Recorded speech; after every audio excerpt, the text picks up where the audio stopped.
guys, welcome back to Made at First Sight Australia. We are on part 3, and if you're not familiar with this show, it's basically when a whole bunch of random people get together and then they get married and then they have a whole bunch of drama, and at the very end they decide if they want to continue being with this person or not. Yeah.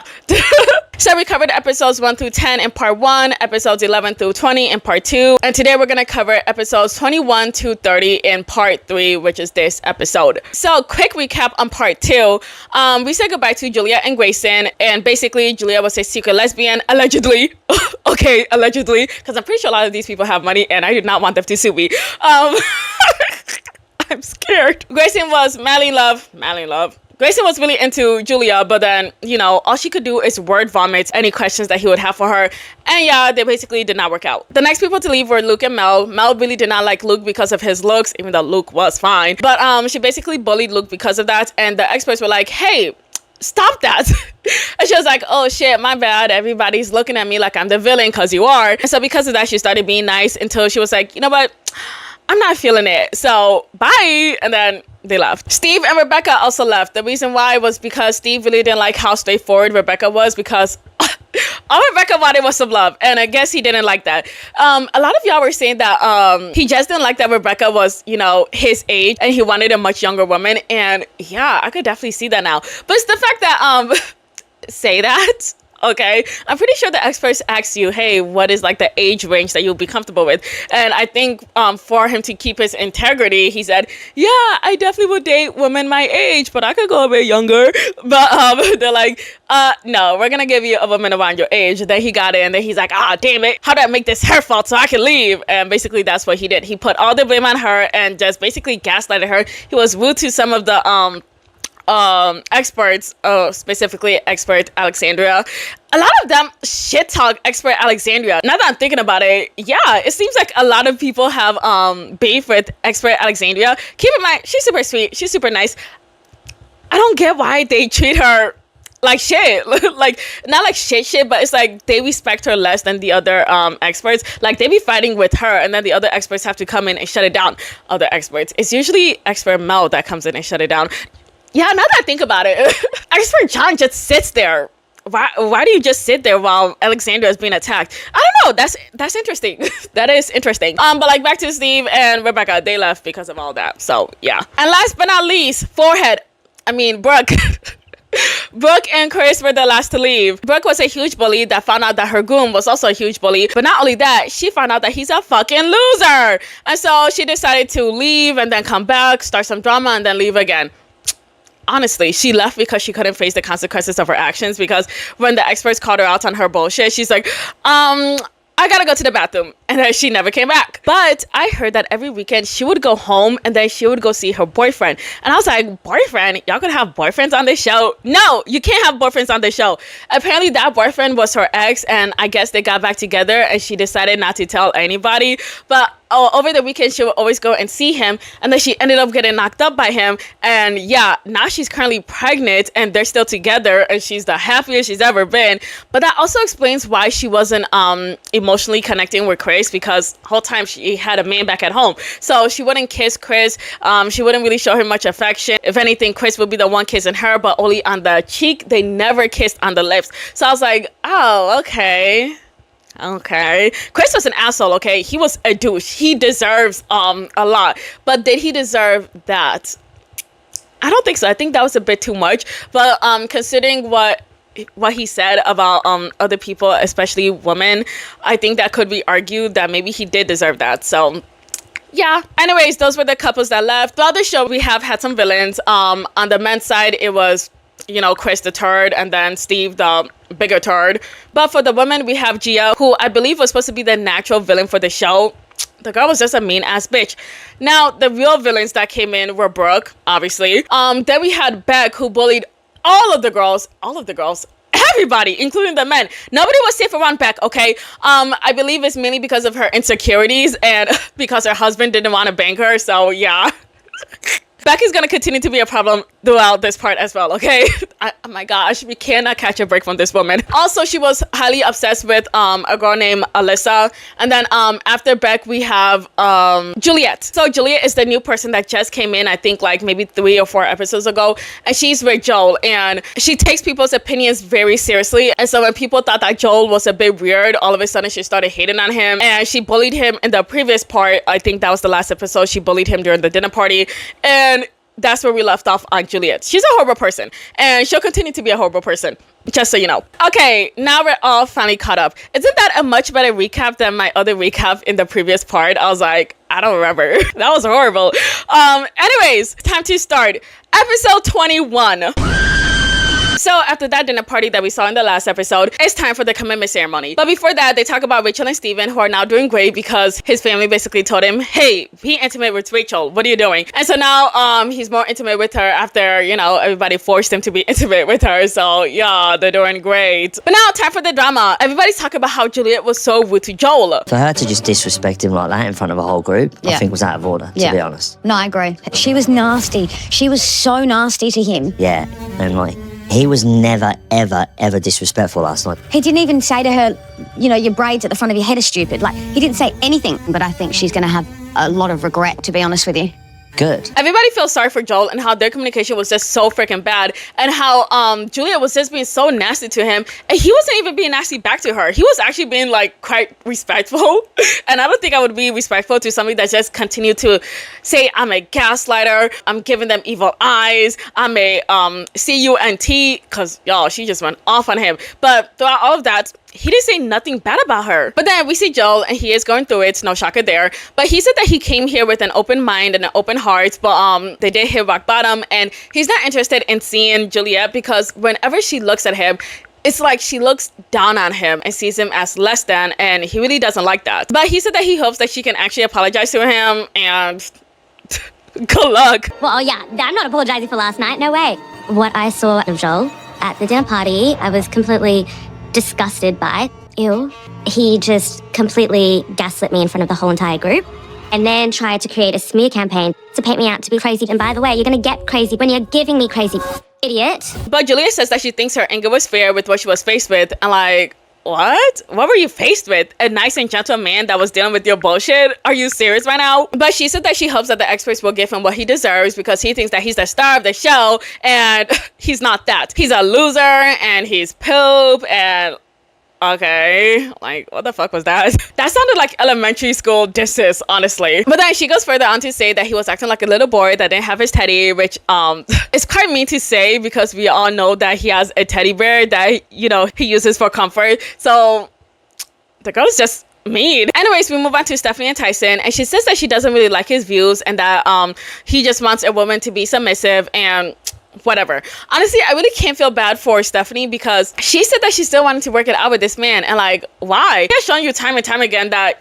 he's not going to change. His views are what it is, and he wants what he wants. I don't know what to tell you. If you're still trying to be with this man, it's on you. Going into this commitment ceremony, I'm feeling good. I think me and Steph are definitely at a better place.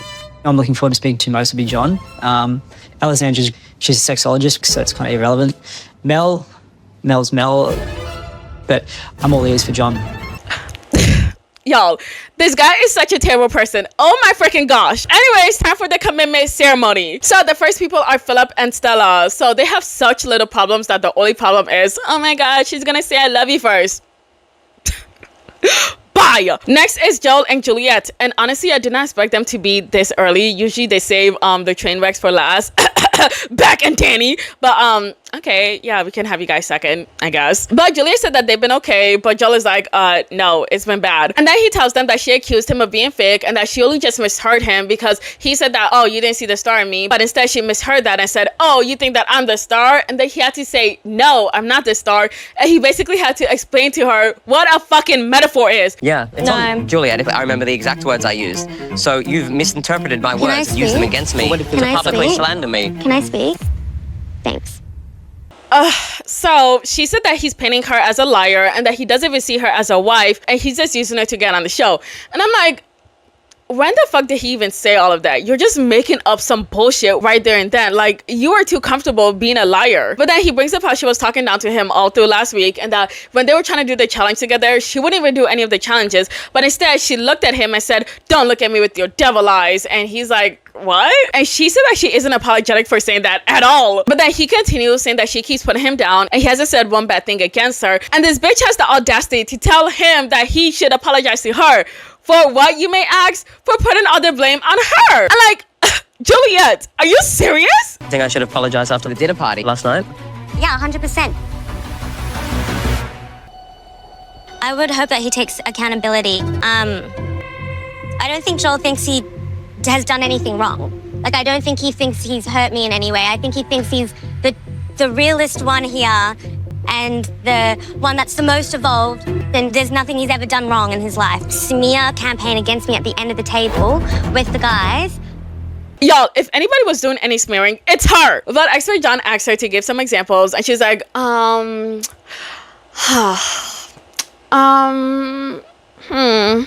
were those things that he said? Like, excuse me? I thought he had a whole bunch of problems. You can't just list one.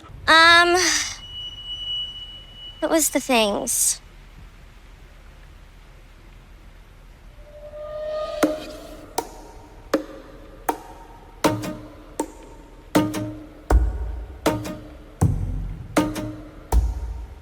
But then she's like, I don't know. I feel like he just kept gaslighting me, and then he kept saying that he was a star. Like, really? We're gonna go back to that again? You couldn't think of anything else that you went back to that one and only problem that you made up? But Joel said that at the core, Juliet really doesn't accept him for who he is. And she's like, no, because you're a character. And he's like, no, bitch, you don't even know me. But I think this is really interesting because Juliet said in her little audition thing that she wanted a man that would accept her for who she is. And here she is with a man, and she can't even accept him for who he is. And she said that she wanted a person to accept her for all her quirkiness and how she's a bit weird. Joel is a bit weird. Joel is a bit quirky, but she doesn't accept him for having all those traits about himself. And it's just very interesting because it seems like she wanted to be the quirky and the weird one in their relationship, and she wanted a man to accept that. But when she was given a partner that was just like her, she couldn't accept him for who he is. And I don't know, it just kind of makes her look like a shit person because you want somebody to accept you, but you can't accept them. Come on. But they start fighting, and he's like, you keep pushing me away, you keep rejecting me, you keep doing all this and that and that and this, and she's rejecting all of it, and they're just going back and forth. And expert John is like, enough, it's time for y'all, Juliet, to listen. I find it breathtaking that you, Juliet, want an apology from Joel for last night. Your behaviour last night towards Joel was ugly. And if I'm being totally honest, it was mean and cruel. Expert John is like, we have never seen someone on such an attack, even though we did see Brooke doing all that last week, and then we also saw Beck doing all of that last week, but okay. But he continues saying that she was talking about how he was doing a smear campaign about her, trying to like talk shit about her to everybody. But in reality, we saw her going to multiple groups of people talking shit about him, and then coming here for an apology from him. And y'all, she has the audacity to be nodding. Like, why are you nodding? Like, you still think that he needs to give you an apology? Really? But John said that her doing that to her partner in public is horrible. And expert Alexander chimes in and it's like, if you can do that to him in public, I shudder at what you do to him in private. And Julia is like, oh my gosh, I was just crashing out. I was angry. I was in a bad mood. She's just making up a whole bunch of excuses. And expert Mel is like, all we're hearing from you is excuses, but no apology. You are not taking any of this feedback on board. Yeah. Okay. But you're sitting there with your arms crossed, absolutely closed off to anything that we are saying. Look, I have not heard a word of acknowledgement from And not you. an apology. Yeah, absolutely not an apology. Okay, I'll do that now, if I can.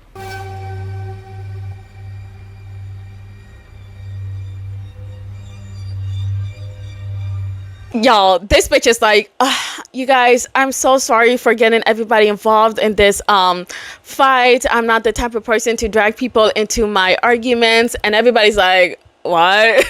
Is she really apologizing to us and not him? And yes, that's exactly what she's doing. And it gets to the point that experts are like, wait, stop. What are you doing? Apologize to him. I don't think you need to apologize to us. You need to apologize to him, Julia. I'm about to. I thought I would be first. And then we hear the worst apology. I'm not even joking. Okay, Brooke even had a better apology than this. We proceed to hear the worst apology that I've ever heard in my freaking life. Honestly, I don't even think I could call it an apology. Joel, I have always said definitely the wrong thing. And I don't feel that much hatred towards you. And I really apologize for hurting your feelings. You're definitely a man.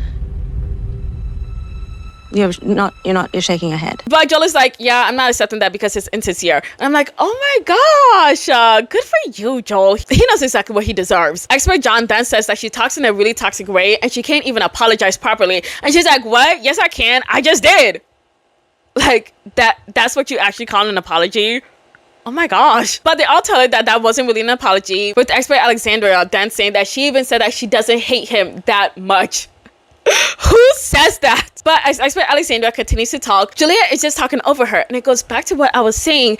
These people have no respect for expert Alexandria. And I don't understand why. But as Julia is talking over her, expert Mel is getting really pissed off. And she's like, stop talking over her. It's not my first language, but I certainly understand what that means, okay? I have been feeling hatred at times. Are you even listening to what I'm saying? Don't speak over Alessandra. Show some respect. You're proving our point. Sure. I'm sorry, guys. Anyways, it's time for the decision. And Joe says that he wants to leave because duh. But then you guys, plot twist. Juliet says that she wants to stay. Like, what? You out of all people want to stay? After the shit that you pulled, you want to stay? What? Yo, that literally made no fucking sense. Everybody's so confused. Even Joe was confused. Nobody understood why she wanted to stay. But they all asked her why. And she's like, well, we did have some pretty good times. And I just want to make it up to him. Why? What do you even mean by make it up to him? When you came here, you thought that people were going to jump him. That was exactly what you were expecting. So what do you mean that now you want to make it up to him? You're just a lying-ass bitch. I think, if anything, maybe she came for the show, the reality TV show, because she was trying to put that on Joel, but nobody in their right mind that truly hates their partner like she does would have wrote, I want to stay. It just doesn't make any sense. And honestly, if I was Joel, I would have walked out, because the rule is, if one person chooses to leave and the other person chooses to stay, then you guys must stay for another week. I would have been walked out. She would have turned to the side and saw me already gone. Bitch. What the fuck? But Joel gives her some boundaries, and basically it's if you ever disrespect me, then I'm done. And I'm like, yes, Joel, put your foot down. We love to see it. But then this deaf bitch is like, can you say your boundaries again? Like, what don't you understand about giving somebody respect? Because that's basically all he asked for. Give me respect. But when she says that, everybody's like, huh? Because how do you forget the bare minimum? Bitch, don't disrespect me. That's it. Do you want to re-say them? I mean, it was the bare minimum. I don't quite know how you've forgotten. We're talking about respect. Basic respect. Yeah, I mean, we can, I guess, have a chat about it tomorrow. Have a chat about basic respect? Oh my gosh, this bitch needs to go. Anyways, we're done with them, and now we move on to Rachel and Steven. Anyways, they're doing well. They even got more intimate, and Rachel said that he even called her sexy, which is a big deal to her because, as she told us before, none of her exes have ever given her a compliment, and so, you know, this was a big deal to her. They choose to stay. No shocker here. Go sit down. I don't like talking about happy couples, okay? I'm here for the drama. Next is Chris and Sam. They're also very happy. They both also choose to stay. They both wrote a smiley face when they said stay. Keep in mind, when they write down their decisions, the other person can't see what the other person wrote. So the fact that they both said stay with a smiley face right next to it, I know to some it's not really crazy, but it just adds to the fact that these two really are soulmates because they do a lot of things exactly the same. Like, they're so similar. If they weren't completely different people, I would have thought that they would be twins, to be honest. Yeah. Anyways, moving on to Gia and Scott. So in the last episode, Gia saw that Scott kept 500 of his ex's photos. Multiple exes, by the way, not just one. And these were not just regular photos. These were intimate photos. These were naked photos. These were lingerie photos. Photos that you should delete after you're done being with a partner, right? Right. Anyway, she told him to delete it. He didn't delete it. They had an argument. Then she left. Then she came back. They talked about it, got over it, and all is well. Is what we were led to assume.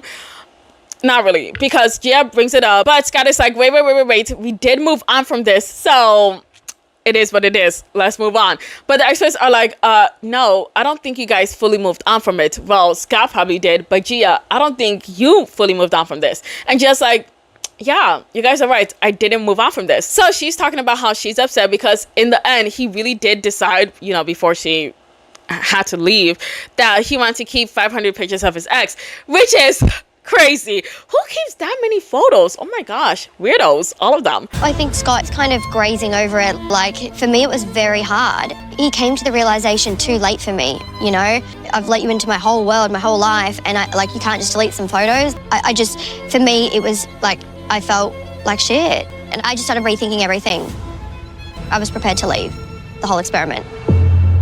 But Scott said that he didn't even know about this, and just like, yeah, because he thinks something's over when it's really not over. But like, I do want to say that Gia, if you do say that you're over something, of course he's gonna think that it's over. You need to put your foot down like you always do. I don't know why this is something that you retreated from, and be like, I'm actually not really happy about that situation at all. But you didn't. But Scott apologizes and says that he won't do something like that ever again, and that he will listen more. And basically they move on from that. Then they talk about her daughter and how she's doing well with Scott, and yeah, they both decide to stay. And then we move on to Alyssa and David. So I thought that they had no problems, but apparently they do have a problem, because she's used to like high energy and things going on in her life, and being with David, she's kind of noticing that I don't want to say boring, but I think she's bored a bit. And so she kind of needs like stimulation, and he's not giving that to her. And this is the first time David is hearing this. And so he's a bit shocked, because he's like, wait, what? Am I boring you? Am I not making you happy? But expert Mel jumps in and she's like, no, I think you're used to toxic relationships, and now you're finally in a nice and healthy relationship, and you want to destroy that because it's not going up and down, up and down, up and down like you're used to. And so you should stop thinking like that. So Alyssa agrees, and then they both decide to stay. And yeah, moving on to Beck and Danny. So Beck learned from the last commitment ceremony, where she got grilled by the experts for her horrible behavior. If you guys forgot, honestly, I think I forgot. I think I try to forget as much as possible, because it was so... My goodness. Basically, she was going around getting into other people's business, starting fights, all her insecurities that she had, she was letting it out on everybody, saying that, oh, your relationship is whack, you guys have problems with this and that. She was doing too much, okay? And the experts clocked in. They're like, girl, you need to chill. You're in everybody's business. Stop it. You're trying to get in fights with everybody. Stop it. You're just a shit person. And so she took that, and she's like, you know what? You guys are right. I'm going to change. I'm not going to act like how I was acting like before. And her and David stay, and then we're done with them. And then we move on to Stephanie and Tyson. So expert John notices Stephanie is a bit distant, and so he asks her what's wrong. And she said that whenever she wants to talk to Tyson, it basically falls on deaf ears. And so they never really come to an agreement on really anything. And so because of that, she has started to suppress whatever she wants to say, all because she doesn't want to start an argument with Tyson. And Tyson looks shocked, but like, why? But she said that she just wants him to be more aware of what he says, because last time when she was looking at his audition tapes, she saw that he said that he doesn't really have problems with gay people, but if they want to be gay, they should keep it behind closed doors. And when she brought that up to everybody, nobody really liked that, because yeah, who would? Especially our two gay couples sitting right there, Sam and Chris. It is hurtful to our community to hear that. It's like us telling straight people to do it behind closed doors. It's not right. So yeah, it was a bit awkward for everybody to hear what he said in the audition tapes. But he said that he doesn't have a problem with gay people, but he just doesn't like that it's being pushed onto him. But like, nobody's pushing it onto you. And Sam jumps in and he's like, awareness is not pushing anything, which is true. It's just an awareness thing. Why are you acting out? I don't think you have much empathy, and you're not really putting yourselves in anyone else's shoes. You can't say stuff like, do it behind closed doors. Like, it just doesn't make me feel like a person. Well, no, not that. I don't know. It's just... maybe it came out wrong. I didn't mean it to. And that's your problem. Stephanie said that he doesn't know how to say things, which is completely true. The comment you made suppresses people, and therefore we feel like we need to stand up and create awareness. And until that stops happening, there will be pride. All these things will still happen, because we're still getting suppressed all the time. And you're an example of that. It still exists out there. But he said that he's not really here to shame people, but when he says things, it's black and white. Okay, he says it how it is, but like... you're not a baby, okay? This is not your first time in society. Learn how to have a filter, learn how to say things in a nice way, learn how to say things that don't come off offensive. Like, if you can, do that. Stop acting like this is your first time being on Earth. Come on. But Stephanie brings up the whole submissive thing, and Tyson's like, come on, I haven't brought that up in ages. And expert John jumps in and is like, well, actually, you brought that up last night. Y'all, Tyson's just sitting there looking so dumb. But Stephanie continues with all the submissive things that he wants and how he only really addresses men and not women. And Tyson gets mad because she's right. Last week he said, oh, that Johnny, he's a great bloke, isn't he? He's a great bloke. And I said, oh, what about Mel and Alessandra? Oh, yeah, but, you know, John, la, la, la. So you very easily disrespect women, Tyson. You have no regard I do for not. my And feelings. sorry, I'm not going to take that shit because I do not disrespect women at all. I've got a lot of respect for women. But right Look now... how you fly off the handle so because easily. it's disgusting. She's putting words in my mouth saying I disrespect women just because I said John's a good That's guy. how I feel. What's crazy is that we did see an interview with him. I don't know if it was earlier in this video because I can't remember what video clips I'm throwing in there. But we did see an interview with him after the commitment ceremony, and he was saying that he did respect expert John's opinions, but expert Alexandria and Mel, not so much. And like, what? So it's like you yourself admitted that, but now in front of everybody, you're like, no, I respect all of them equally. And then he starts continuing to say that he does respect women and he does respect gay people and so on, but nobody's believing that. Also, I had a lot of people in the last one say that Tyson is just a closeted gay man. It always ends up like that. Like, so many people that hate gay people only hate them because they can't come out themselves. Like, they're too afraid to come out themselves. And so what do? They bully other people that are confident enough and strong enough to come out themselves. It's so weird. Like, if you like dick, just say you like dick, okay? And if anything, I definitely believe he would be bottom, okay? Just saying. Doesn't he look like a bottom? He really looks like a bottom, okay? Jessica, what does it mean to look like a bottom? You know what it means to look like a bottom. Only some people surprise me when they end up being bottoms when they don't look like bottoms. Which is crazy because that's my favorite type of BLs to read. Like the really jacked up ones that are bottoms. Nobody asked. I don't know, I just love it. Extra points if the top is like really small and frail.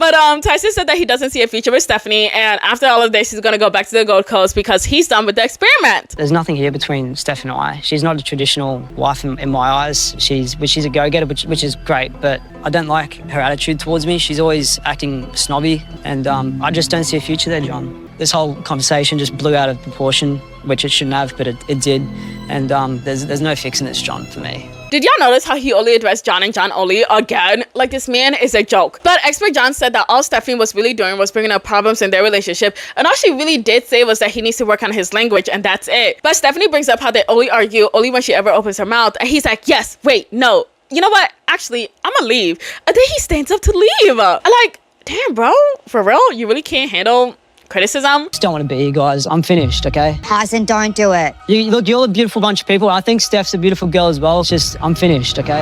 You've given it 2 weeks. Like, given it such a short amount of time. Like, come on. I really do wish you guys all the best. I'm not a bad person. No one thinks you are, man. See you guys.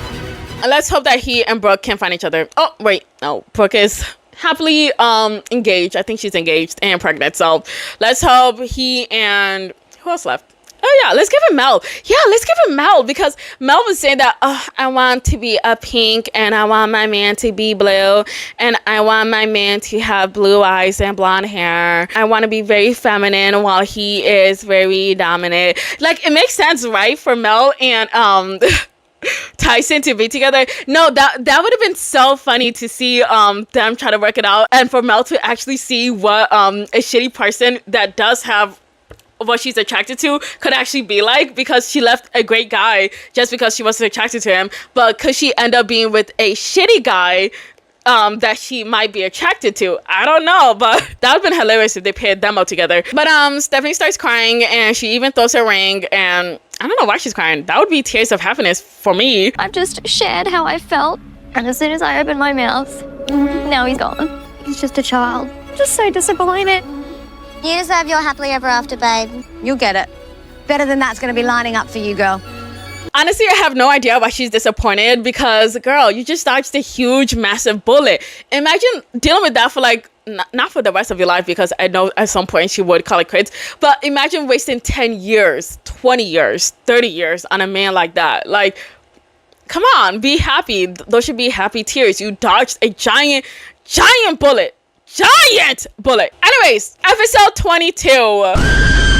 So it's the next day, and Stephen and Rachel have started getting freaky. Well, I think they started getting freaky. I don't really know, but they were doing freaky activities without them banging. So yeah, but this is great news considering the fact that just a few days ago he wouldn't even kiss her. So great progress, honestly. Julia and Joel, they're doing great, I guess. She comes in to apologize, and I don't know, I wouldn't forgive something like that. I think if I was Joel, I would just try to like deal with the rest of the week not talking to her, and then wait till the next commitment ceremony to be like, yeah, I'm still leaving. And yeah, I would not fuck with that bitch ever again. Fuck her.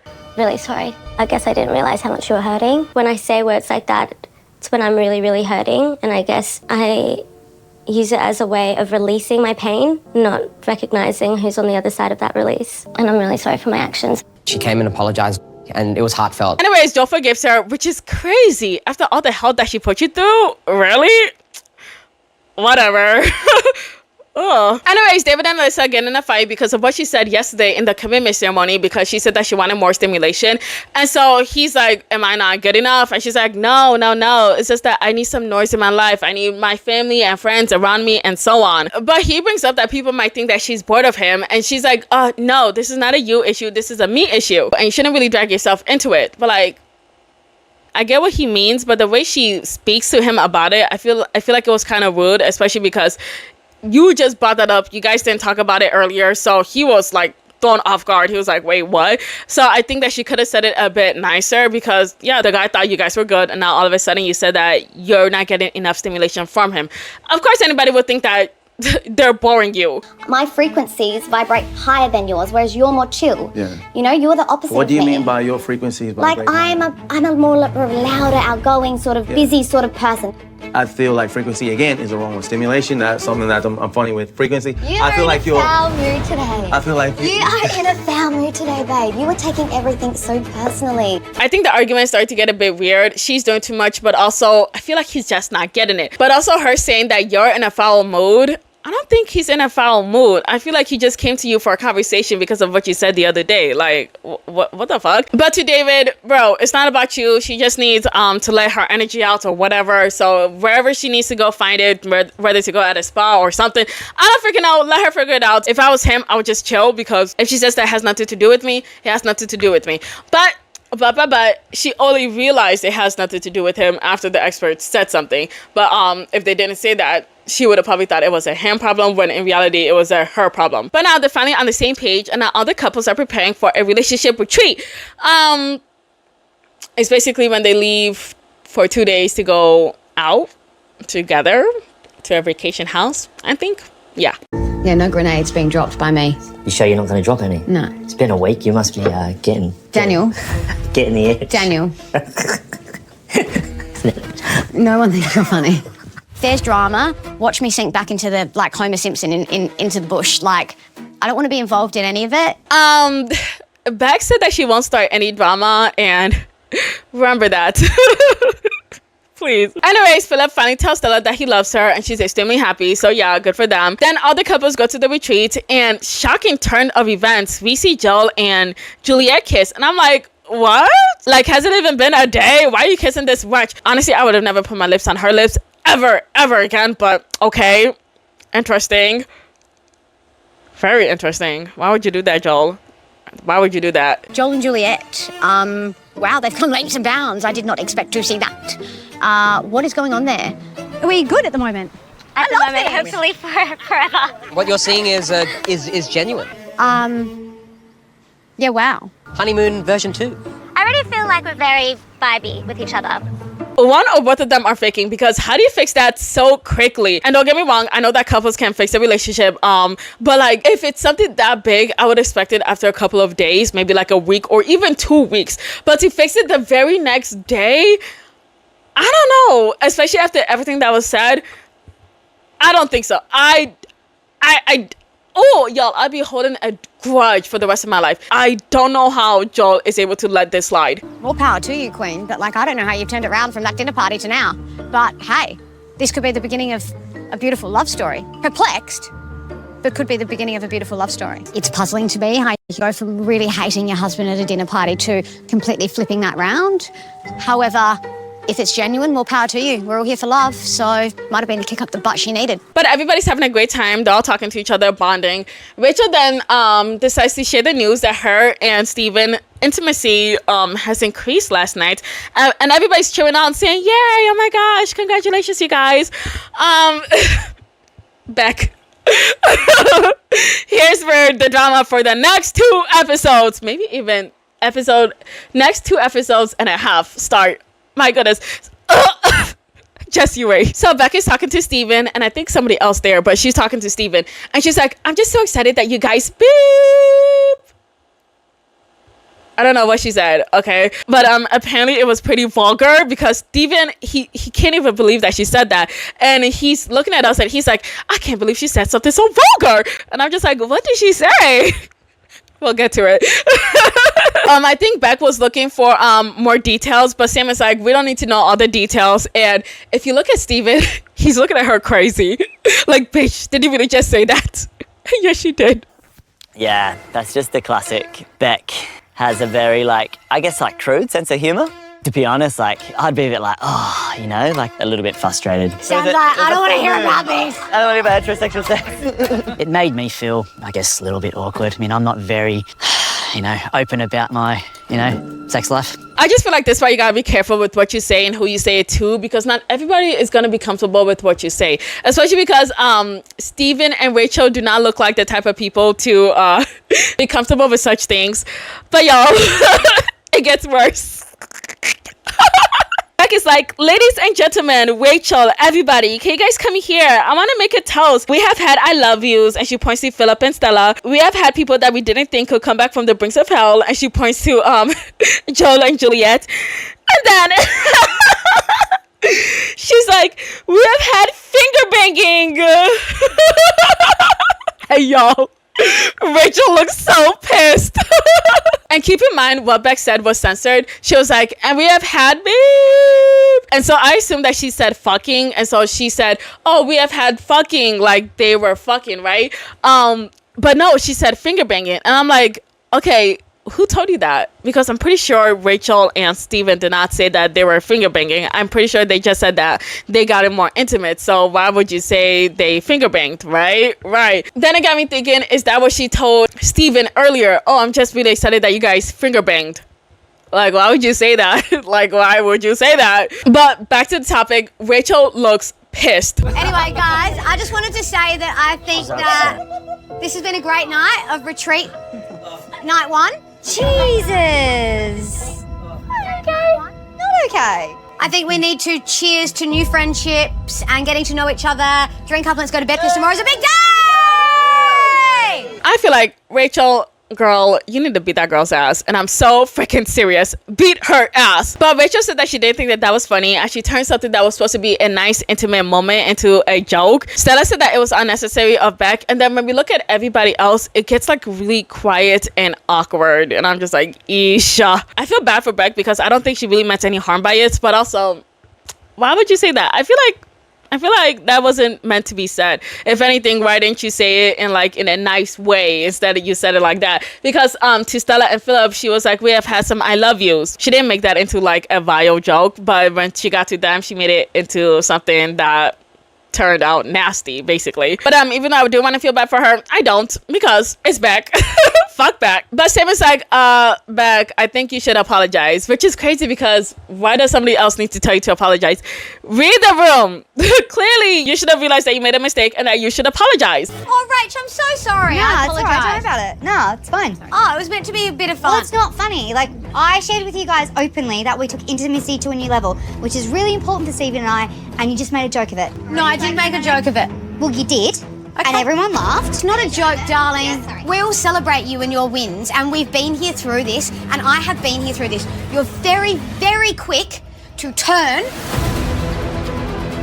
No, I think it wasn't a inappropriate. So this is what I think. I think Beck has a certain type of humor that some people might find funny and some people wouldn't find funny. I feel like if she said that to me, I think I would be like, ha ha ha, move on. Like, it wouldn't be the funniest thing, but I wouldn't be bothered by it. You know what I mean? But she has been around Rachel for over a month, and how they described their relationship before all of this happened was that they were pretty close. And so if you're close to Rachel, you should know that Rachel is a very sensitive person, and when it comes to joke, you need to be very careful when you're joking around with her. Great example was, I think, back in episode 2 when her and Steven were on their honeymoon, and Steven made a very light joke. He was like, oh my gosh, you're a huge sports fan. I bet you're the type of people to be like, ah, and yeah, and just scream really loudly for your team and be obnoxious. It was a joke. It wasn't anything serious. The girl was in little tears. She was crying. She was like, I can't believe you think that's the type of person I am. He's looking shocked because, hello, it's a joke. He didn't mean it. And so he's apologizing. And she's like, whatever. And she's like crying and she runs off. Clearly, we can see how sensitive Rachel is. And so I feel like, Beck, knowing that and knowing how your friend is, you should have known better before you said that, especially in front of everybody. Oh my gosh. And now, instead of Beck to give Rachel a sincere apology, which I do believe, I think she did give her a sincere apology, but then she doubled down on it because Rachel was still upset about that little joke. Because when Rachel continued saying that it really hurt her, she's like, well, it shouldn't have, well, you're taking it too far. Like, she started getting defensive. I'm with Rach. It was inappropriate. I have been here. My husband has been here, right? You're very quick to turn. It was not malice at all. Fight in the mirror, sweetie. You're going to get more joy. I'm not going to scream at you. I have every right to sit there and say that was not okay. You just making a joke in my relationship. And so Rachel tells us in an interview that instead of Beck to just accept that she fucked up, she instead turned it around and made it a fight, which she did because it then blew up into an very unnecessary fight where Beck should have just conceded and be like, you know what, I fucked up. But instead she's like, it's not that serious. Like, why would you say that? I know it's not that serious, but you know for a fact she would think it's serious. But Beck claims that it was just a celebration, and I do believe it was, but it was said so poorly. You could have been like, oh my gosh, I'm so glad that you guys got intimate. Moving on. But instead you said that? What? We're celebrating you. It wasn't. It didn't, babe. Like in that moment, it did not feel like a celebration. I apologise. It never meant to. We celebrate you all the time. That's what we're doing. Stop talking. Jesus Christ. I genuinely believe that she thought that Rachel would laugh because she did say that Joel and Juliet came back from the brink of hell, and they laughed when she said that. And you know, because they're not really that sensitive. Well, Joel is not. Juliet definitely is. But they laughed, and so she thought that maybe Rachel and Steven will laugh. Once again, that would just get like a chuckle out of me. That's it. But anyways, Rachel leaves, and half the cast goes to comfort her while Beck is just there talking shit about her. How do you think you got to this point? My husband, going out for beers with him. Yeah. Get over her. She needs to calm down. She pops off so quickly. I'm over her. Look at her going nuts. She's going off her head nuts right now. Beck, girl, didn't you say that you want to change? Why the hell are you acting like this? Because hello, when you're in the wrong, you can't be acting like this. Come on. At the very least, act a little bit more empathetic, because everything you're saying after your little apology now feels like bullshit, because what you're saying now sounds like what you really feel. When Beck said that, I felt really hurt and disappointed. It felt vulgar, and it felt just like, I just felt like a piece of shit. But now it's the next day, and Rachel and Steven are talking about the situation, and they said that Beck could have just been like, hey, we're happy for your intimacy, and just kept it pushing. Then we see Beck, and she's shit talking about Rachel. Keep in mind, this is her friend, her very close friend. So she's talking shit about her, so that she needs to calm down and get a personality. Like, oh my freaking gosh, how did you become worse? Did you say that you're gonna try to become a better person? What are you doing? But then we see Rachel and Steven walk outside, and he is like, he's putting his arms around her and is basically like rocking with her and comforting her. I'm just like, Rachel, please. I know you're going through it, but it's not this serious. I promise you. I know your feelings are hurt, but come on. And oh my gosh, Beck is watching. And she's just making fun of Rachel, y'all. She is so mean. Maybe she didn't get enough attention from the announcement that she made. And then when I said it, it was like, oh, ding, ding, ding, here's my chance to get angry at someone. And now everyone's going to be talking about me, and there's the attention. You can't walk around like this all day, like, Yo. They all start talking about how it was a joke and she needs to learn how to take a joke, and that Rachel should actually be thanking her because look at them. Look at how close and intimate they are. Beck actually did them a favor because she's helping their relationship. Bitch, oh, you're such a horrible person. Beck, you're so bad. Your ass needs to go to hell. Oh my gosh. Go to hell. Deal with the flames. Come back up. Be a better person. Please. But Rachel girl, I like you. I really do. Let this go, because this should have been something that annoyed you last night, not even to the point to get you to tears. It should have annoyed you. You should have been like, oh, I can't believe she would say that, and then you should have moved on. The fact that you are carrying it over to a full day, having your man swaddle you and basically treat you like a baby a baby that just fell and is crying and needs to be comforted, it's a bit too much. Okay, I'm not gonna lie. Fuck Beck. I hate that bitch, but bring it down a couple notches. But with that being said, Beck, my goodness, there are no redeeming qualities about this woman, because she sees Rachel, she's seen her in iShot, and she turns to Juliet and she's like, I should make merch out of this. Like, what? You're gonna make merch out of this situation? Are you serious? But she's telling Juliet that she should buy her merch, and Juliet's like, haha, no, I'm not gonna buy your merch. And Beck is like, oh my gosh, I'm gonna still sell it to you. And my goodness, what is wrong with you? I think some girls can just be a lost cause. The shit talking she was doing about Rage on the sunbeds, she's already been making jokes about putting that tagline on a t-shirt and selling it as merch. All of it was so unacceptable. This is very Beck behaviour. She kept going on about these disgusting comments and making merch for it. It wasn't nice. Like, I feel like they're both really annoying for this whole situation, but Beck is so much worse. She is way worse. Like, I'd rather deal with Rachel crying for like 10 fucking years straight than deal with like I almost said a year of Beck. I'm not dealing with a year of Beck. Then deal with like a week with Beck. Oh my gosh, I cannot. She's a horrible person. But also, I must have missed this because Beck said that Rachel should be thanking her and Danny because apparently Danny has helped them with their intimacy. I don't remember that being the case, but maybe it happened. I don't freaking know. But she said that Danny has been helping Steven to like be more intimate with Rachel, and so she really shouldn't be mad because they've helped the relationship progress. If that's the case, okay, so what? What does that got to do with anything? You still did them dirty. And if anything, it was Danny that helped their relationship, not you. So why are you trying to make it as if you and Danny helped their relationship when it was just Danny? Come on, it's like you're trying to take credit for something that you shouldn't even take credit for, and now because of that credit that you stole from somebody else, you're like, now you shouldn't be mad at me because I did this and that. But it wasn't you, it was your husband. But you want to claim what your husband did as something that y'all both did together? Are you using your brain? I don't think so. But now it's time for boys and girls nights, and so what they're gonna do is that the girls are gonna go hang out together and basically talk about whatever, and the guys are gonna go hang out together and basically talk about whatever separately. And so Beck is a bit concerned because she feels like Rachel has put a damper on everything, and so she's wondering how this is gonna go. And not so good for her because all of the girls are expecting her to apologize, and I feel like at this point, Beck, this shouldn't really be a problem for Beck because all the apologies that she has done this season, she should be used to it by now. So go ahead, apologize, and be done with this. Right? Just you wait, you guys. But anyways, quick little update from everybody. Not everybody, maybe like 3 people. Joel and Juliet are doing better.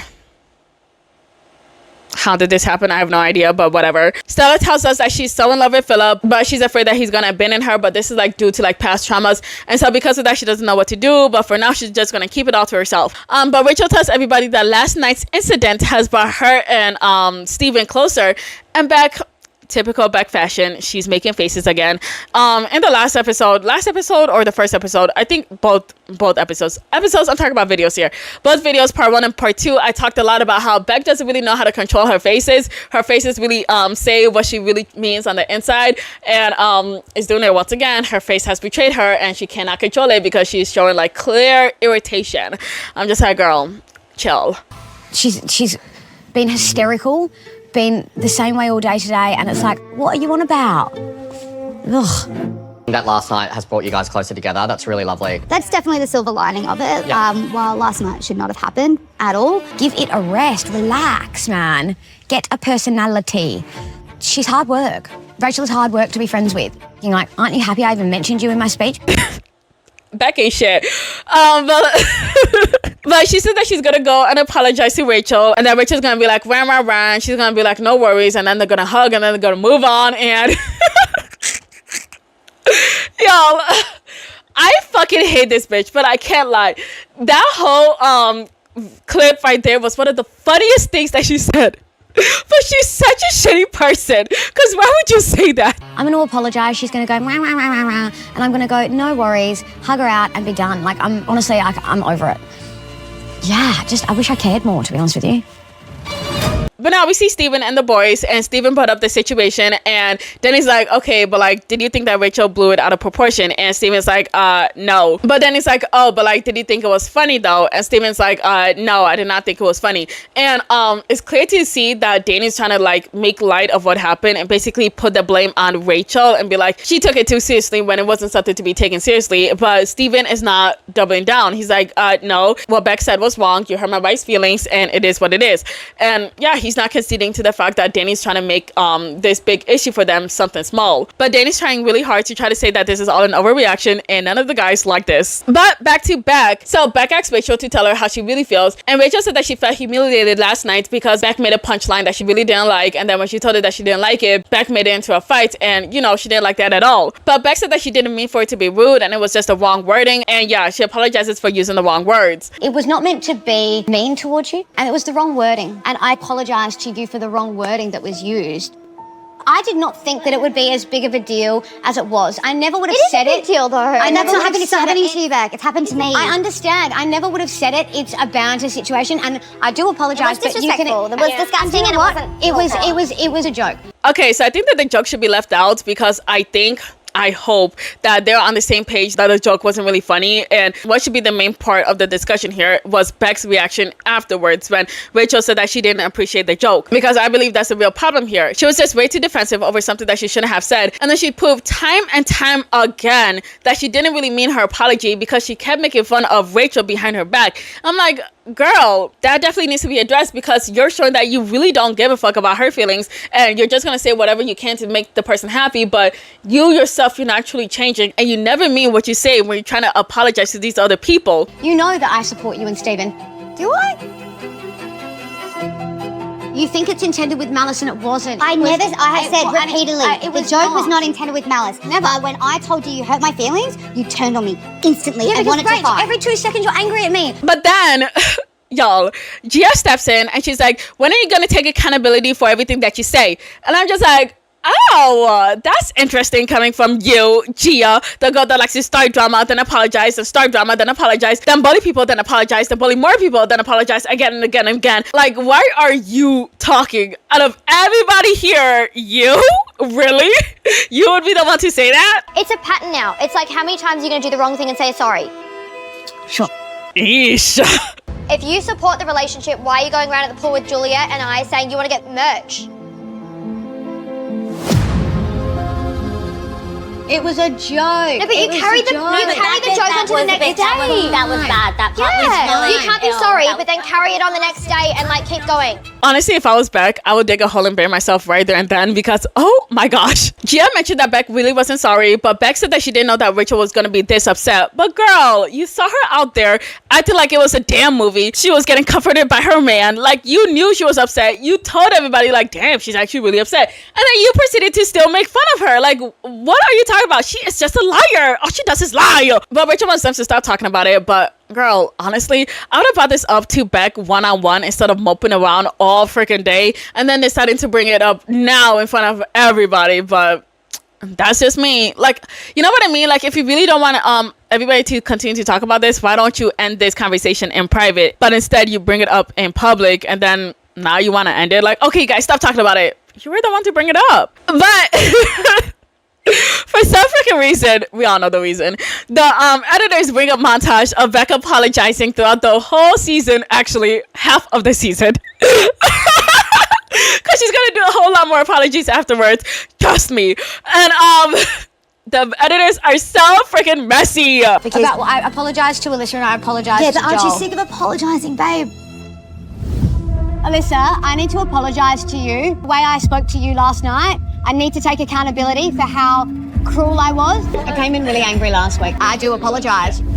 I'm genuinely sorry that your name has been brought up, because at the end of the day, we shouldn't be talking about your relationship anyway.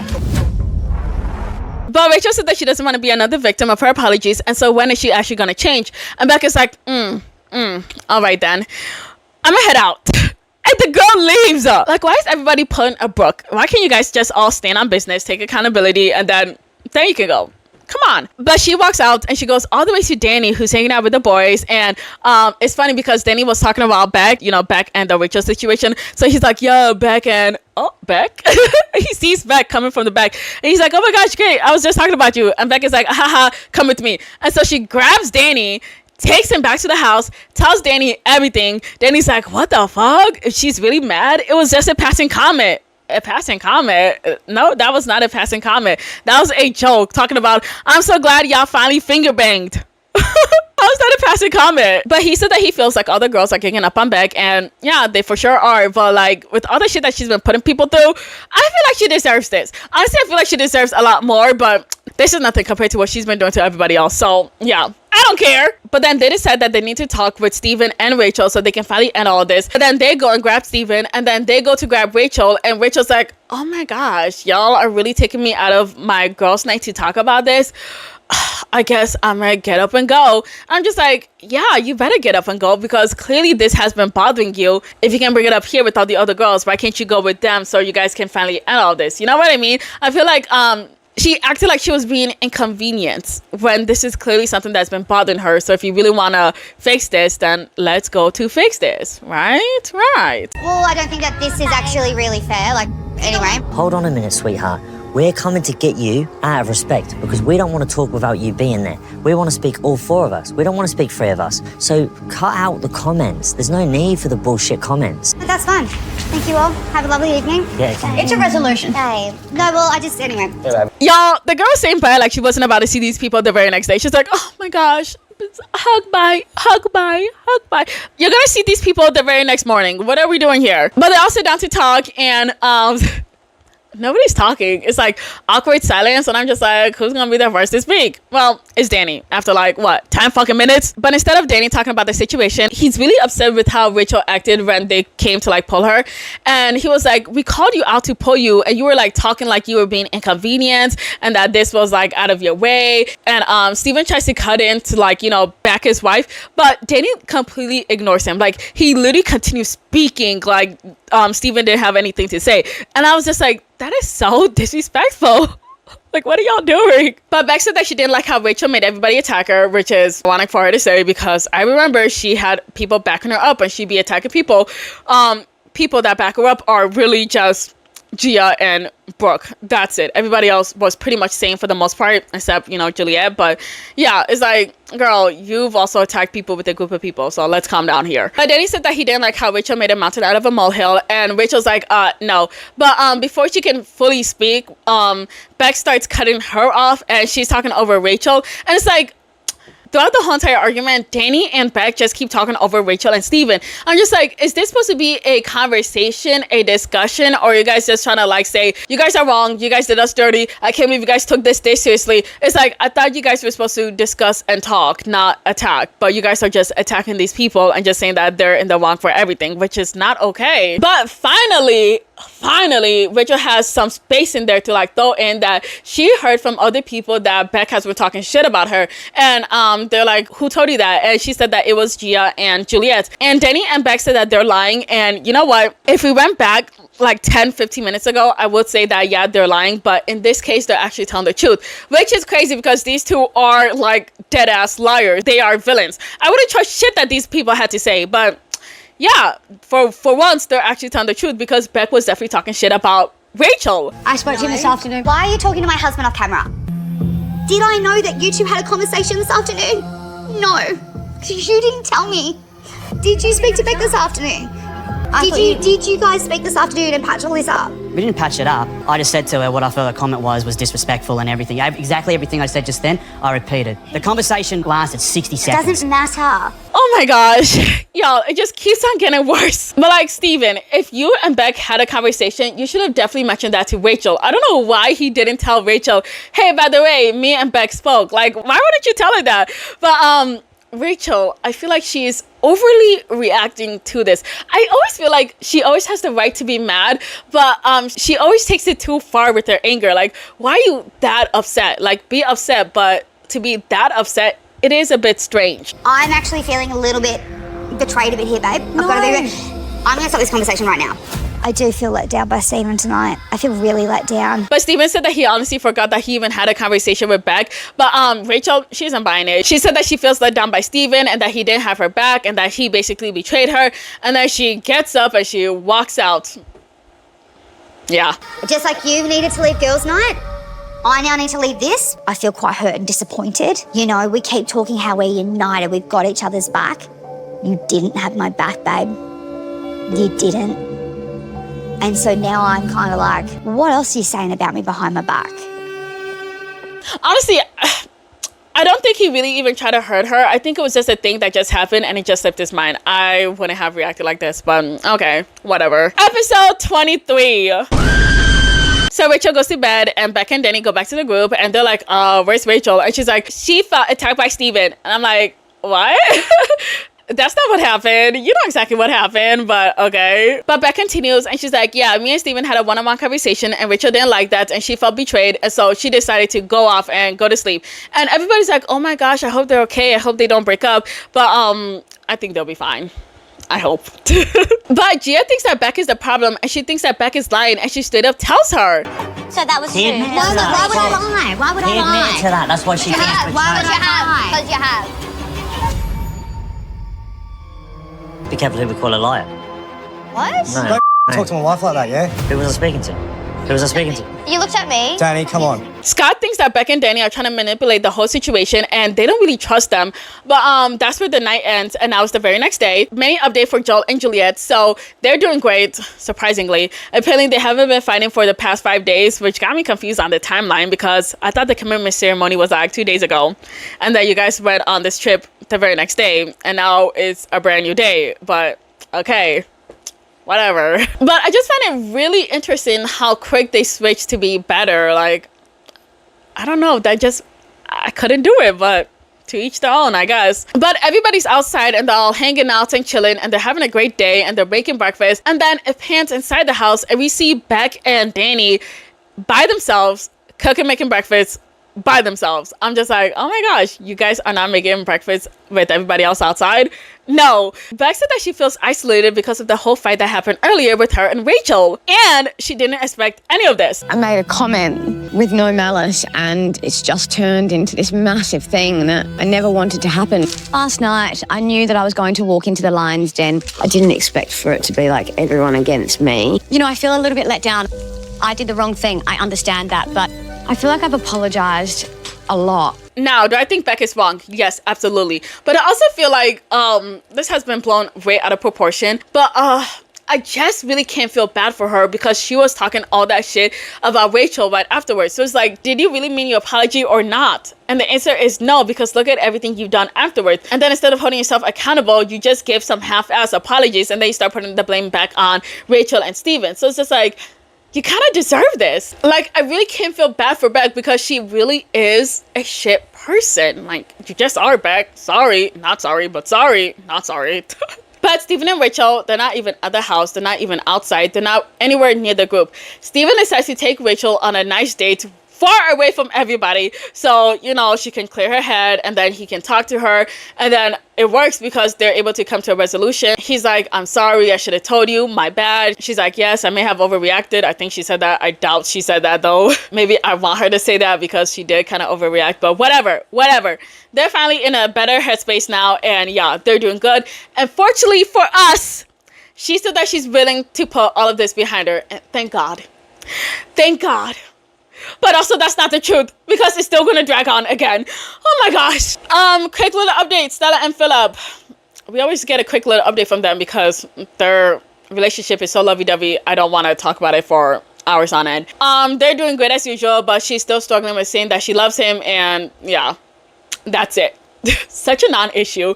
Like, it's okay not to love somebody after just meeting them 2 months ago. Like, you guys really don't have to like struggle like, who's gonna say I love you first? Oh my gosh, oh this and that, oh that and this.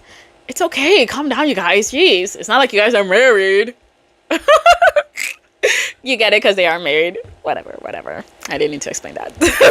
Anyways, we're gonna move on. Everybody's still having fun at the retreats, but we see Beck and Danny still by themselves, isolated from everybody. It's probably a bit awkward at the moment, I think. The dynamic for me, I'm a lovable dude. I like everyone, but when people attack my wife and disrespect her, I'm not going to play a part in being in their life. So, 71. And so, we had nothing but good chats and good vibes. Did you win again? Another athletic challenge? I'm going to carry on this magical day. But as everybody else is happy, we see Gia and Juliet basically talking shit about Beck and basically building up the hatred for her. And it's just so interesting to watch because it's like two evil people talking about another evil person. And it's like, I can smell the drama that is about to happen. Wherever Beck goes, drama follows. Wherever Beck goes, misery follows. Everything involves her. Everything involves her. Yeah. I think she's just a bitter, angry person. That just speaks volumes that you can do what she's been doing to Rachel, which was her friend this whole time. Like, she's so negative. I cannot be around that. Like, literally in my life. Like, I cannot. I agree. I just think it's so funny that they're talking shit about her as if they're both not horrible people themselves, but whatever. But basically, they're getting ready to attack her, and Gia is supposed to be the main one to attack her, and Julia said that she's gonna be by her side and supporting her main bitch. She's gonna jump in whenever she needs to. I'm like, damn, I didn't know this was Bad Girls Club. Clock it, my God, Anaya. But it's this Bad Girls Club. But basically, yeah, they're itching for a fight. But now we see Beck moping around because nobody's talking to her. But also, have you gone to talk to them? Because why are you expecting people to come to you? Why can't you go to them? Interesting, right? Right. But she notices Gia and Juliet are going around talking shit about her. And she hates this because it's making the situation worse. Gia and Juliet for sure have been the leaders of me being isolated. I don't understand Gia and Juliet because at that girls' night, they were just attacking, and then today, no one wants anything to do with me. And it's like, but what have I done to you? I haven't done anything. I haven't said anything to Gia. I haven't said anything to Juliet. Gia and Juliet have stuck their nose into this situation because they thought, oh, wow, this is an opportunity to get back. But finally, Sam and Chris decide to go and talk to her, and she burst out in tears saying that she doesn't know how all of this came just because of a joke. But I don't think it's their joke. I think it's your reaction after the joke, because that's the real problem here. But she said that tonight she really wants to officially bury this hatchet because she and Rachel are really close, so she doesn't want any of this beef between them. But it's really interesting because you just said you guys are really close friends. Yeah, you were talking this much shit about her. Beck, you have proven time and time again that nobody can genuinely be friends with you because you are going to turn on them so freaking quick. Look how quick you turned on Rachel, who was supposedly your close friend. It's just like, oh, I don't like her. I really don't like her. But Rachel is back, and she also says that she wants to have one final conversation with Beck to officially put this to rest. And hopefully it goes well. Right? Right. But before she can even get to Beck, Gia and Juliet get to her first. And y'all, basically, they start telling Rachel that Beck said that her and Steven got into a huge fight and that they all thought that they weren't even together anymore. And Rachel's like, what? Yeah, she was saying, oh yeah, they're not good, they had a huge fight. There was a lot of miscommunication because Steven agrees with me. So Steven had a conversation with me. Wait, how long was that chat? A few minutes. Like, they've gone to bed, like they're not good. Stephen wanted to come in and talk to me very quickly and just said, I really hope you can resolve it with Rachel. But because he didn't tell her, she was like, you betrayed me. And she walked out. But now, because of what Gia and Juliet said, Rachel said that she could no longer trust Beck. But Gia continues to tell Rachel a whole bunch of things against Beck, which now gets Rachel to not really like Beck, to the point that I think that she actually hates her now. And yeah, Gia just continues to tell Rachel a whole bunch of shit about Beck. I don't know why we've done nothing to them. And I get in trouble for standing up for myself. It's the exact same thing happened last night. I stood up for myself last night, and then I got attacked by Danny. Yeah. And I'm like, what? Yeah. Yeah. What? Thank You got God attacked my by husband Danny? stood up for me. Yeah. Why? By calling her a liar. Y'all, whole time, Danny did not even call her a liar. Like, can y'all please be for real? But this is getting ridiculous. But it gets even more ridiculous because Rachel's like, I'm just so glad that Gia and Juliet are sticking up for me. They're such good people. And I'm just like, Rachel, use your logic here. If anything, I'll stop being friends with all these people. Anyways, it's time for the final dinner before they all go back home. And oh my gosh, shit is about to go down. Going in tonight, I'm done pretending to be nice to Beck. I definitely think the group's a bit more fractured now. I've had conversations with Rach, like, for the past couple of days about how Rach has felt like unheard, gaslit by Beck. And Beck has been blaming it all on Rachel that it's been going on for so long. But Beck is the one that has been prolonging this whole entire drama. don't know how Beck has the energy to be doing this because I don't have the energy to be listening to it. What's crazy about this is that if anybody's prolonging this, it's Rachel, Gia, and Juliet. My goodness. But it's very awkward, and Beck isn't talking to any of the girls. And you can see her like standing away from all the girls because she's here and all the girls are over here like sitting down while she's just standing over there. And she feels so isolated by other girls, and she said that this is all Gia's fault. And for once in her very crazy delusions, she's actually right. But with that being said, she's only right like this percent, because yeah, it is Gia's fault because she has made the situation worse, but it is still your fault because you have made this a situation to begin with. Wait, let's cheers to Rachel. Everyone cheers to Rachel. Cheers. Quite intimidating, to be honest with you. Her and Danny have been really cold and fussy to me the whole way today. Gia, she likes to create gangs. These women are going to come for me, and I'm going to get my back up. To see Rachel latch onto Gia as soon as Rachel has a problem, it's pretty disappointing, to be honest with you. But Beck goes to talk to Rachel so we can finally end this 2-episode long drama, all because of a fucking finger-banging joke. Oh my gosh. But surprisingly, Rachel said that she doesn't even want to talk about this anymore, which is crazy for her to say because 5 seconds ago, before Beck even overheard her, because Beck overheard her, you told David, who by the way is sitting in between Beck and Rachel, talk about front row seats to the drama, my goodness. I would love that. But she told David that she wanted an apology from Beck. And also, she told us in an interview that she did want to have a conversation with Beck so she can finally squash this. So it's like, Rachel is just pissing me off. It's like, everybody's pissing me off. Oh my gosh. But Beck says that she just wants to move on. But Rachel says that she wants to process her hurt. And so Beck apologizes, but she's like, I apologize for such a minor joke that hurt your feelings so badly. And Beck, this is why it's so hard to defend you, because what the actual fuck was that? And not only did I clock it, but David clocked it as well. So David calls her out, and Beck is like, okay, it was minor to me, but how about we finally move on from this? Like, oh my gosh, Beck. With that stink ass attitude of yours, I think you guys are gonna have a very hard time moving away from this. But Rachel, she doesn't look like she wants to. Beck is not understanding what's actually upset me. You've been talking behind my back, making a joke of my relationship. Get over the word that you said. Other than apologising to you sincerely 3 times now, what more can I do to make you feel better? I'm going to be really honest with you. By the comment from the speech. Babe, but what more can I do but apologise? What would you want me to do to make you feel better? But Rachel said that she heard a lot of things throughout the day, and then she starts crying and she gets up to leave. And, Rachel, girl, y'all, they are both legit so insufferable. Rachel, you legit said that you want to squash this, so why are you running away? You are 35 years old. Stop running away from all your problems and be a grown-ass woman and face them head on. You said that you want to talk to her. You said that you want to squash it. You said that you want to get over this. So sit your ass down, talk about it, and get over it. Call her out on her bullshit, and let's move on. Like, what are you doing running away after every little thing? And I don't hate Rachel, I really don't, but it's just like, I'm getting annoyed. I'm getting tired of watching her talk big and bad, and then when it comes to her actually like talking to, you know, her perpetrator, she acts like a coward and she runs away. Girl, talk your shit, let her hear it. Please stop, I just want to leave. I can't do this anymore. I'm so sick of this. No, guys. Hey, everyone, listen, I just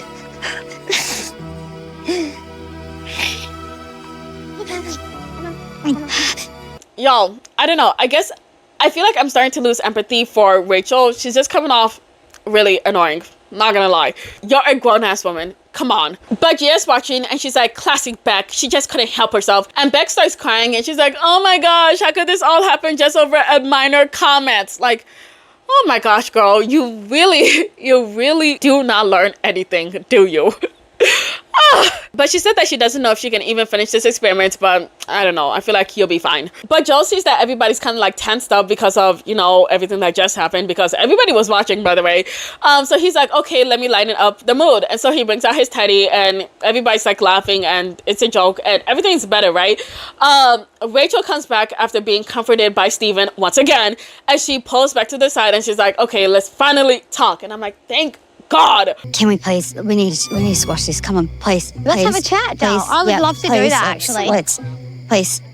This has been going on since night 1 of retreat. So literally 48 hours way too long. Rachel tells Beck that last night at the dinner table, Beck felt like she was getting attacked, but that wasn't really the case. They were just trying to make her hold herself accountable because, you know, she lacks doing that. But Beck said that she felt like she was walking into a lion's den and Rachel was happy to let her do so. Once again, very strange for Beck to be the one saying that when she's done that to other people, but okay, I digress. But she continues saying that all weekend she's been isolated while Gia just continues to talk shit about her, and now her and Gia became friends and it hurts her because she's been the one supporting Rachel this whole entire time, not Gia. But Rachel said that it's because Gia actually empathizes with her, but Beck cuts her off and it's like, no, it's because it works for her to have Gia on her side. And like, what? What does that even mean? That makes no sense here because everybody's on her side. Why would it work for her to have Gia on her side? Like, what? But like, Beck, this is supposed to be a discussion and you're making it to an argument. And for what? For what? But Beck starts talking about how Rachel is fake and that she doesn't know what she's doing. And then for some freaking reason, she starts going off on Rachel. Why is this happening to me right now? Why is it happening to me? Look, you're fine. You're the one sitting with everyone. Today, I'm the one excluded. I say one word. Missing the whole... It doesn't matter. Do you think that I did this purposely to hurt you? No, I've never said that once. So then why is it such a big deal? Because Why? Beck, Why? you're not understanding. No, mic drop. See you later. I think that Beck is purposely missing the point because this is not about a damn word. It's about her reaction and how she made no good at all. You fucked up and then you double down and then you start talking shit about your good friend and you're just a shit ass friend. And all you can think about is, oh, I just need to apologize for that word. That's it. When that's not the case at all. You need to apologize for how you're just a terrible person and how you don't know how to take accountability at all. But then she leaves and she's like, well, if she can accept my apology, then we're done. Okay, bye. My gosh. But Rachel gets up and she apologizes to everybody because, you know, this whole trip that was supposed to be fun for everybody has now become her issues with Beck. But everybody's like, oh my gosh, girl, don't worry about it. But Rachel leaves to cry again, probably. I don't freaking know. I blocked her out. Definitely my annoyance for her is nowhere near my annoyance for Beck. So yeah, I feel like this is just a little quirk to her that I will just need to get over. My gosh. But then we see Gia and Julia talking shit about Beck. No shocker there. Scott is mad about Danny calling Gia a liar. And I'm just like, what? There's drama here? Okay. Honestly, there really shouldn't be. Hey, your wife is a liar. No, she's not. Okay, that's it. Why are we having beef over this? She is a liar. Beck, Beck, you shut up, mate. Don't tell my husband to shut up. Scott, I thought, as per usual, is just thick as shit. Backs his wife, even though he doesn't even understand what she's saying. You two have both done wrong by me and my wife. How? What? How? Let's go. Bring it on. I don't need to explain anymore. What have we done wrong by you? Scott, explain it. But they keep arguing, and so what Scott and Danny decide to do is that they decide to get up and go to the other side of the whatever party so they can have a one-on-one conversation. But as they're trying to talk, they're pausing every couple of seconds because the girls are getting louder and louder and louder. So Danny is like, yeah, man, I think we can like sort this out. I didn't really say all that. Shut up. One more time you tell me to Anyways, yeah, I think the girls are just doing too much. They have their own issues. We've got Dom and Dom over there. To take accountability, and I know that you've done everything. Okay, yeah, so why don't me and you be man to man and be honorable and and it just keeps going over and over and over again. I'm just like, oh my gosh, what the fuck? Honestly, it's one of the funniest things ever. Do the same thing. Scott, listen, stop. We've got Dom and Dom over there. To take accountability, and I know that you've said sorry. I'm taking accountability, You right? said sorry. I don't actually dislike you. When Can I speak? No, Julia? no. Speak. No. Listen to Gia tonight like you listened to her last night, honey. Babe, no. I'll tell you what I'll do as a gentleman, right? I want you to know, as a gentleman, I've got nothing against you. So they did this for a while, and I loved it. Honestly, this has gotten to be one of my favorite scenes from like the whole entire show. We're only like a third done. For the majority of the show, this is my favorite scene. Stop manipulating me. I've nothing against you, I just think we keep it here. That's it. Keep it civil. Civil. Fine. But after all of that, I think seeing the girls and seeing how they were arguing, I got 6 hours, bitch. What do you want? No, quickly, Tanya, Inka. Quickly, what do you want? Is this for me? What is this? Angela's book? You bought this for me? Really? guys, look, my sister got me a laptop. Oh my gosh. I was trying to get one because, you know, my PC back there, when the power goes off, everything gets deleted. So I was going to get myself a laptop, but it was like over $1,000. So I was like, nah. But then she made it buy me one. Oh my gosh. I am loved. I'm so happy. Okay, let's get back to the episode. But after all of that, I think they realized that they didn't want to be like the girls, and so they decided to just do a handshake and then they leave. And I loved it. I think it was one of the most endearing parts of the whole entire season. But it was really nice to watch. But back to the girls, they're still arguing. No shocker there. But Juliet tells Beck to hush, and Jack is like, oh, you want me to hush? Come at me then, make me hush. And Juliet just stays there and just stares at her. I'm like, oh, interesting. All bark, no bite, because bitch, you can talk all that shit, but you can't actually fight. Very nice to know. But with that being said, that doesn't stop Juliet from still barking. Babe, every night you've been the dumbest here. That is not appropriate. That is not okay. And I would never use those words towards anyone. No. How? Babe, how, honey? I'm not gonna lie, they honestly gotta stop censoring things because I don't know what the fuck they be saying. And it always be something so big because everybody always has like a big reaction, but like, I'm like, what they say. It's like, but you're not a part of a joke, but like everybody else gets the joke and you're just like sitting there not getting what's going on. But everybody's disappointed with Juliet, and she said that she just hit her boiling point, and yeah, you tend to do that a lot. But she said that she just wanted Beck to have a taste of her own medicine, and then they start arguing, and then Juliet says that Beck is a manipulator, and yeah, she's right. She is a manipulator. But then she gets up and she goes to sit down to Gia. I think she wants Gia to back her up. And Gia's like, I'm a girl's girl. I'm going to back up my girl. And once again, using that girl's girl comment. Like, girl, nobody cares. Just back her up if you want to back her up. Don't back her up if you don't want to back her up. But at this point, I don't even know what's going on because they're going back and forth so much that you just kind of tend to like zone out. And I feel like everybody else is also like zoning out. Nobody knows what's going on. It's just like two girls arguing over shit again. But then he tells Beck to stop, and Juliet tells Joel that he can't be friends with Beck anymore, as if they were friends in the first place. Like, I don't think you gotta worry about that. But Joel said that Juliet just went way too far with what she said about Beck. But Danny, for some freaking reason, is trying to speak some sense into Juliet. Like, why? If anybody can speak sense to her, it's the experts. But other than that, I don't think she's gonna listen to you. But she only listened to like only 2/3 of the experts because she didn't give a fuck what Alessandra had to say. So I don't know why Danny, of all people, is trying to talk to Juliet. Your wife has been hurting so many people in this experiment. Does it make it okay for you to call someone a dumfries? Have you even answered that question? I don't have to answer your question. Okay, then do we have to answer your question? You don't have to. I'm asking Joel Don't a answer question. his question. He's not answering mine, don't answer his. Just a genuine question. But then he goes and he grabs Beck so they can leave for the night because he is sick and tired of everybody disrespecting his wife. And so he wants them to stay at a hotel for the night. And I'm just like, oh, okay. Interesting, because you guys only had one night left here. So it's not like you would have interacted with these people the very next day. I don't know. It just didn't make sense to me. Just sleep tonight, wake up, pack your stuff, go to your cars, and then go home. It doesn't make any sense to go all the way to a hotel and pay for a night there. I don't know. I'm just saying. But we're done with that. Episode 24. So tonight is dinner party night. I love it.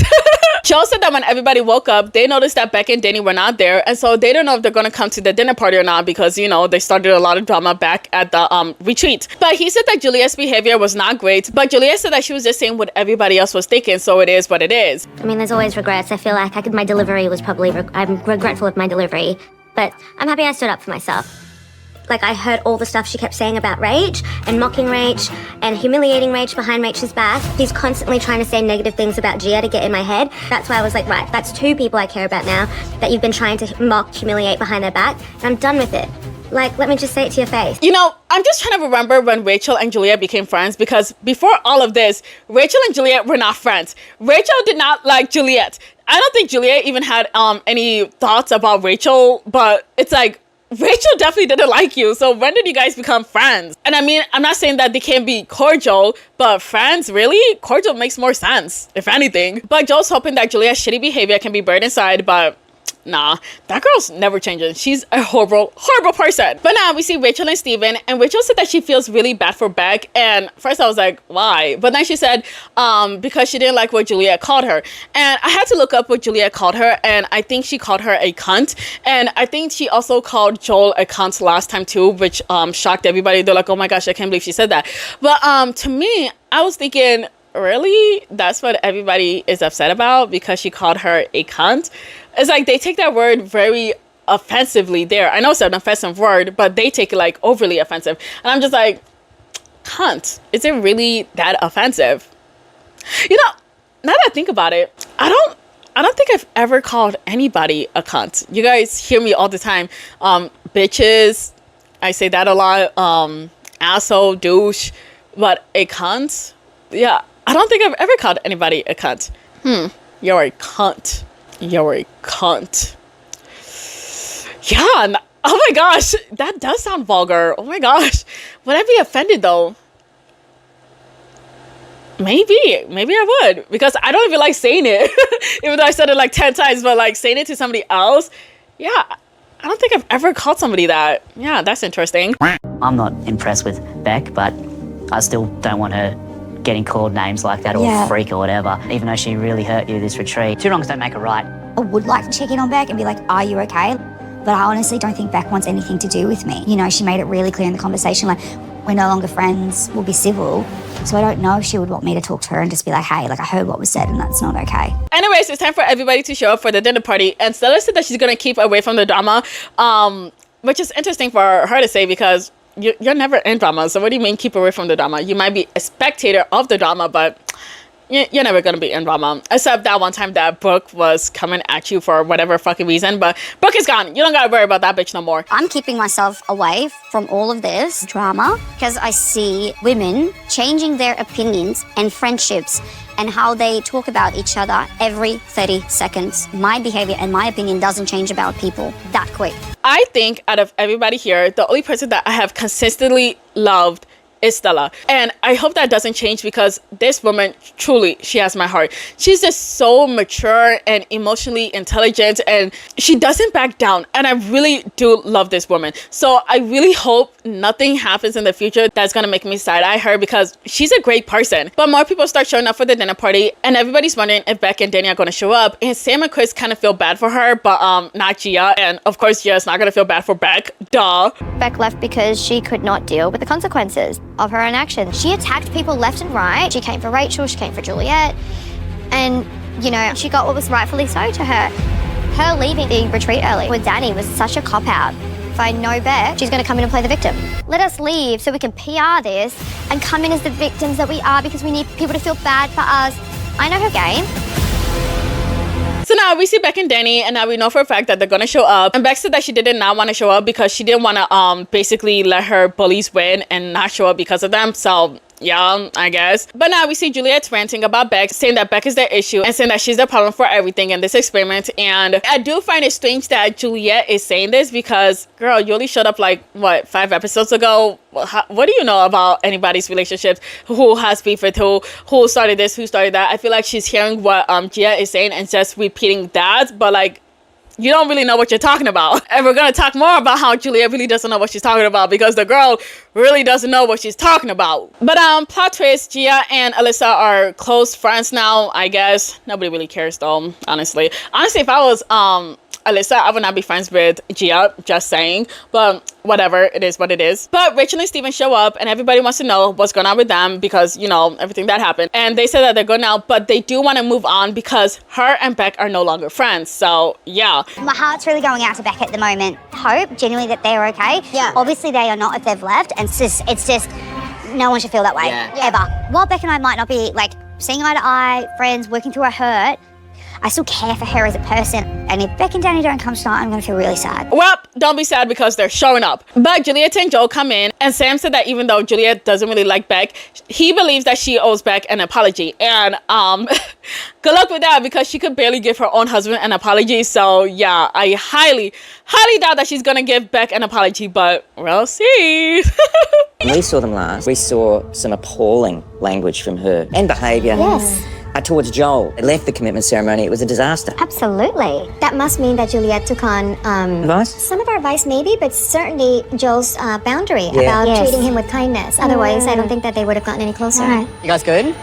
Yeah. We also find out that Juliet and Joel got a bit further in their intimacy last night, and honestly, me personally, I wouldn't touch Juliet with a 5-foot pole, but you do you, Joel. I'm glad you got some, but I think you just contracted crazy. Just saying. But now, Beck and Danny finally show up, and everybody looks at them and they're like, oh my gosh, they actually showed up. Oh, they look really Of course she was going to show up tonight. Honey. See you, love. Are we saying honey? People wait for everyone else first. I don't think we should. You don't think we should? I just don't see the point. Yeah, the bridge is burnt with Beck and I. So I didn't feel the need tonight to go up and say hello to her. We're not friends. End of story. Like, I'm not doing it. But Juliet, Gia, and Scott do not get up to greet Danny and Beck. And Danny notices this and he's like, oh my gosh, those Muppets. I can't believe they can't get up and be honorable people. But like, when have they ever been honorable? Well, I feel like Scott is, but Gia and Juliet. Also, it's so weird because they don't like you, so why do they have to do that?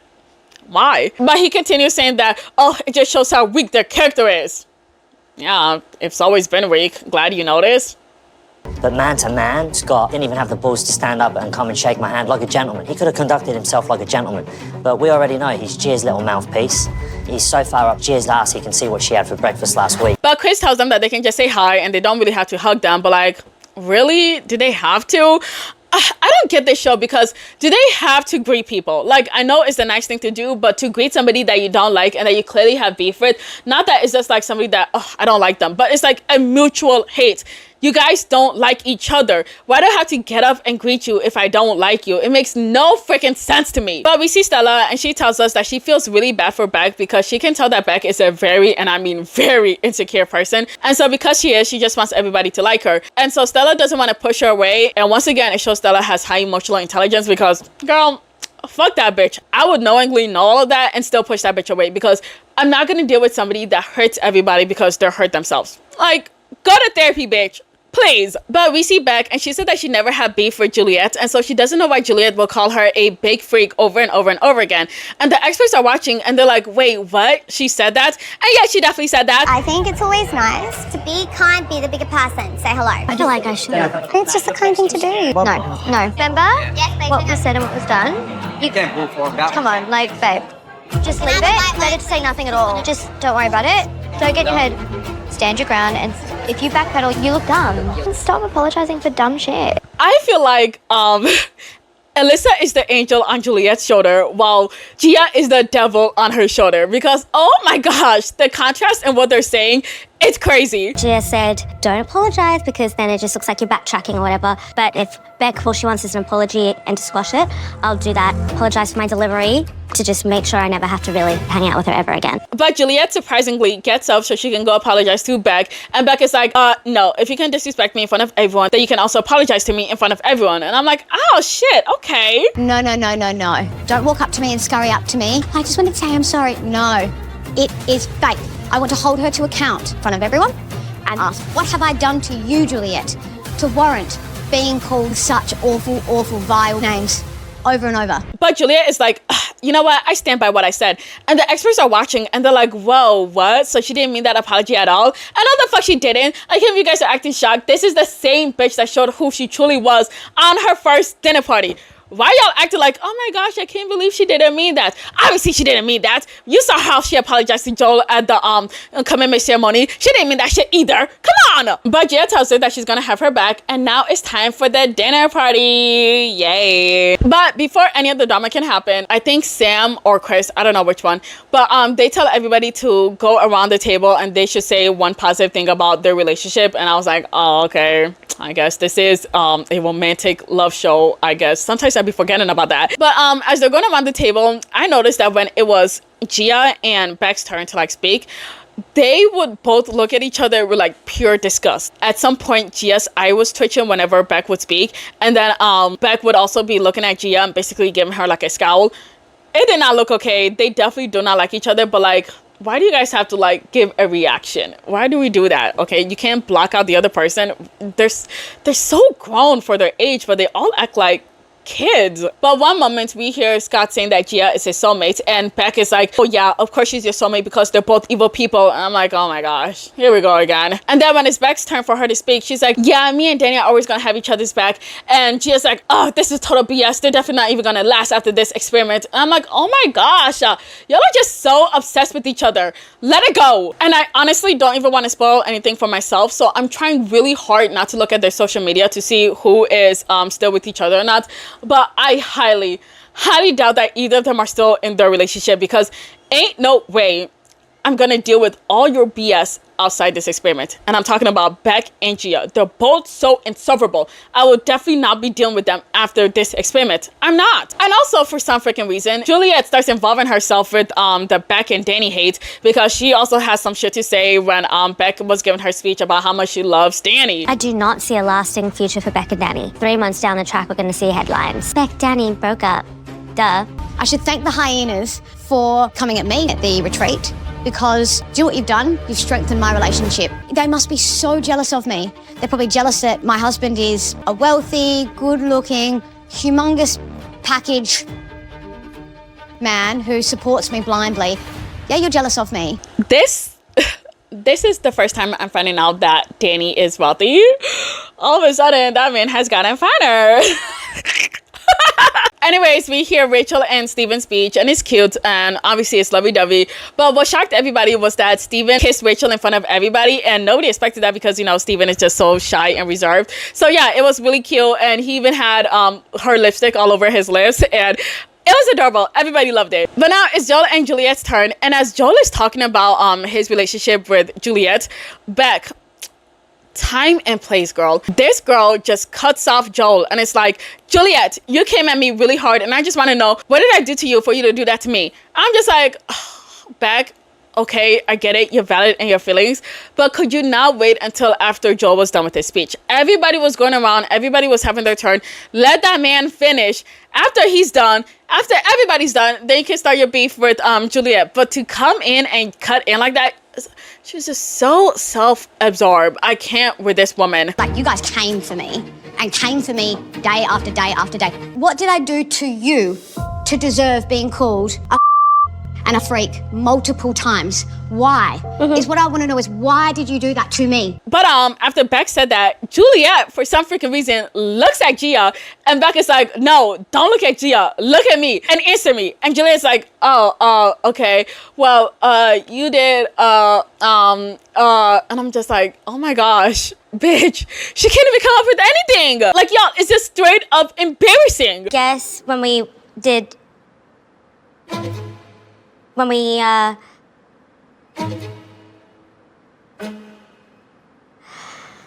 the Rachel situation,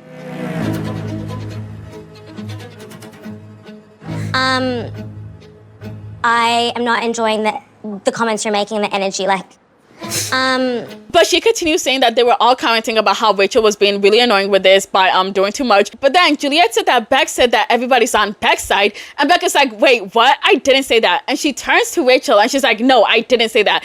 And you know what? I don't remember if she said that or not gonna lie. They argue so much, sometimes I zone out. I'm sorry, guys, I really do, because I need to dissociate myself from all of this bullshit. Both Juliet and Beck are big liars, notorious liars. I cannot lie. So it's really hard to know who's telling the truth or not. With how I'm looking at it, I feel like Juliet is the bigger liar of both of them. So for now, I'm gonna believe Beck, but I don't know. But Juliet continues, and she said that Beck made a comment that was bleeped out. She was like, Beck said bleep, and I don't know what she said, but she said that Beck continued to make that comment like 10 times. And I believe how Juliet is saying this. I feel like she is saying the finger banging thing because that's all I could think about. But she said that Beck mentioned it like 10 times, and Beck is like, no, I didn't say that. Rachel just looks mortified because remember, she said that she wants to forget about all of this, and now they're both bringing it back up, and she's like, oh my gosh, I gotta deal with this again. And yeah, you gotta deal with this again. Sorry. What planet is Juliet on? Because it's not my planet. This is where you're not making sense, because none of this is factual, right? Okay. It never happened. And so then, there's all these tiny things. Juliet is not only clutching at straws to try and think about why she was so nasty to me, but she's actually making things up to excuse her behaviour. It's all a lie. For what? Oh, yeah. But Gia hops in and she tells everybody about the merch comments, which was true, okay? That was very much true. And that I think was one of the more shady things that Beck said because, yeah, why would you make such a comment like that? Yeah, let me write finger banging and sell it as a merch to everybody. I'm like, what? But Steven's like, ugh, I can't believe this is happening. And he feels really bad for Rachel. And yeah, I feel like when you look at her, it looks like she wants to die. And yeah, this is really embarrassing for her and Steven. But shockingly, Beck said, no, she didn't say that. And like, yeah, you did say that. That's what I was saying. These are fucking liars, but they just lie and lie and lie. You don't know who to believe. So I feel like instead of trying to like figure out who's telling the truth and who's lying, it's just best to believe that they're both lying and just move on with your day, because you're never going to get the truth out of these people unless you show them the receipts right in front of them. And they're like, oh yeah, I did say that. But it was this person's fault. My gosh. But Rachel said that Juliet is not getting to the point, and clearly she has an issue with Beck, and she needs to stop making everybody else's issues her own. And then Rach had to leave twice on our final night. I would never speak to another person the way that Juliet spoke to Beck. And I don't need Julia to speak for me. It's infuriating. Steve and I were done with this. This was left in Kiama. Why is this getting brought up again? Enough talking about this. So Rachel comes in and she said, I think you're trying to use somebody else's situation to make excuses to why you said something that you shouldn't have said. I'm like, okay, damn, Rachel, like you're clearly in the wrong by Beck, but you're still backing her up. And I'm like, damn, you really are a good person. I like Beck. Fuck her. But Rachel said that her and Beck already have their issues, but she would still never speak to Beck like that. But you, Juliet, should have never used those words to criticize her. And once again, Rachel standing up for Beck? Wow. Such a good person. I cannot lie. She is a good person. But Juliet is like, oh my gosh, I can't believe Rachel is criticizing me. She hurt me when I'm in this situation because of her. And I'm like, wait, what? You're not in this situation because of her. You decided to stick your nose into something that wasn't your business. And then you started beef with somebody that you didn't even know. For what? All for what? And along with that, you're also a follower, because I think what led her to all of this was Gia getting to her ear about how much she hated Beck, and she heard that and she's like, you know what, since you hate Beck, now I hate Beck. And now she's doing all of this. People called her out on her bullshit because, girl, this is none of your business. And now look, you look fucking stupid. Like, see, I don't understand why I have to, like, there's gonna be more stuff. This is the problem. I said a comment in a speech. I made some jokes at the end of it and they were shit. They offended my friend. Yeah. And I've apologized over and over. However, at the last night, after bullying me for 3 days straight, right, to the point where my husband and I needed to leave at 1 a.m., you call me a dumb and a yes. And what did she call me? A freak. Over and over and over, and a manipulator. I've done nothing to you, and I'm owed an apology, Juliet. But Gia's like, no, Juliet cannot apologize because it's gonna make her look like an idiot. And what a shit advice coming from somebody that already had to give like 10 fucking apologies. And we're just a little bit halfway through the whole entire season. But you apologized so many freaking times because of other things that you did and said. So what do you mean it's gonna make her look like an idiot if she has to apologize? Does that mean that you look like an idiot every single time you apologize? Which, yeah, she kind of did, because you apologized and then you did it again and again and again and again. When will you actually learn? Come on. But Juliet gives a half-assed apology, and then she starts making a whole bunch of excuses. And then, for some freaking reason, she turns this whole thing back onto the Rachel drama again. Like, girl, that does not involve you. Get out of that situation. It's none of your business. But Denny has had enough and calls her out on her bullshit and said that when they came in, she didn't even get up right away to apologize, but instead she waited until much later to get up to apologize. And Juliet is just sitting there like a fucking dumbass, and she's like, well, I don't understand why we can't all just be mature and just move on. Girl, you brought this up in the first place. You involved yourself into something that you shouldn't have involved yourself with, and now you want people to move on because, hello, we all see that you're in the wrong. Come on. But throughout all this extra beating that Juliet is getting, experts noticed that Gia has not stepped in to like defend her friend. And not only did they notice, but Juliet also noticed as well. And she's like, oh my gosh, my friend did not step in to have my back. And no, the fuck she didn't, because hello, she's a fake ass bitch. Duh. But Danny asks her if she's gonna apologize, and Juliet tells us in the little interview that yeah, she is gonna apologize, but she's only gonna do it so Beck can stay far away from her as possible. So now we know that her apology is not gonna be sincere because she's just saying it just to say it. But she apologizes, and Gia stays quiet in front of everyone, but she has a lot of shit to say in the interview. Danny's sitting there going, right guys, I think we need to all be nice to each other, apologise and do this and do that. And it's like, where's my apology, Danny? Do you think I deserve an apology for yelling at me at the retreat, calling me a liar? Do you know what's funny? Danny, where's my apology? For Is what? that lost in the mail, guys? Wait, what? I've never got an apology from either of you for calling me a liar. Whoa. But Beck is like, huh? But then she brings up how Gia lied because I don't know. We don't know whether Gia still lied about this or not. But she brought up how Gia lied about how Danny was flirting with her. And oh my gosh. Oh my gosh. In the last video, that's all Beck could bring up. And it was getting so tiring. And so everybody's tired of it. To the point that they're like, you know what? We're done.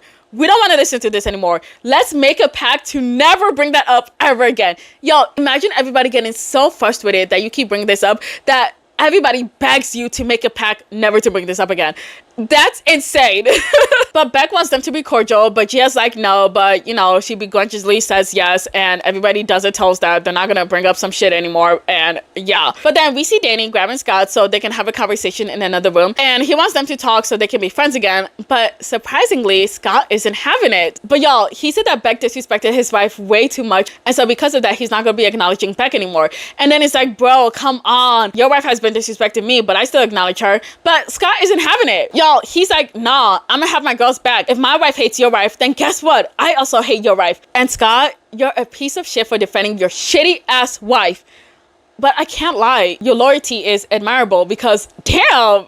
If it wasn't for you jumping Joel during his reception thing, I would have loved everything about you. But because of that, you kind of get like a B+ from me. But you're honestly a great person. But I would like you a whole lot better if you don't go through with marrying Gia and you find somebody much better for you. Hopefully a much nicer person.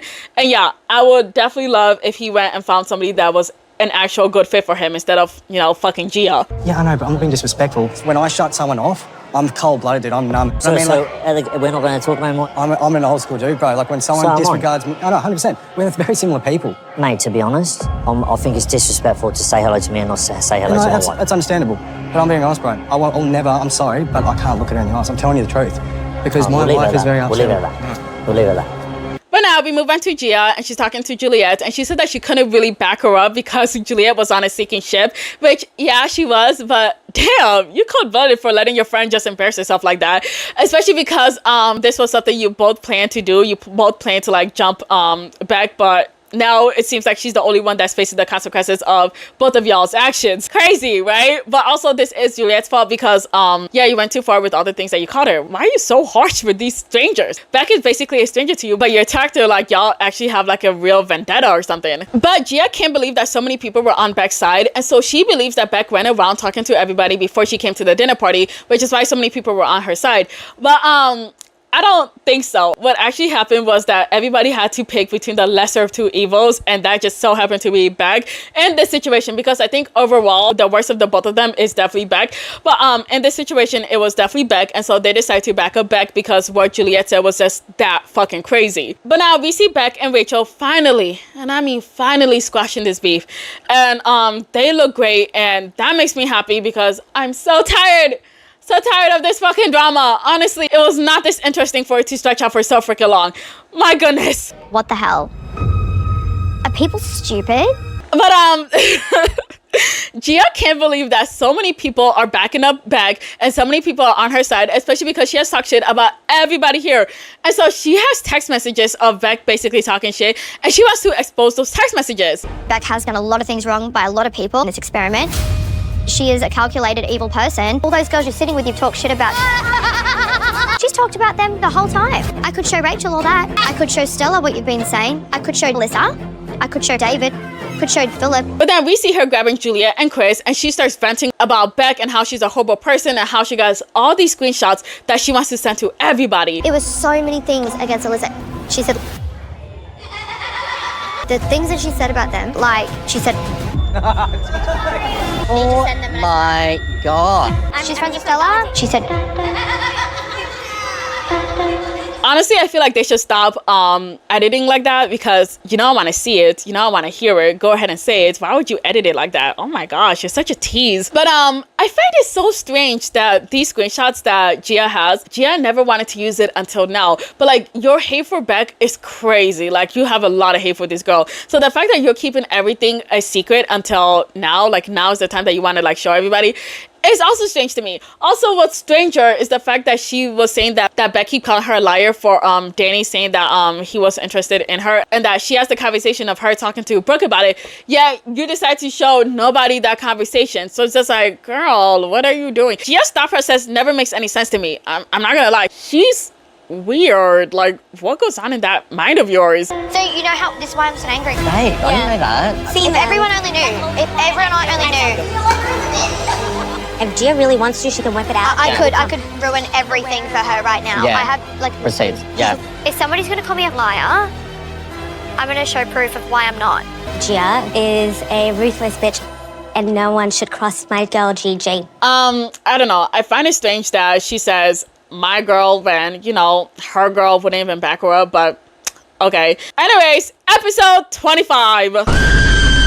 It's commitment ceremony day, yay! So we see Beck and Danny, and she said that she only thinks that Juliet even apologized to her in the first place is because she knew that the experts were watching. And yeah, that's a great point, because last time the experts chewed her out, and so I think she wanted to fix her mistakes before the experts were like, I can't believe you did all that. You know what I mean? Yeah, you know what I mean. But Chris said that he thinks that Juliet's apology was genuine, and Chris, you're fucking stupid. You're just saying that because she's your friend.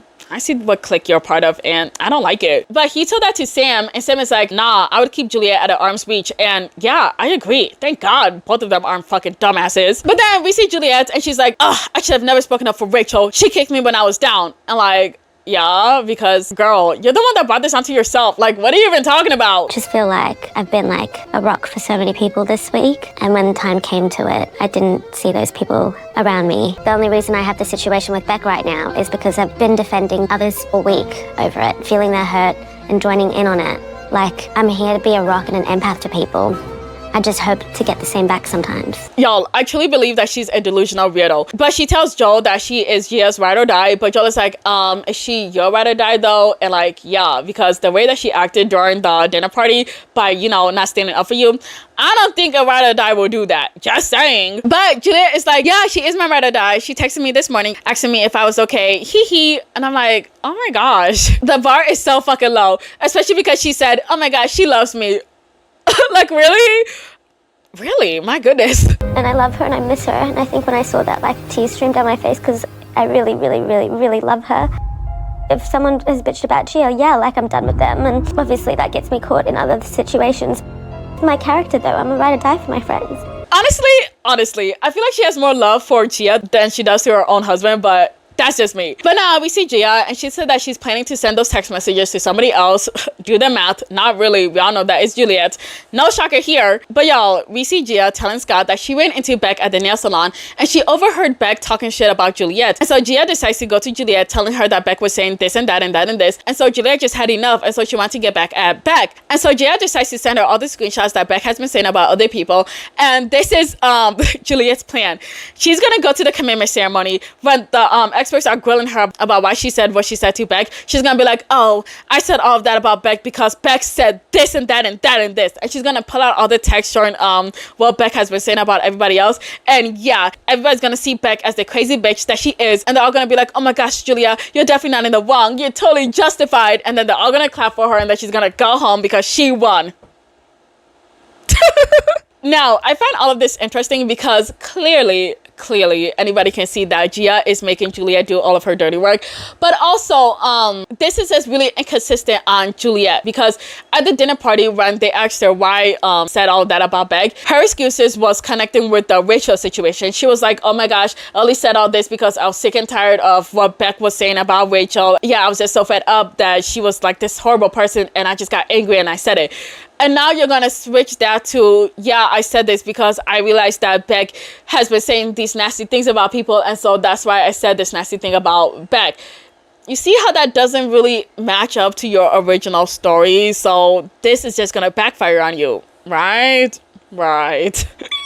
Because we're gonna get to it soon. But what's also interesting to note is that while Gia is telling Scott all of this, Scott just looks visibly uncomfortable. I don't agree with the language Juliet used. I think it was a bit inappropriate and too far, but the screenshots show that Beck is very comfortable using that kind of language. Some things in the message that were really disgusting. I think the screenshots, if they are aired out, they help me, because what I've been saying this whole time is she is a calculated evil person, and those screenshots show that. So if Juliet feels that she needs to do this tonight, then Juliet should do this. Could blow out of proportion, that's for sure. Never happens.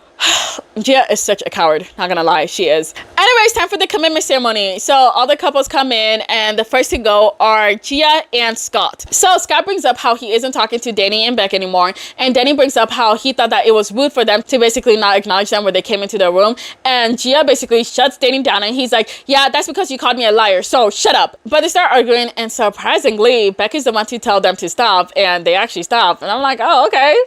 Word. But expert John mentioned that Gia really can't stop her into getting herself involved with drama, and just like, actually, I was not in drama in yesterday's dinner party, so yeah, get that right. But then they move on, and Gia says that she doesn't want to say that she loves Scott first until Scott says that he loves her first. And Scott says that he wants to see how they are outside of this experiment, you know, in the real world, before he even tells her that he loves her, so he can actually like see, hey, is this the woman I want to be with for the rest of my life?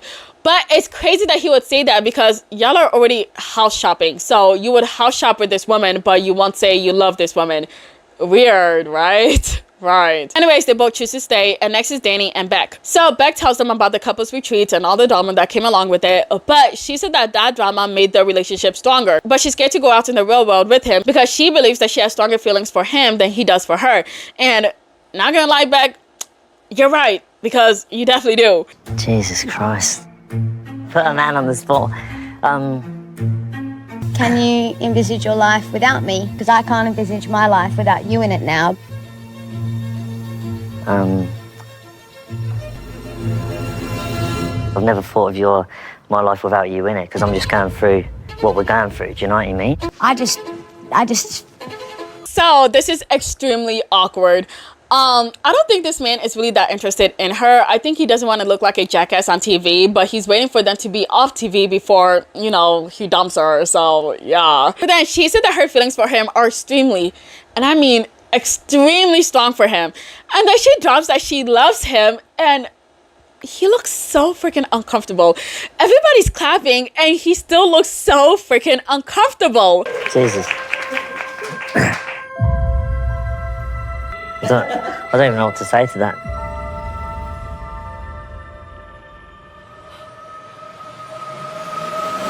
You don't have to reply. I can't cope.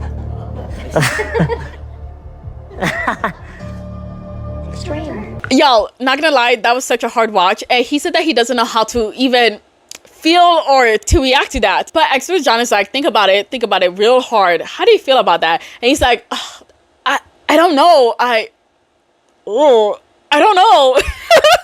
But yeah, I think he doesn't know. Actually, no, I feel like he does know, and that the answer is that he doesn't really love her, but he doesn't want to say that because how do you say that in front of everybody? But then they ask them to make the decision if they want to stay or leave, and Beck, I'm pretty sure I know where this is headed. L-E-A-B-E. No, I'm just kidding. Yeah. Please don't run away from me. I won't. Relax. Okay. She chose to stay, and he also chose to stay, but the whole time he looks like he wants to die. Yo, Danny is the only one in this whole experiment that generally looks like they want to die while being with their partner. Since episode 1, he looks like he can't do this, and he's just playing enough for the cameras. But boy, I know you want to go, and it's okay, just say that, for my gosh. But he tells us that Beck kind of put him on the spot, but he feels like he dealt with it pretty well. But like, I don't think so, but okay. But he also said that you really shouldn't tell somebody that you love them unless you truly, and I mean truly, mean it, and that it's a massive thing to say, and so you shouldn't just use your words loosely. So look, she could tell me 10,000 times. If I don't feel it, I'm not going to say it back. So yup, it's been confirmed that he doesn't really love her, and you know what? I don't blame him. Beck is a mess. She's unhinged. She spirals way too easily. She's super insecure. Y'all, I can't. I don't blame him at all. Anyways, time for Rachel and Steven. So they talk about the retreat, but expert Alexandra asked her, why were you upset for 3 whole days? Because yeah, that was crazy to be upset for 3 whole days. But she said that she felt humiliated, and it became a big thing that really shouldn't have been, and she was influenced by Gia and Juliet, and she shouldn't have listened to them, but she did. And she also felt like she was a pawn in their little fight, and she really didn't like that at all. But Juliet pipes in, and she said that she didn't even want to be a part of this, and that Beck will be talking shit about Rachel, and she'll be like covering her mic so that Mike wouldn't like pick up all the shit that Beck was saying. And Beck is like, that's a lie, the bitch lies. But Rachel and Steven just completely ignored them, which I love to see. It was like so embarrassing for them. They're like, blah blah blah blah blah. Anyways. But they said that it did hurt their physical intimacy, but it did help their emotional intimacy, which is good. I guess. Yeah. But now it's time for the decisions, and they decide to stay, which, yeah, I kind of figured. Next is Sam and Chris, which were pretty boring, but I will add in here because if this didn't become a problem later on, I would have just skipped this little segment, but it does become a problem later on. Mel asked Chris what did he see their future was gonna look like, and he said that, oh, Sam is gonna move to Sydney, and then from Sydney we'll keep going back from my farm to Sydney, and the Sydney from my farm, and just continue to live life like that. And she was like, oh, okay. Chris doesn't say anything. Chris is just like, and that's it. Okay, we're gonna get back to that later because they both decide to stay, and yeah, it's gonna become a problem later though. Moving on is Stella and Philip, but before Stella can even sit on the couch, she grabs tissues and everybody's like, whoa, what the fuck? And I'm like, okay, is this gonna be tears of happiness, of tears of our relationship is gone to shit and I'm ready to cry? We don't know yet. But apparently Philip already told her that he loved her, but she didn't tell him that she loved him, but instead she told him that she loved him in a long-winded way without actually saying, yeah, I love you. And the reason for that is because she's afraid of abandonment, and also she doesn't really know if they're gonna last because he wants to stay in his city, but he wants her to move to her city, and she feels like this is a breakup worthy thing. I see it as a catch-22. At the end of the whole experiment, you go back to Melbourne. And I feel like I cannot love a man that's going to leave with me.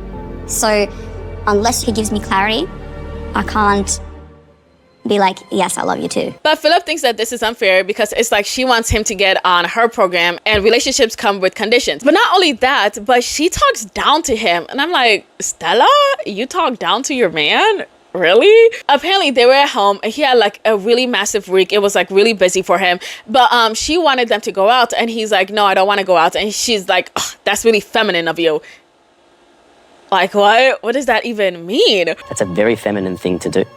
Sometimes you just need to go and do what you don't want to do because that is the masculine thing to do. And just saying that I'm not masculine. That's very harsh. It's not a masculine energy. It's just a go energy that women and men can have. To tell him that it's feminine, and it's really attacking his masculinity. Yeah.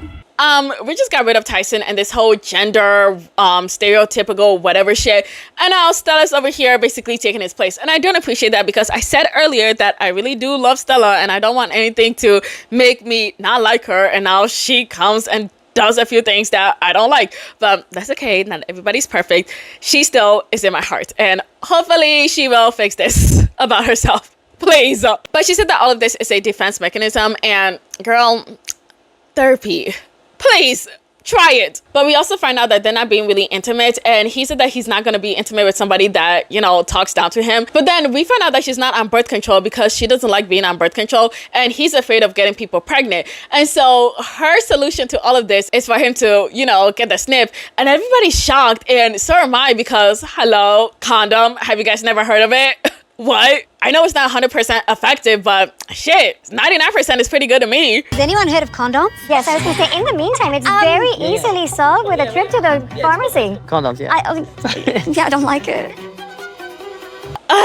Y'all, I was really hoping Stella wouldn't get annoying, but this will do it. That really shouldn't be the factor to bring you guys apart. So it almost seems like a little bit of an excuse. Maybe a little bit because I've just been getting thrown around the mental ringer, so to speak. Yes. And I'm just like, do I even feel appreciated? Is this someone that I should really be attracted to and putting my sexual energy towards? Because I just don't, like, I feel sometimes that I'm just taken for granted. But after a long conversation that honestly I couldn't be bothered to pay attention to, they decided that they're gonna work on their relationship, and they both decided to stay, which is great because to me, y'all are our top couple, okay? If you guys don't make it, I don't think anybody else gonna make it. Anyways, moving on to our last couple, Juliet and Joe. So they walk in all smiley and shit, and even the experts are so surprised that they fixed the relationship so quickly because damn, it's really hard to come back from all of that, but they did it. But Joe said that Juliet came into his room and she was crying, and she gave him a heartfelt apology, and he was like, you know what, okay, fine. So they decided to go to the pub, and actually they went to multiple pubs. They were like pub crawling. They were having a bunch of fun. It was a good vibe. They came back home, and then they ended up hooking up, and they've been good ever since. Sex, it's crazy, right? It changes your mind on everything. honestly, if we're thinking back to the old commitment ceremony, I wouldn't have given a fuck if she would stay. My ass would have packed my bags and I would have been on my way. The fact that he was so quick to switch on her when, you know, they had sex also lets me know that, Joe, you're thinking with your wiener, you're not thinking with your brain. Come on. But Juliet brings up the events of the dinner party, and she said that she didn't like that Joe didn't really step up for her and that he didn't have her back. And she was getting really frustrated because she saw that Scott had Gia's back, Danny had Beck's back, even David had Alyssa's back, but he didn't have her back. But Joe said that he thought that Beck and Danny were actually coming at her pretty respectfully, so he didn't feel like he needed to step in. And I wouldn't really say that Beck came in respectfully because she did cut him off just so she could attack Juliet, but it is what it is. I honestly wouldn't defend what's the name, Juliet, in that situation because she was completely in the wrong. I felt like they were giving her a fair shake, so I didn't feel the need to step in. If they were coming at her and attacking her and hurling insults at her, I would have stepped in. I just didn't see that.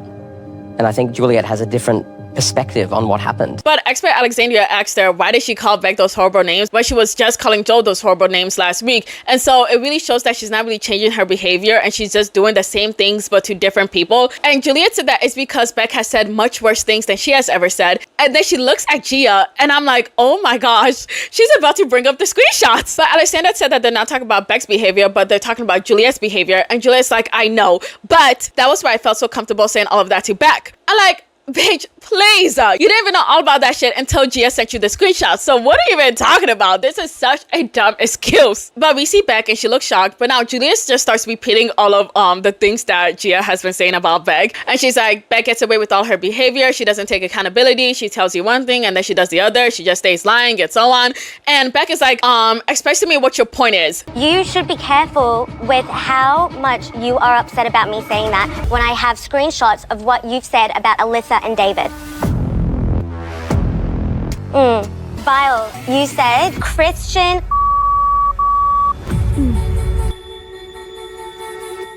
So, y'all, this is crazy. Honestly, the beeping of censoring everything is starting to piss me off, but whatever. But what's insane to me is that Beck hears this and she never denies anything. I think her facial expression basically said enough, and so she couldn't be like, no, I didn't say that. Bitch, you look like you said that and you're not denying it. So yeah, and I would have beaten your ass. Like, I'm so serious. You would have gotten beat that day. Not just you, but everybody else. Gia and Juliet, they would have gotten the ass beat right there and then. But Alexandra asked her, how did she even get these screenshots in the first place? And Juliet is like,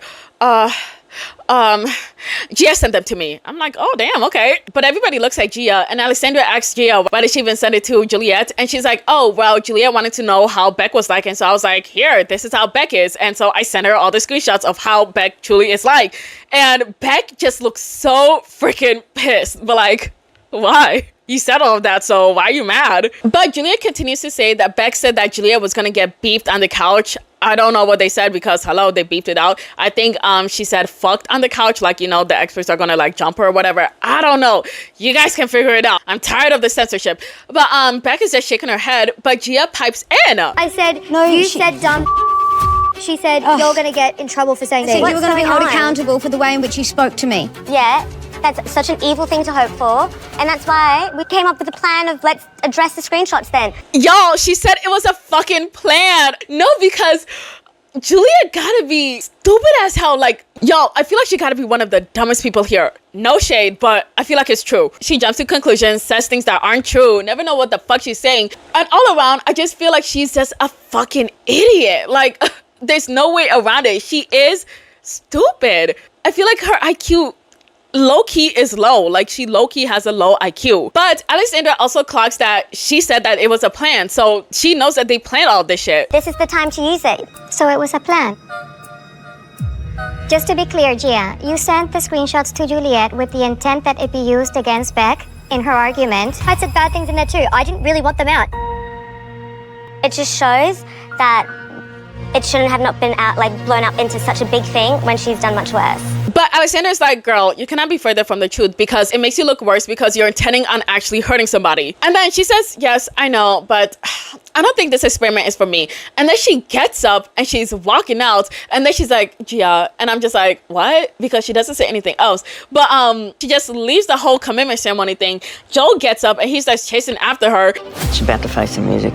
And she nobs. But she then starts going off on Joel. Done. You're such a dog. You're What do you actually a mean? pig. You're a dog and a pig. Hey, Jules. That was really, yeah. Jules, what's going on? No. What's going on? I'm going home. What's going on? Why are you going? Because you just literally don't touch What? me. I'm going back to Melbourne. Where you are you just going? completely threw me under the bus. How? Yeah. Disgusting. I have to be honest. Like, what did he even do? Nothing. But I think that was the problem because he did nothing. That's why she's so upset at him. But like, I cannot defend you being a jackass, okay? I cannot defend you being a bitch. I cannot defend you trying to actively plan to get somebody and then your ass getting caught. Like, what do you want me to do? Look stupid in front of everybody else when you should just be the only one looking stupid? Come on! But then when she called him a gaslighter, I fucking lost it because, girl, what? I'm starting to think that she doesn't even know what that word means. The girl has the IQ of a fucking walnut.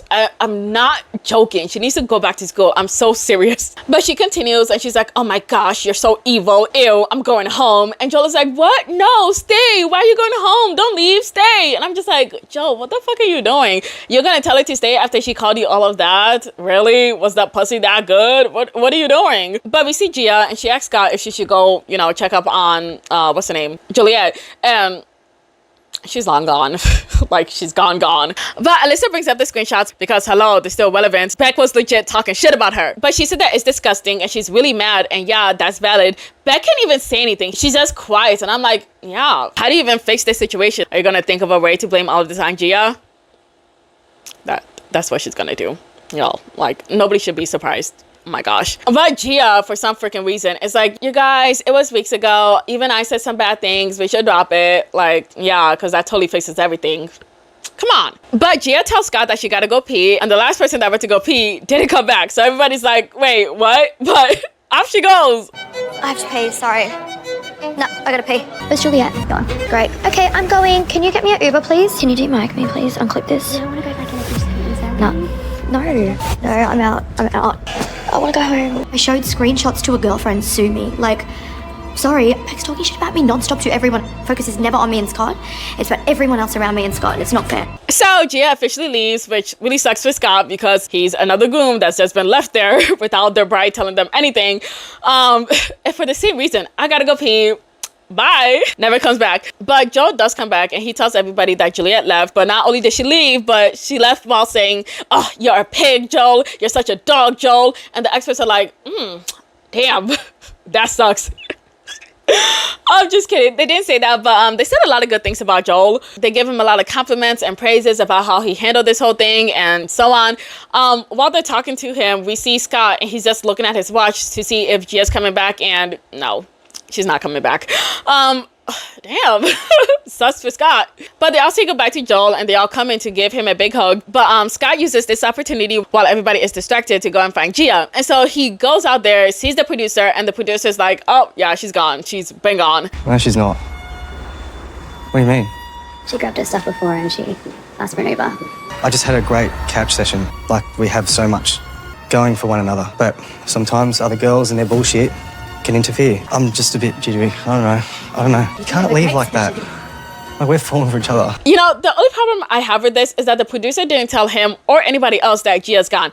Also, it's quite interesting that nobody even mentioned it. Well, I can't remember if somebody did or didn't, but if the experts didn't question it, like, oh my gosh, where's Gia? What happened to her? Like, why didn't nobody check up on Gia to see if she was here? Why didn't the producer go and tell the experts that, hey, by the way, Gia's gone? Like, nobody told anybody anything, which is weird to me. I'm not going to sit here without her, so yeah, I want to go get my wife.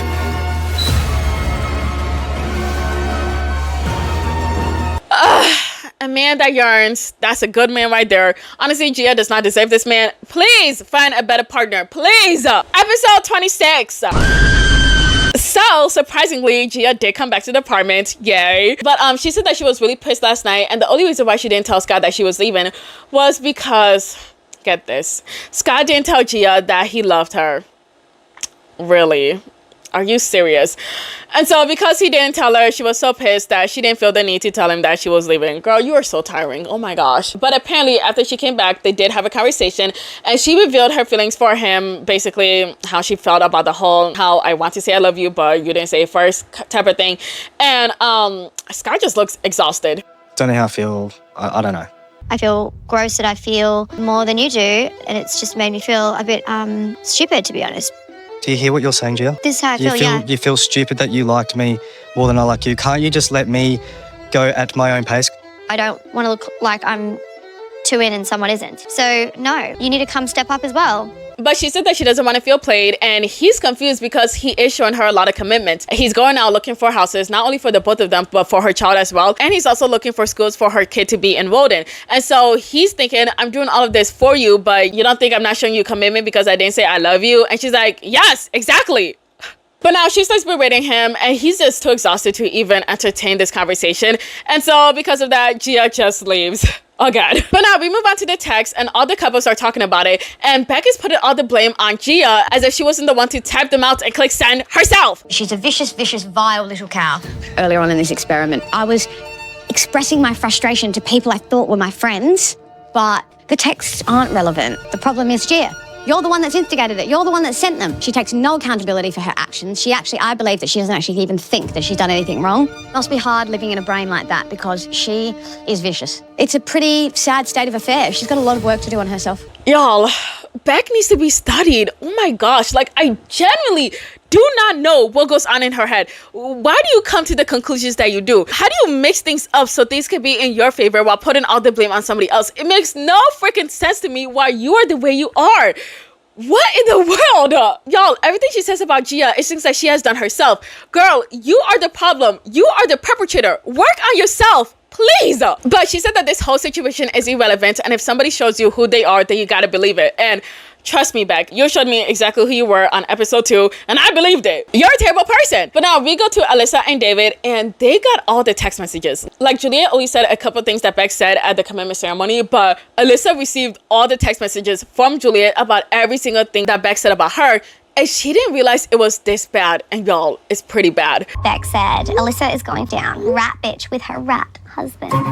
I'm gonna go so hard on Alyssa and her fake relationship. I'm sorry, this is It's just absolutely nasty. Anyways, it gets worse. Wow. Beck needs to get her ass beat. She needs to get her ass beat because why do you hate Alyssa so much? What has Alyssa ever done to you? This is so insane. Like, she is a freaking weirdo. Get help. Anyways, this week is feedback week, and they're gonna have to switch partners and get advice from different people about their relationship so they can help their relationship. Gia is throwing a full-on tantrum because she doesn't want to participate in this and she doesn't want advice from anybody. And apparently to her, nobody is as perfect in their relationship as her and Scott, and so she doesn't really feel like she needs advice from those lower than her. But most importantly, she doesn't want to be paired up with Beck or Danny. And Scott is like, oh my gosh, just go. Jeez, it's not that big of a deal. But unlike Gia, Scott actually wants advice from other people because he's kind of seeing his relationship is going downhill. And so he's going to take any advice he can get to fix the relationship that he has with Gia because it's not looking good. But we see Beck and she's also complaining, but definitely not as much as Gia. But she said that she doesn't want to be matched up with Scott. And if she is matched up with Scott, then she's just going to lie. And like, what? What would you even say? If I'm matched with Scott to have this conversation, there's zero chance that I'm going to be honest with Scott. It's just the way it is. Sorry. Don't trust him.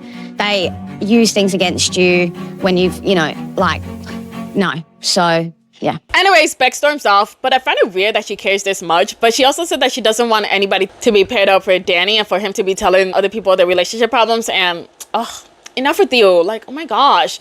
Everybody knows you're not perfect, so relax. But she also said that yesterday, after she told him that she loved him, all he could say was, And because of that, she feels like he basically rejected her, and, yeah, he kind of did. It's just a sense of rejection. I just regret telling him that I loved him. I wish I didn't do that. He's got all the power in this relationship now. But she said that he has all the power right now in their relationship because she's in love with him, but you can just unlove him. Yeah, go ahead and unlove him. Come on. Anyways, time for feedback. So Scott ended up getting Stella, so he's very happy, and I'm also very happy for him because Stella, she gives out really good advice. So he tells Stella about his issues with Gia and how she basically gave him an ultimatum that if he doesn't tell her that he loves her in a week, then she's gonna leave. And now because of that, he's feeling really pressured to say that he loves her. And another red flag for Gia. Scott, come on. All these red flags in your face saying that you should leave this girl, but whatever. But Stella tells Scott that Gia is the type of person that seeks drama and that she brings that drama into their relationship. And now Scott is worried that she might do that when they leave outside the experiment, and she's going to be seeking drama and bringing it into their relationship again. And yes, absolutely. Like, the girl does not know how to handle her emotions, and she really needs to learn because you are 35. Get it together. But Stella gives him some really good advice, and Scott is hoping that he can take this back to Gia so, you know, it can finally fix their relationship. But when we see Gia, she is packing her stuff. And I'm just like, damn, it's been a week? He didn't tell you that he loved you? And it's not the end of the week? Despite agreeing to participate in the task, there's been a shocking turn of events for Gia. What's happened, Gia? All you have to do is explain. I'm not doing it. I don't know why this is an important thing to do today. This experiment is bullshit. And I don't really care what the experts have to say. My first thought was that she probably got paid up with Danny. But we see Sam, and he got matched up with Philip, and he's telling Philip about that issue that I said earlier about what Chris said in that, what's it called? Commitment ceremony thing. So he's telling Philip that Chris just came up with that all by himself without even telling him, and he was caught off guard because they never talked about the future together. And so he doesn't know what to do. But Sam, you don't even need advice from Philip. You can hear it straight from me. Talk to that man. Talk to him. Hey, Chris, I didn't like that you did that all by yourself. Why didn't you tell me? Oh, my bad. Next time I'll tell you. Problem solved. Problem does not get solved, okay? Because this turned out to be much bigger than we all thought. But we'll get there. Anyways, we move on to Danny, and we see him going into this cafe, but I can't even focus on that because I'm focused on the way he's walking. The man is stomping, okay? He's a stomping man. But he sits down at the cafe, and he tells us that his issue with Beck is that right now she said that she loved him, and he really couldn't say it back, and he doesn't know if he can say it back. He doesn't say that, but we know that's what he's thinking. But he needs advice, but unfortunately for him, his advice partner does not show up. And do you guys know why she didn't show up? It's because she's too busy packing her stuff to leave. So you don't want to find out who it is? No, because I've got a feeling it's going to be Beck or Danny. You know, I do need to say this. Gia has some great intuition. My goodness. There's a lose-lose situation. There's no win-win situation if it is Beck or Danny. This is awkward. My only question is, what does packing up got to do with you getting matched with Beck or Danny? Like, the correlation makes no sense to me. Just because you're gonna get them, you're gonna pack up to leave. What? At the very most, it's like a 2-hour thing. You can't handle that for 2 hours, really? But the producers tell Danny that, yeah, his partner isn't coming, and he's like, oh, who was it? And they're like, oh yeah, it was Gia. And he's like, oh, she's done a winner. And yup, she sure has. She's gone sprinting at the commitment ceremony. She's gone sprinting today. She's a sprinter. You know what I mean? I'm gonna rename her Usain Bolt. But we see Gia rambling about how Beck and Danny are just horrible people, and then we go back to Danny saying that she's just wasting everybody's time and everybody's efforts, which is true, because if you really did not want to go to this because you were so scared, tell everybody so people didn't have to get dressed and get out the house, and the camera crew didn't have to like pack up their heavy cameras and come to see nothing because you didn't show up. Like, come on. But now we see Alyssa and David, and Alyssa tells David that if either of them get Beck or Danny, then they should not bring up the text messages, mainly because she wants them to confirm Beck together. And so David said, yeah, okay, bet. The way that Beck spoke about me in these messages were absolutely vulgar, vicious, and reading that's brought back a lot of hurt. I'm just tired of it because it's been an ongoing thing. I've been in the chat. I've been, in Beck's chat in this whole experiment. Enough is enough. Say, babe, I've seen the receipts. Like, explain yourself. So now we see David waiting, and his partner comes in, and it's Beck. That's great. I hope nobody brings up the text messages, right? Right. Oh my gosh. I did not want to see Beck today. How are you? I'm good. How are you? I'm okay. Not too bad. Wow. How you feeling? Yeah, all right. How are you feeling? I'm all right. Yeah, do you know what? I was hoping it was you. You know what? Her saying that she's glad it's David is crazy, considering the fact that she compared him to a rat. She called him a rat bitch. I'm just like, girl, ooh. ooh, David is stronger than me. She would have gotten a hit immediately. But David says that he feels awkward around Beck, but he is going to try to be cordial because, you know, Alyssa was the one that wants to have the conversation with her. So he's going to try to stay out of this. But Beck doesn't even try to do the feedback challenge. She goes straight to the text messages. And she's telling David that it was during the first week of the whole experiment thing. And she was in a group chat with Gia, Mel, Brooke, and Rebecca. And that this all happened in the first week. And I just think that this is bullshit because we know in that first week her and Gia were not even friends. They were not close, so there's no way that they would be in a group chat together, right? But all David can think about is how Alyssa said, hey, don't bring up those text messages unless I'm there. And so all he has to do is just be like, hey, thanks for bringing this up, but I'm not comfortable talking to you without my wife here. Right? Wrong. Oh my gosh. This is my worst nightmare. I understand that I've been involved in certain aspects. I understand that I take full accountability and responsibility, but like the person that keeps on bringing it up, keeps on negating themselves out of that situation and being Alyssa's friend is Gia. I had to hold back because Beck is trying to say she's doing nothing and she's just been influenced by Gia. Yeah. But from what I've seen in the text messages, that's obviously not true. But Beck said that Gia just has a vendetta against her and that David and Alyssa are just caught in the crossfire. But David just can't believe that Beck is trying to make herself the victim right now. And I couldn't believe it either. But Beck just continues and says that Gia is at the center of everything. And David's like, no, you and Gia are at the center of everything. And she's like, yes, no, but listen. And he's like, no, you listen, because I've been noticing that you've been stirring the pot in every single relationship. Beck is very good at manipulating, and her lack of accountability makes me sick to my stomach. Look, David, it's like, well, in those text messages, I wasn't rude about you. I wasn't rude about Alyssa. I was just talking about your relationship. Yeah. I read those text messages.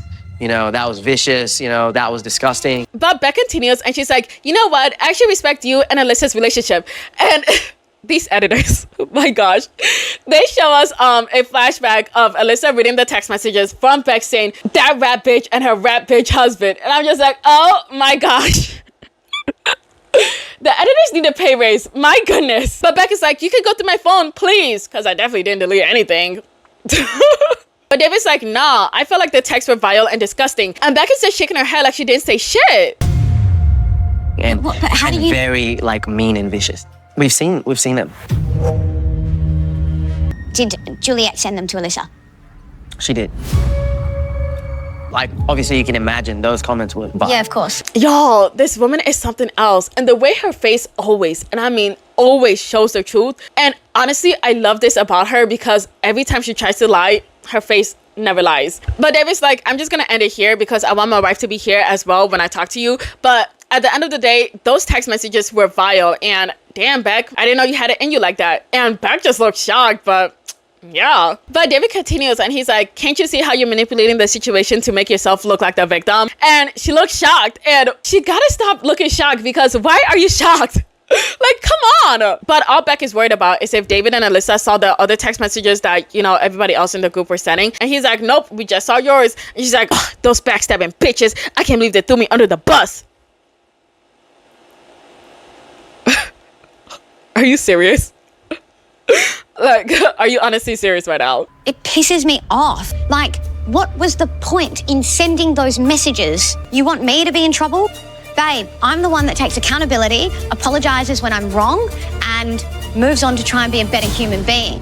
For me, it's like you sent text messages that I've sent, but not what you've sent, right? And not what anyone else sent. Oh, I'm so exhausted by her. Like, dead ass. She is exhausting. I need to know who her friends are in real life to see if they're also suffering or if they're just as shitty as her because, oh my gosh. I get it that Alyssa and David are being used as pawns in this vicious game. I'm so sorry.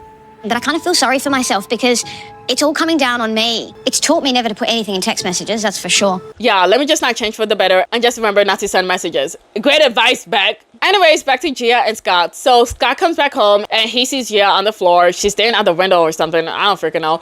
But she tells him that she didn't do the feedback thing. And he looks kind of disappointed, but he's like, it's okay, it's fine, it's whatever. But she's going on her speech saying that she just wasn't feeling it and that she knew that she was going to get either Beck or Danny, which was true.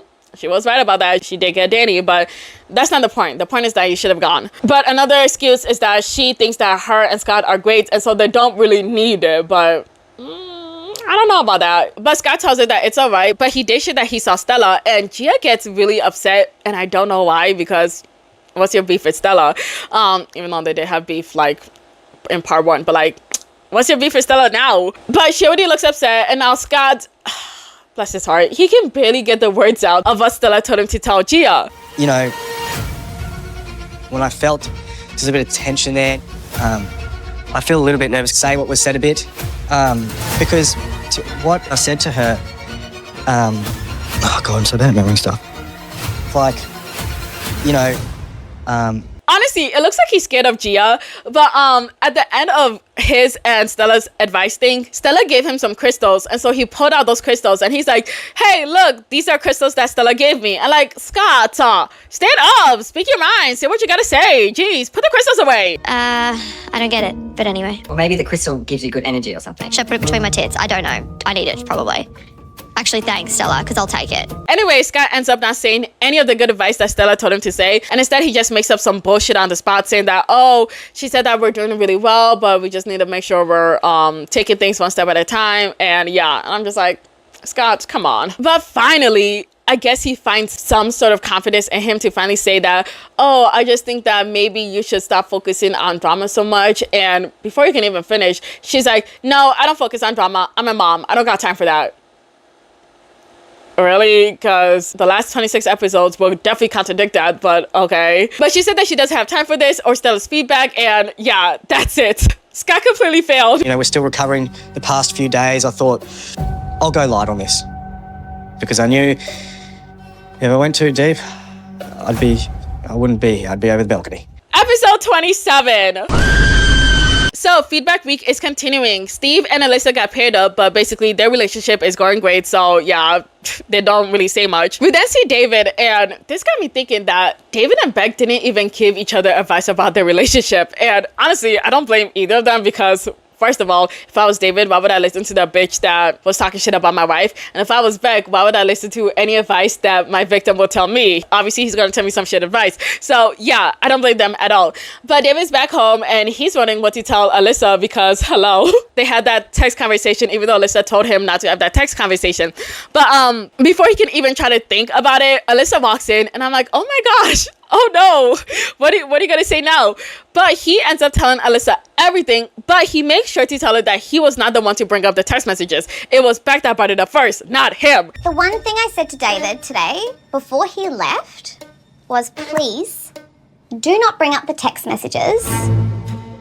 And it was brought up, and it upset me, because I'm really disappointed, because that is something I wanted to address. I get why Alyssa's mad, but also it wasn't him that brought it up. It was Beck that brought it up. So yeah, relax. David also mentions that Beck was basically putting all the blame on Gia, but he made sure to tell her that, hey, I don't want to have this conversation unless my wife is here. But that doesn't really comfort Alyssa at all, because she's still putting the blame on him that he continued this conversation without her there. But like, what do you want him to do? I think he did a great job getting like pieces of information while also waiting for you to be there so you can like pop your shit. You know what I mean? But nah, she is mad that he even entertained the conversation in the first place. How do you think I felt sitting there and the first thing that comes out of her mouth is the situation? What did you want me to do? You should have said, this is not for me to step in. Like, I don't agree with... Well, that's what I said. I said you were... there. I asked you one thing. I feel like David should have just shut it down completely. Beck just wants a leg to stand on. Yeah, I'm pretty upset, because like that is something that I wanted to address girl to girl. No, should David have shut it down? Absolutely. But I also feel like the conversation was going a bit too fast for him to do so. And also with him letting Beck do all the talking, she was kind of digging her own grave. But when he had that space to like shut it down, he did shut it down. So I feel like what he did, although it wasn't like the best outcome, it wasn't horrible either. But Alyssa said that Beck cannot be trusted. But I'm kind of held up at the fact that, you know, it wasn't just a conversation between Beck and Gia. It was a group conversation that also had Mel and Rebecca in it. And we already know that Gia be talking shit, but Mel and Rebecca, hello, they were also really close with Alyssa. So if I was Alyssa, I would be wondering what were they saying as well, because I thought that these girls were also my friends. Were they just listening to Beck and Gia talking shit about Alyssa without saying anything? And if that's the case, yes, it's bad, but they're not as bad as Beck and Gia. Or were they also, you know, talking mad shit about Alyssa as well? And if that's the case, then yeah, they're definitely as bad as Beck and Gia. But if I was Alyssa, I would definitely keep my distance away from all of them, especially because, you know, after these type of shows, people make friends with all these people that they've been around with for so long, and then they see each other after the show ends. So I don't want her to be hanging around these people that have been, you know, talking mad shit about her. But then we move on to Danny and Beck, and he tells Beck that his partner was Gia and that she stood him up. First time I've ever been stood up in my life, and it's by Gia. So funny. 20 years, I've never been stood up once. So it had to happen eventually. Out of interest, why do you reckon she didn't show up? Honestly, I think she probably thought it could be you. This is crazy because they are 1,000% right about their analysis for Gia. Everybody has a pretty good intuition. Not gonna lie. Well, it's that Beck. Hers is mostly just delusions. Yeah. And if you've lied about someone and then you have to sit there face to face with them where you can't run away. It's confronting. But Beck tells Danny about the conversation that she had with Danny and how she didn't even remember what she said. And you forgot you called two people rat bitches. I wouldn't forget that, just saying. But also, I guess that she's used to talking shit about people, so no wonder why she forgot. But then, you guys, this woman has the audacity to say that she's tired of apologizing over and over and over and over and over again. But like, this is all your fault. You're a horrible person. If you want to stop apologizing to people, stop talking mad shit about people. Stop doing bad things. Stop being a horrible person. Then you don't have to worry about apologizing to every single body, every single day, every single week. What are we doing here? Honestly, like, how much more apologising can I do? Like, and I will because I have to, and I'm in the wrong for writing them, but I'm on empty. But surprisingly, Danny's trying to hold Beck accountable because Beck is like, oh my gosh, I'm just so sick of all of this. And then he's like, well, think about how David feels. And I'm just like, David? Yeah, it sucks for David, but also Alyssa's the one that they're always attacking. So why is it just think about how David feels? I don't know, kind of weird, but whatever. But he also said that she's the one trying to put all the blame on Gia when she was the one to send those messages in the first place. I don't care what someone had done to me or how I was feeling. I don't send abusive messages. Like, that's just me. You can't condone it. She's like trying to say, Gia sent them to Juliet, but I'm like, but you sent them in the first place. Without you sending them, there is no screenshots, so that doesn't really fall with me. It all does go back to Beck. But Danny said that she's upset because she knows that it's going to be brought up during the dinner party, but all she got to do is just apologize and then accept what people are going to have to say and just, you know, get over it. Hopefully be a better person, but yeah, just wanted to throw that in there. But now it's later that night and we hear Beck crying, and she said that this week has just been really bad for her because of all the drama at the retreat, then Gia attacking her, then Danny saying that he doesn't really love her, and so it's just been a lot for her. And then this week has been intense because it's intensified it. There's pressure and I never wanted that. I'm just really scared of getting hurt. I can't make someone fall in love with me. I just feel like a fool. I just feel silly. That's how I feel. You know what? A small part, a tiny small part of me does want to feel bad for Beck, but I really can't because y'all, she's just such a horrible person, and she lets her insecurities dominate her life and basically affect the way that she thinks and then the way that she acts, and she takes it out on other people. And I just can't feel bad for something like that. Get your shit together, go to therapy, get some help, and leave people alone. Just saying. Anyways, moving on to Sam and Chris. So we see Sam getting home so he can talk to Chris about, you know, how he planned the whole future without his input. And so he sits down Chris so he can talk about it. And he's like, I didn't really appreciate that you basically planned our whole entire future without my input.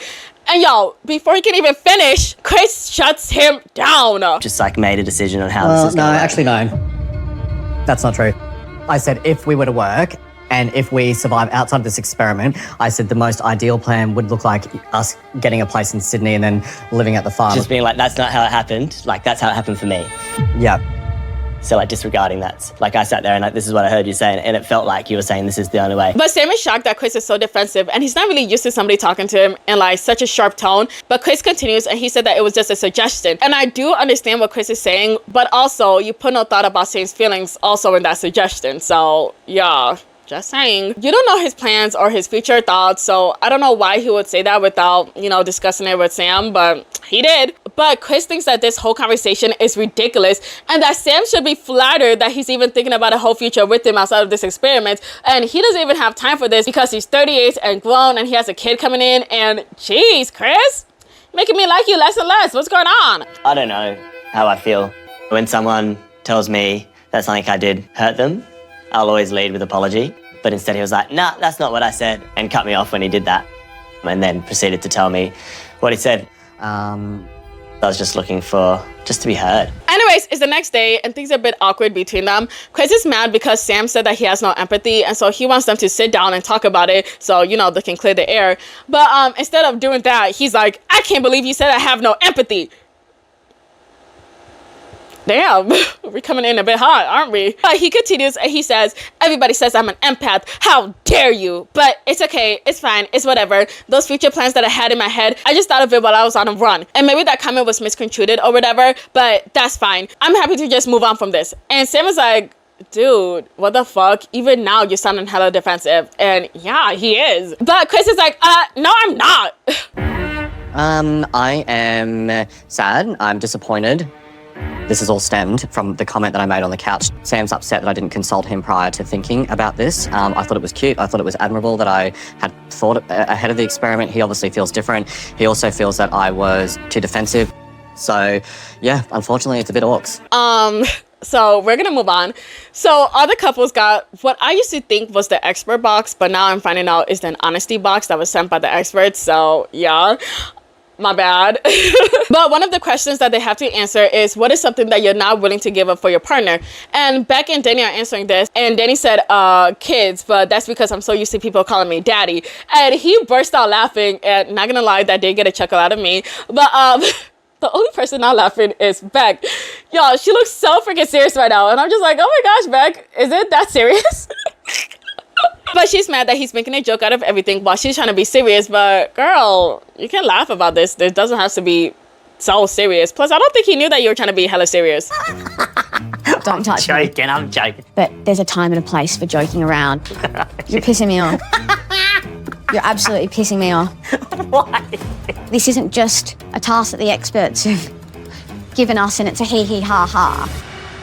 And by him acting like that, it makes me feel like he's not serious about this relationship. But Danny said that he's cracking jokes because things have been a bit awkward and he's not the type of person to be lovey-dovey, and so he's kind of doing this to like, you know, fill in that awkward silence. So, I mean, I guess, but if that's the case, tell Beck so she can stop panicking, I guess, or stop being mad at you, I guess. I don't know. But the next question that Beck asked Danny is, do you think that you will ever fall in love with me? And now Danny all of a sudden stops laughing, like, I guess it's not funny no more, huh? But Beck is looking at him crazy, but he's like, I assume I will, but I'm not there yet, but I probably feel like I will be there yet. What the fuck type of answer is this? Beck clearly does not look happy at all. Honestly, I wouldn't be happy with that at all. Just straight up say yes or no. What is this roundabout answer? Doesn't make you feel too good. What do you mean? What's that face for? Knew that he wasn't at that stage, but using the words of potential, I assume maybe it's like, no, I'm here, I'm in this, I want to make this work, and this is how we're going to do it. Like, that's what I need. Not ha-ha, jokey, I might love you, I might not, whatever. It's not going to work for me. I honestly don't think that Danny would ever fall in love with Beck because Beck is just so, watching her from all the way here in my room while she's all the way in Australia, she's already insufferable enough. Now imagine actually living with her, interacting with her, dealing with all her drama. Oh my gosh, I would be exhausted every single day. You know, who does he think he is? How dare you not think that you could fall in love with me? I'm the best thing that you'll ever get. The end. Like, anyway. Anyways, we move on to the couples having to write each other anonymous letters, and they're also going to have to do a task in that letter. The first people we see are Steven and Rachel, and they get an anonymous letter from, we know who it is. It's from Alyssa and David. But when Steven gets the letter, it came with a lipstick, and he thought it was a vibrator. So he's like, oh my gosh, I know what this is, but I don't know if I can use it. And Rachel's like, don't worry about it. It's a lipstick. And everybody just burst out laughing because, come on, Steven. But basically, their task is for him to, like, lead and be a man and take her out on a date. And then later on, use that lipstick on Rachel. And he basically has to kiss her 20 times. So, yeah. Can't wait for that. We don't see it, but, like, we can imagine it. I don't want to imagine it. Anyways, we see Scott and Gia, and they have to write a letter for Alyssa and David. And it was such a hard thing to watch because as Scott is trying to speak and say like what he wants in that letter, Gia is basically cutting him off, being hella rude, saying, no, we're not going to say that. We're going to say this instead. Anything that he offers in there, she basically dismisses it, or she like nitpicks what is best to use. I'm just like, oh my gosh, you're doing all of this just because the man said that he's not ready to tell you that he loves you yet. You're doing all of this and taking it out on him just because he's not going to say that? Really? And you really think that he's going to say he loves you after all of this? Really? Come on, what are we doing here? But David and Alyssa get the letter and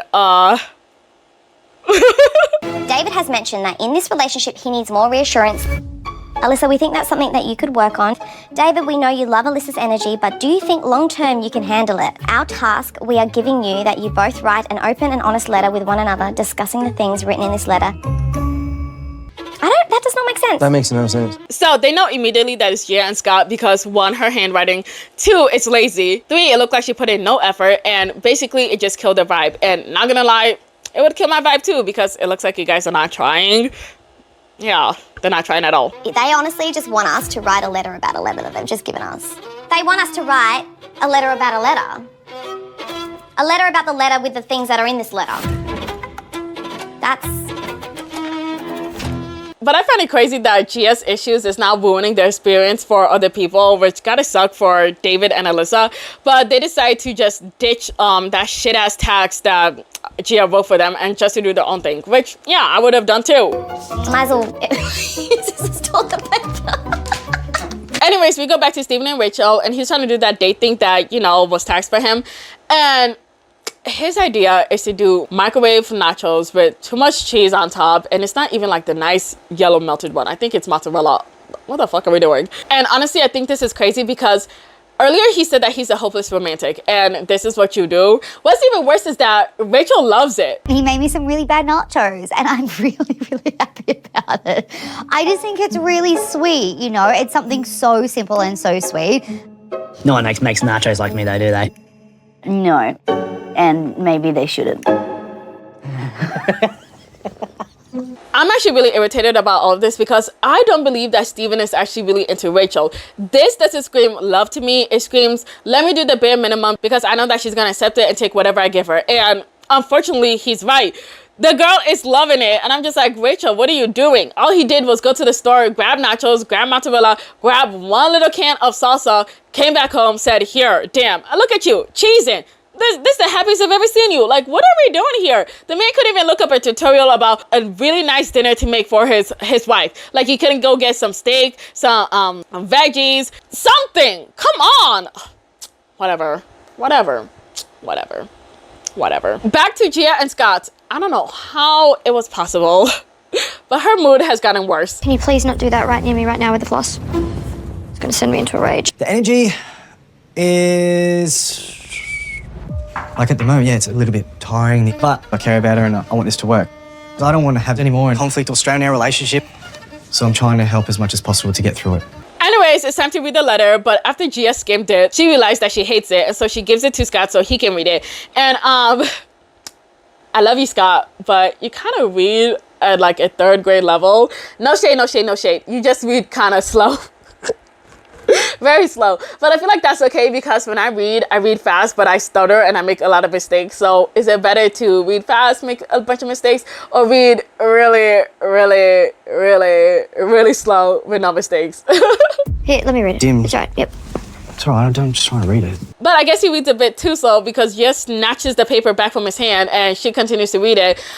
Just for them to find out that the reason why Scott was like, because Scott stopped at some word and I don't remember what word it was, but she's so irritated. She's like, oh my gosh, these people are trying to tell us how to live our life that they even made a mistake here. And I'm just like, girl, it's not even that big of a deal. Finish reading the fucking letter. Has the shine of your relationship has been dimmed by external distractions. Our suggestion would be, Gia, fully remove yourself from group chats, all the gossip and so-called drama, and just 100% focus on your relationship. I have Beck, don't worry about that. This will totally block out any unwanted distractions, need for external validation, hopefully the need for drama. Focus on the emotional connection. We challenge both of you to withhold physical intimacy for 10 days. No. No. I thought the letter was stupid. To be honest, I didn't think the advice was crazy at all. I actually think that it makes sense because we already know that they have a great sexual compatibility. They know they have great sexual compatibility. But you guys need to put that on the side and work on your emotional compatibility because right now it's gone to shit. This week has been hell for you guys.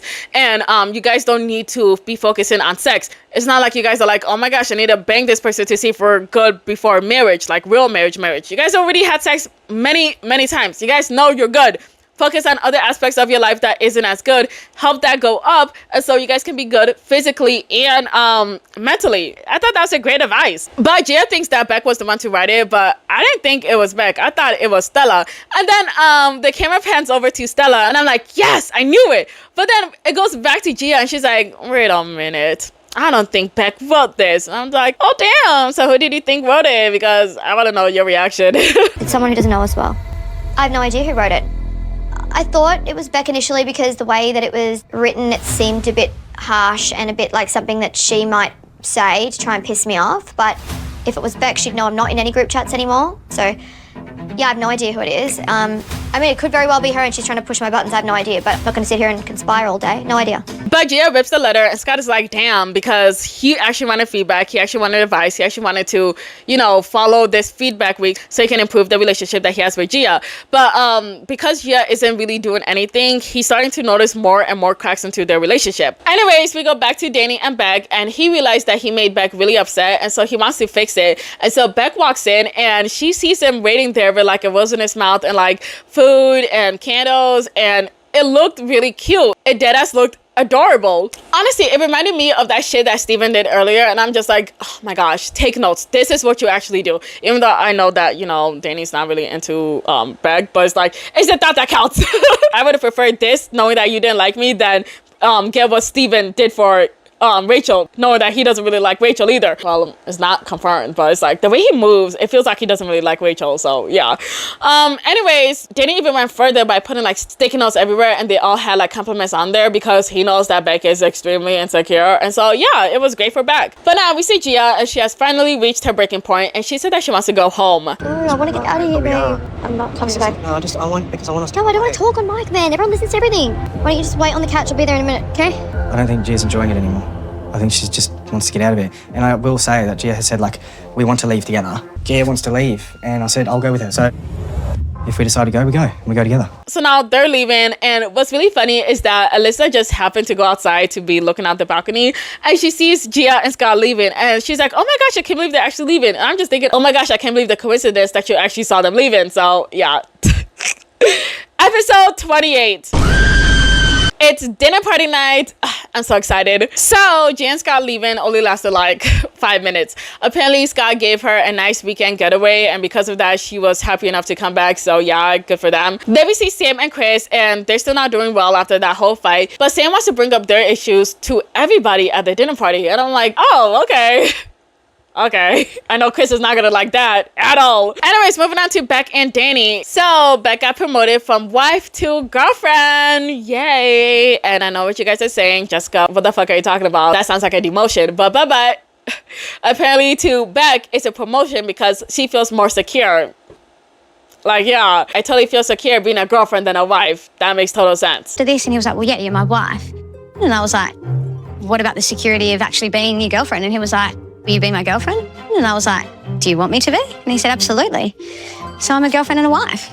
I think it's the security of like, when we leave, we'll still be husband and wife, right? Well, yeah, of course. Yeah, so, but... So I'm just going to whip the ring off and be like, right. But then it's like, yeah, it might sound like a downgrade, but that's because that's what it is. But that's what she wanted, so that's what she's going to get. And there's got to be a joke. A woman's your wife. To go back to being a girlfriend almost seems like you're downgraded. Men, a lot of the time, we do things we don't want to do, or not that I didn't want to do it, I'm not saying that, but we just do things to make these women feel good, so that's what it was. But Danny said that if Alyssa brings up those text messages, that he's not going to defend Beck, and he's going to sit like a quiet little mouse because, hello, he can't defend bad behavior, and Beck is clearly in the wrong here. But little do they know, those text messages, you know, the one that Juliet sent Alyssa, has been circulating throughout the whole entire group. So now everybody knows exactly what Beck said, and they're all disgusted. Regardless if it was 6, 8, 10 weeks ago. A month ago, 2 months ago. You still sent it, you still said it, and what you said was really, really horrible. But Beck said that she only said what she said because Gia told her that Alyssa told Gia that Daniel's not really into her and that it's a fake relationship. And like, really? You really believe Gia? even if this was 2 months ago, this is so crazy to believe Gia, because you believe that Gia is fake and she's a liar. So why would you believe her? Also, I'm so sick of her not taking accountability. And none of this even makes sense, because she's saying that, oh my gosh, Gia was the one to make me hate Alyssa. But then Gia says, oh my gosh, Beck was the one to make me hate Alyssa. It's like, none of this makes sense. Y'all don't know how to get your story straight, and it's very frustrating to watch. But she's putting all the blame on Gia, saying that Gia put the worst of herself out there while leaving herself out of it. And yeah, that is true. But then she said that Gia is still hurting Alyssa and David by putting those text messages out there in the first place, which yeah, is also true. But also we know that you're only saying this because you don't want to be dragged by everybody else. So yeah, fuck you. This is what you deserve, dumb bitch. But we see Alyssa, and the girl is done, and she's ready to call everybody out. I have never said a bad word about anyone, so I'm not going to tolerate it anymore. Enough is enough. The behaviour needs to be addressed. Tonight, I am done. Hopefully, I can get a couple bites of food down before someone raises their glass and ding, ding, ding, ding. I've got something to say. Anyways, Beck and Danny are the first to make it to the dinner party, and Beck is already complaining because she's scared that those text messages are going to come up for everybody to talk about. And then it's like, oh yeah, that really sucks for you, and I do feel bad for you, but also I'm not really going to defend her because she did say those horrible ass things. But now Stella and Rachel and, their man come in, and everybody's talking, and then Beck is like, everybody, hold your chat. I need to announce something. And everybody's quiet, and she's like, I am now officially a girlfriend. And y'all, it looks so embarrassing because everybody's like, oh, okay. Excuse me, you didn't ask me to be a girlfriend. I did. You didn't ask me to be a girlfriend. Yes, I did. And what did you tell me? What? We're not going backwards. Okay, yeah. Y'all, this must be so embarrassing for her, and I need her to take this lesson and realize not to share this information with anybody else, because why in the world are you excited about being demoted from wife to girlfriend? This feels like it's not just the experiment, but it's real life, and it's really important. Is it important to you or not? I'm not gonna lie, not that important, because I take this experiment seriously anyway. So when we got married, getting married on national TV is about as serious as it gets. Do you know what I mean? So it's but yeah. If it's important to you, it's important to me. That's right. It's one of them ones. That's right. But now Alyssa and David show up, and Alyssa's better than me because she gave Beck a hi and a hug, and I'm like, oh my gosh, really? I would never. Beck asked Alyssa how was her week, and Alyssa said, yeah, it was interesting. And then Beck tries to bring up the text messages, but Alyssa shuts her down and said that she can hold it for the dinner party. And Alyssa's like, wait, what? And girl, shut the fuck up, because just last week you were telling Juliet to keep her half-assed apology and wait for the dinner party so you guys can address it. So you can also do that here as well, dumb bitch. And then she starts talking to everybody about how Gia didn't even show up for Danny for, feedback week. And Alyssa, she can't even be bothered to pay attention because she's just so sick of Beck.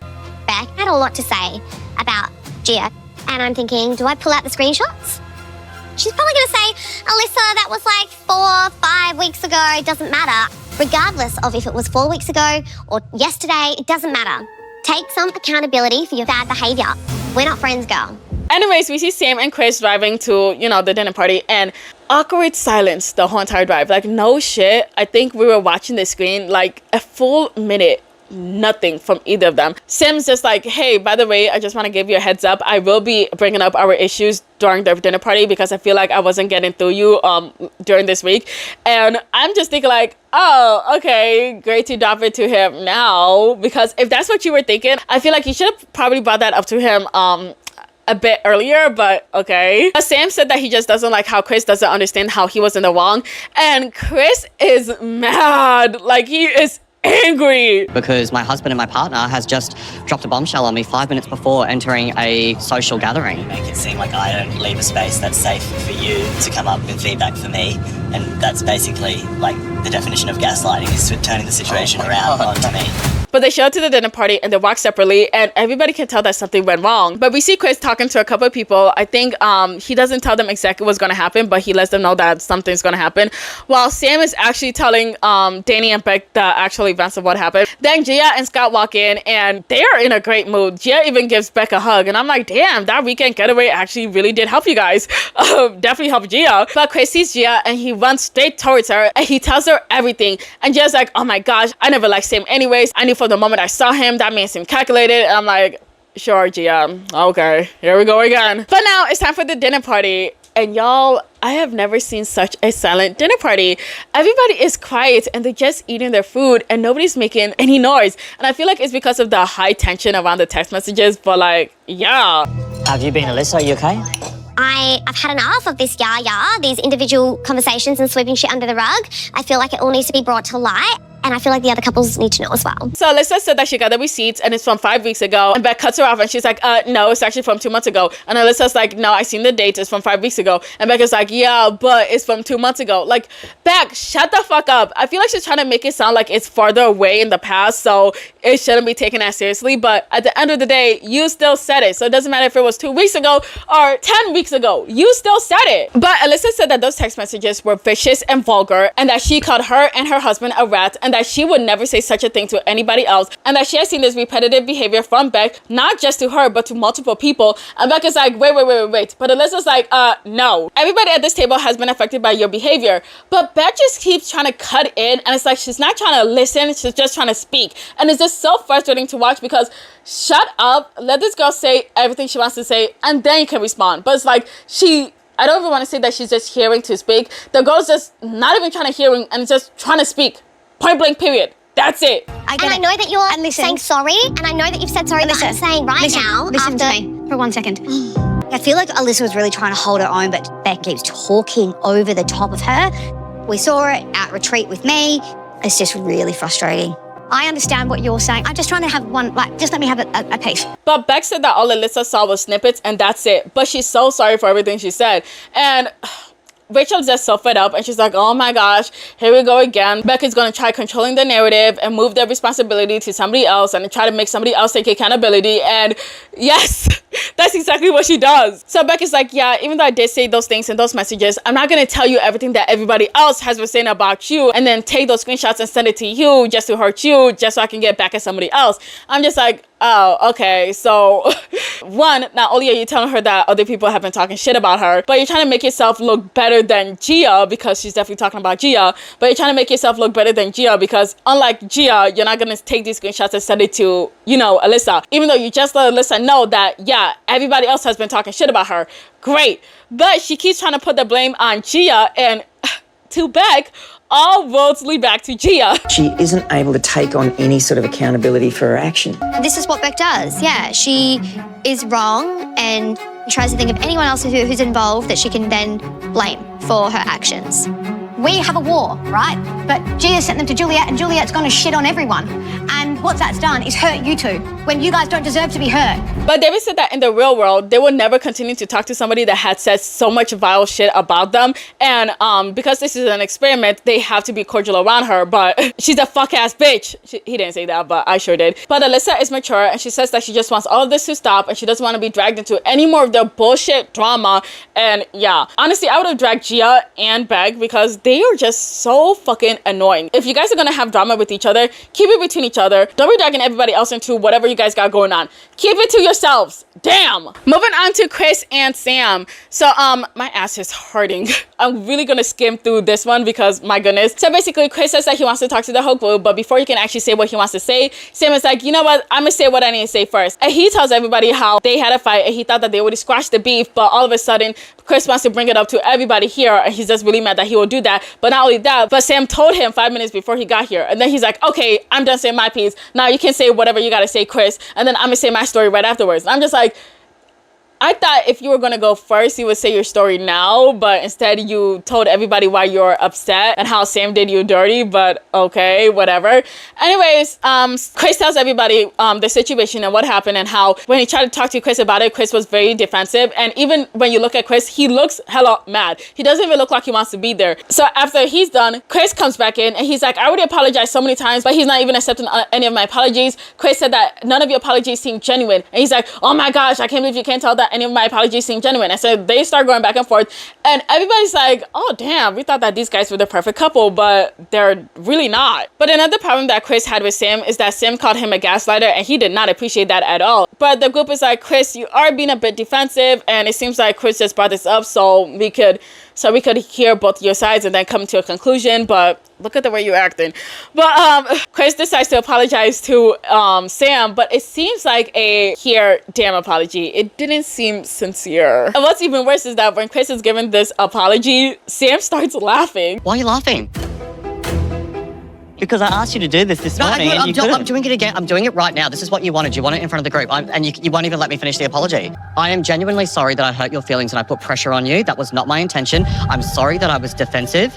I just feel like there's got to be a point where I apologize 3 times, then again the next morning. That's the first time you apologize for being defensive. So everybody's like, eesh, damn, they really got a whole bunch of shit going on. But now we move on to Rachel and Steven, and they're talking about the feedback week and the letter that they have to do with the task that came from Alyssa.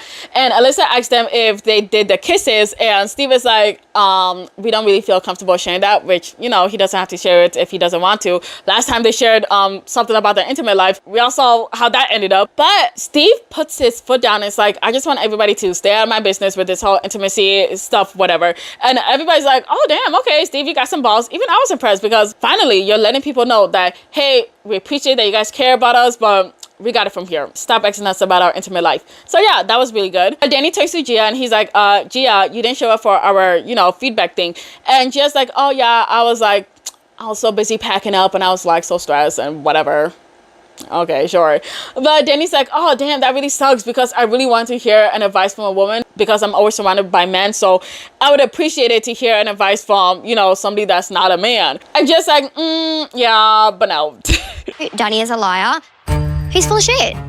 It would have been probably a screaming match. We would have been arguing. Do I need to be doing that right now? No. Like, it was just a bad week, and I think I couldn't personally take anymore at that point because I was like, I'm damned if I do, damned if I don't. If I go and me and Danny argue, I'm going to look terrible. But Danny told her that maybe she should have looked at it in a more positive light because he wasn't really going to go hard on her. And she's like, well, it really wasn't about you. I was just dealing with a lot of stuff because, you know, my week was just so hard. But like, why the fuck are you lying? You literally was venting for like half your scenes were just you venting about how you didn't want to do this because you were too scared to be paired up with Becca or Danny. And that was the main reason why you didn't go. Honestly, that was the reason why your week was also really hard, like that. And like the fact that, you know, Scott doesn't love her, but like that was a part of it. So what are you even talking about? I think Gia cares about Gia and taking people out. What was the reason for sending the messages to Juliet? Because you don't know Juliet. You don't trust Juliet, but you've sent messages to her about Alyssa and David. But was the point to take me down? Like, is that the point? Was that the point?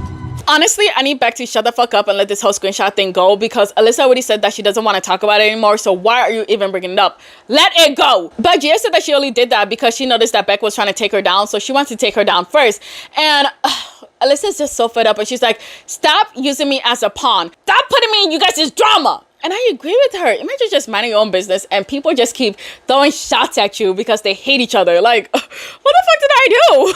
But the experts are watching and they're like, once again, Alyssa is collateral damage for other people's fights. And Beck and Gia just keep fighting. But like, it's more Beck than Gia because Gia's like, I'm done with this conversation. And so Beck is just fighting with no one. Nobody's even giving her any attention, which I love, honestly. But Danny says that Beck needs to stop, and he says that he really likes Beck, but he's starting to notice that she's more here for the drama and not really here for him and their relationship.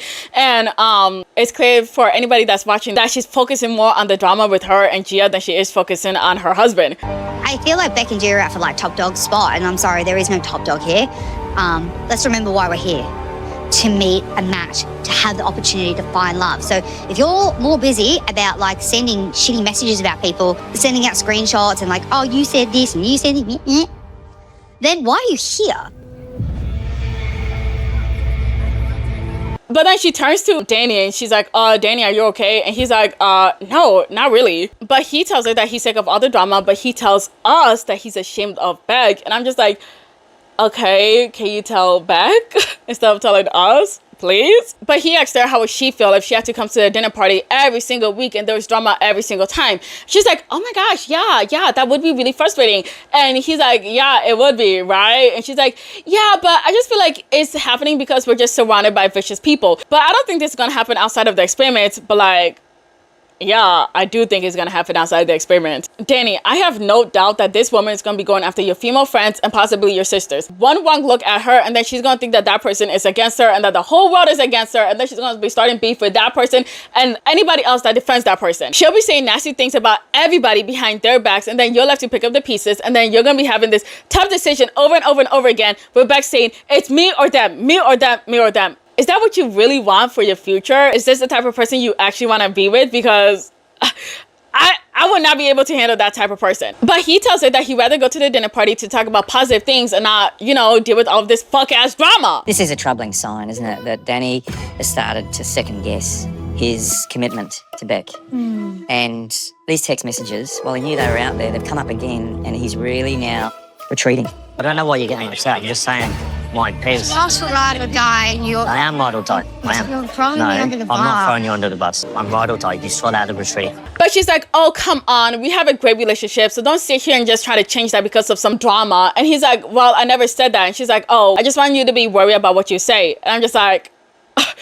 that's strange coming from you. And he's like, well, I just want you to be worried about the things that you be sending other people through text messages. But she's like, oh my gosh, that was 2 months ago. And he said, I don't care if it was 10 years ago. And she's like, oh, I'm done. And then she gets up and she storms off just saying, I'm done, I'm done, I'm done. Okay, bitch, we heard you the first time. Well, we've been talking about this for nearly 2 months. I can't. I'm done. I'm not going back in. I'm done. I want out. Take me downstairs. I want out. Get me out of here. You me. Y'all, I cannot tell you how happy I am that Danny did not chase that woman, because oh my gosh, I just know she wanted him to do it so freaking bad. But instead, he goes to Rachel and he's venting to her about all his problems, and then we can hear Beck crying, saying that he did not defend her at all, and that they're supposed to be ride or dies, and that he just sat there, and that he didn't show her any solidarity, and she didn't care that she had to apologize, but he should have at least had her back, and if he didn't, then he should have pretended to at least have her back. And like, girl, you are batshit crazy. Episode 29.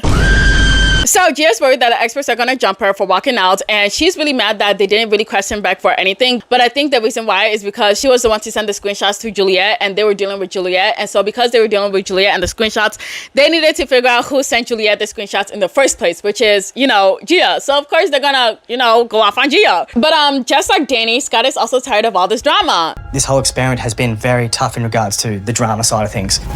There was so many days where there was just so much heat and heaviness. Tonight, like, I'm nervous seeing the experts because this is something that I find is a problem and I'm going to address it.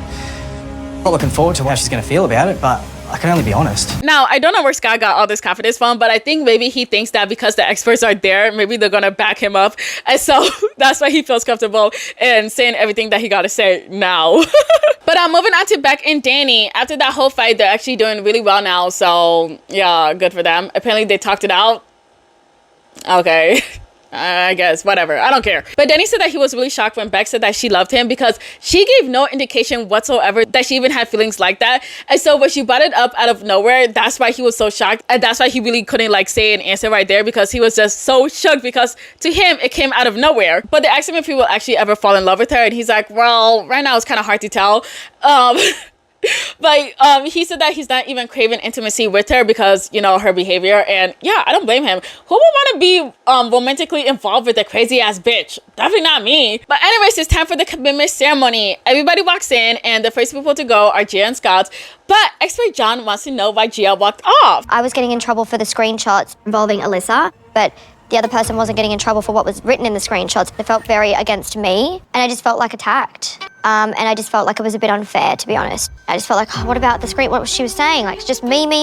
I just cannot. So I had to remove myself. I didn't want to have another argument. I didn't want any more volatile situations. I had to remove myself. Crazy thing about everything that she's saying is that if there was anybody that was getting attacked, it was Juliet. It wasn't really her. So I don't know why she's like, everybody keeps attacking me. Girl, no, they didn't do much to you. Honestly, you should have deserved more, but you didn't get nearly as much as what you should have gotten. But expert John is like, yeah, those messages were horrible. Every text message was just appalling. Jeez, Beck. I mean, the hits just keep on coming. Like, damn, John. And Beck looks so ashamed, and good. You should be ashamed. But they said that they don't condone such things, but they also didn't like that Gia used it because she was trying to get back at somebody, but she was also hurting somebody else in the process, which, yeah, that person was Alyssa. Sucks to be you, Alyssa. But Gia says that she knows that she did wrong and she wished that she never done that. And the experts are like, okay, great. We're going to put this to bed right now. And I feel like they did that for more of Alyssa's sake than anybody else's, because the girl just keeps getting dragged into drama after drama. And she didn't even do shit. Like, damn, I'd be exhausted too. But then they bring up Gia leaving Scott without even telling him. And she's like, actually, I did tell him. I told him that I was feeling sick and that I'll be coming right back. But like... no, you didn't. I don't know why she be acting like the cameras aren't rolling 24/7 and that people can't hear her and they can't hear her mic. You literally told her and other people that you were just going to the bathroom. Hey, babe, I'm going to go pee. You get up. Oh, don't worry, you guys. I'm just going to pee. How does that sound like you're being sick and then that's why you had to leave? Like, why are you guys lying? Like, girl, you had this poor guy waiting, checking his watch every 5 seconds. Like, come on. But they asked Scott how he felt with her just leaving without telling him anything. And he's like, well, all I wanted was communication, but I knew she was going to come back. Like, Scott, stand up. What are you doing? Last week was probably one of the most heaviest weeks we've had in this whole experiment. More so for Gia. She's had a lot to take on herself, not wanting to be here for a few reasons. There's only so much, you know, I'm here to protect her and cater for her and make sure she's okay and give her reassurance, but there was a lot that happened pretty much every day, and I will admit, like, it does make me not be myself. But Scott said that his energy has just dropped and he just wants to be positive. But Gia said that feedback week was really hard for her and that she knew that if she went on that date, she was just going to be more frustrated and then get angry and then they're going to argue, and she didn't want all that. But expert John is like, you guys are supposed to do this for a reason. And Gia is like, ugh, here we go again. It's about everybody else except our relationship. And like, what? This was for your relationship. What are you talking about? They were trying to help you better your relationship. But expert John looks really upset, but she just keeps on going. And she's like, oh my gosh, how many more times am I going to keep getting attacked? I don't think you know what attacked really means. It's not. That's what the vibe I'm getting. It's not. I've been apologizing. I've been accountable. I've been changing my behavior. I just feel like the feedback letter, I felt like it was an attack on me. The tasks that we received to do, I just found were just like not nice. I took it as an attack of like, oh my God, like another thing against me. Expert Mel asked her, why does she think that people are attacking her? And she's like, I don't know, but I definitely know that Stella and Philip were the ones to write me that letter. And how did you know? How did you know that? I definitely think that somebody in production probably told her. Maybe she like threw a tantrum and she was like, tell me now, or else I'm gonna leave and not come back. And so they told her off camera, duh. But now she's gonna go ahead and spill the beans and be like, yeah, I know, Stella and Philip. Okay, damn girl, it doesn't change anything at all. But Scott finds his voice and he's like, somebody does something wrong to you and you don't know how to let it go, but instead you hold onto it and then you try to use it on them later. And yeah, I don't like that. All he wants to do is for them to focus on each other, and that letter that was written to them, it wasn't anything bad. It was just some good advice, and it's not like they called them bad people, so he doesn't know why she's, tripping. But she said that that's his perspective, and that to her, she knows for a fact that she got attacked. And Scott just takes a deep breath and he's like, in my audition, I said that I didn't want anybody that was gonna bring me drama, and me and Gia already agreed that she won't have any more drama for the rest of this experiment. And so now I'm getting a bit worried that after this experiment, when we're out in the real world, she's gonna bring drama into our relationship. And Scott, yes, she definitely will, okay? Thank you for noticing for yourself now while you still have the chance. For me, I don't want someone who's going to retaliate in really bad behaviour. That's what I mean. It's about how you carry yourself. It's common knowledge. I would never do that. That's what I'm saying. That from the stuff that's in the experiment, I don't want to see that outside the experiment. Okay. That's all it is. I'm not saying anything bad. It's just what I've seen. Just, you don't know me well enough then. Babe, I'm only helping. It's just not who I am. I just do not do that in life. Okay. Like, I do nursing. Like, I'm a kind person. I would never, but anyway. I'm not saying you're like that. I'm trying to just say what I'm feeling. I just know that Scott is going to have a really bad night with Gia. Oh my gosh. But Mel is telling Gia that all he's doing is reacting to what he's seeing, and all he's seeing is that you just keep bringing drama into the relationship. That's it. But instead of her to take that in, she's like, yup. And then she turns to Chris and she's like, we're going to get slammed, Chris. And like, what the fuck are you talking about? Now I know for a fact that they're actually gonna slam you, because why would you say that? And now it lets me know that they probably had a conversation later that night, probably through text. I don't freaking know that, oh my gosh, they're gonna get us tonight, they're gonna slam us tonight, and that's why you probably made that comment. But girl, this is nothing. This is honestly nothing. But Gia says that she just wants to finish this while she's crying. But once again, this is nothing compared to what Tyson had to go through, Juliet had to go through, Brooke had to go through, Beck had to go through. All of those people had to go through so much shit, and you're getting mad because they're saying, hey, stop the drama. Boo-hoo-hoo! Everybody's attacking me. Girl, grow the fuck up. But expert John can feel the tension in the room, and he knows that Scott is gonna be fucked when he gets back home. And so he's like, do you guys feel secure in your relationship? And I guess that question was a really good question because it lifts up the mood because they both said yes. And so Gia finally has a smile on her stank ass face, and yeah, they have to do a decision, and they both said stay. They both feel secure, and now we move on to Rachel and Steven, who are doing good, and they both say stay. And so now we're moving on to Sam and Chris. So Chris is the first to speak, and he tells the experts everything and how Sam brought their issues to the whole entire group. I'll be making big moves. Yeah, so 90% of the sacrifice would be on me to like fit into Chris's life, which is fine. Like I know that. I'm prepared to do that if we fall for each other, but I just didn't want to feel like I had no say in even how that would look. I just felt like there could be a bit more empathy around the fact that there's a lot that I have to change, and I would have really liked if you discussed that with me before. Chris said that question that he answered has spiraled their whole entire relationship. But when you look at Sam, he is just like a nervous wreck. Like he looks like he's just a ball full of anxiety, and he's like biting his nails, and then he's like pursing his lips, or like squeezing his lips together. I'm not gonna touch my lips. Expert Alexandria notices, and she's like, what's going on? She tells him that he looks withdrawn, and so she wants to know what he's thinking about all of this. And he said that he did see a future with Chris, but now he really doesn't know because of this whole situation. But expert John tells Chris that his reaction pushed them away instead of, you know, bringing them closer together, and that he probably took Sam's comment as rejection, and he took it personally when he really shouldn't have done that. And Chris agrees with him and says that's from his past relationships, and so, you know, he's bringing it into this relationship, you know, that defensive mode that he got going on. But expert John tells him that he only brought it up to the group so he can get feedback from them. He didn't do it to throw him under the bus. This is a real moment of truth for you, because a communication style has contributed to the real crisis that you're in now. That doesn't mean that you can't recover, and tonight is one of those absolute key crossroads for you, Chris. Yeah. But now it's time for the decision, and Chris actually says that he wants to leave. Like, damn, are you serious? That 1 minute fight is all it took for you to want to leave Sam? Really? And poor Sam, you just see him in like total disbelief, and then he just starts crying. He said that he didn't see this coming at all because, hello, it's just a hiccup. He didn't think that it would actually be the end of their relationship on Chris's side. But he flipped his card, and he said that he didn't want to stay because throughout all of this, he still wants to, you know, pursue a relationship with Chris. He knows that people get in arguments in relationships all the time, so he really didn't think that it took one little argument for Chris to just throw in the towel like that and just quit so easily. But as you know, if somebody says leave and somebody says stay, you gotta stay another week. And so now they gotta stay another week. Honestly, if I was Sam, I'd be like, nah, fuck this. Like, I can't believe you will give up that easily, and I don't want a relationship with somebody that is so quick to give up on our relationship. What if this was the real world and you guys been married and you guys had kids together, and it was one little argument? Oh, now I want to pack up and leave. Like, come on, Chris.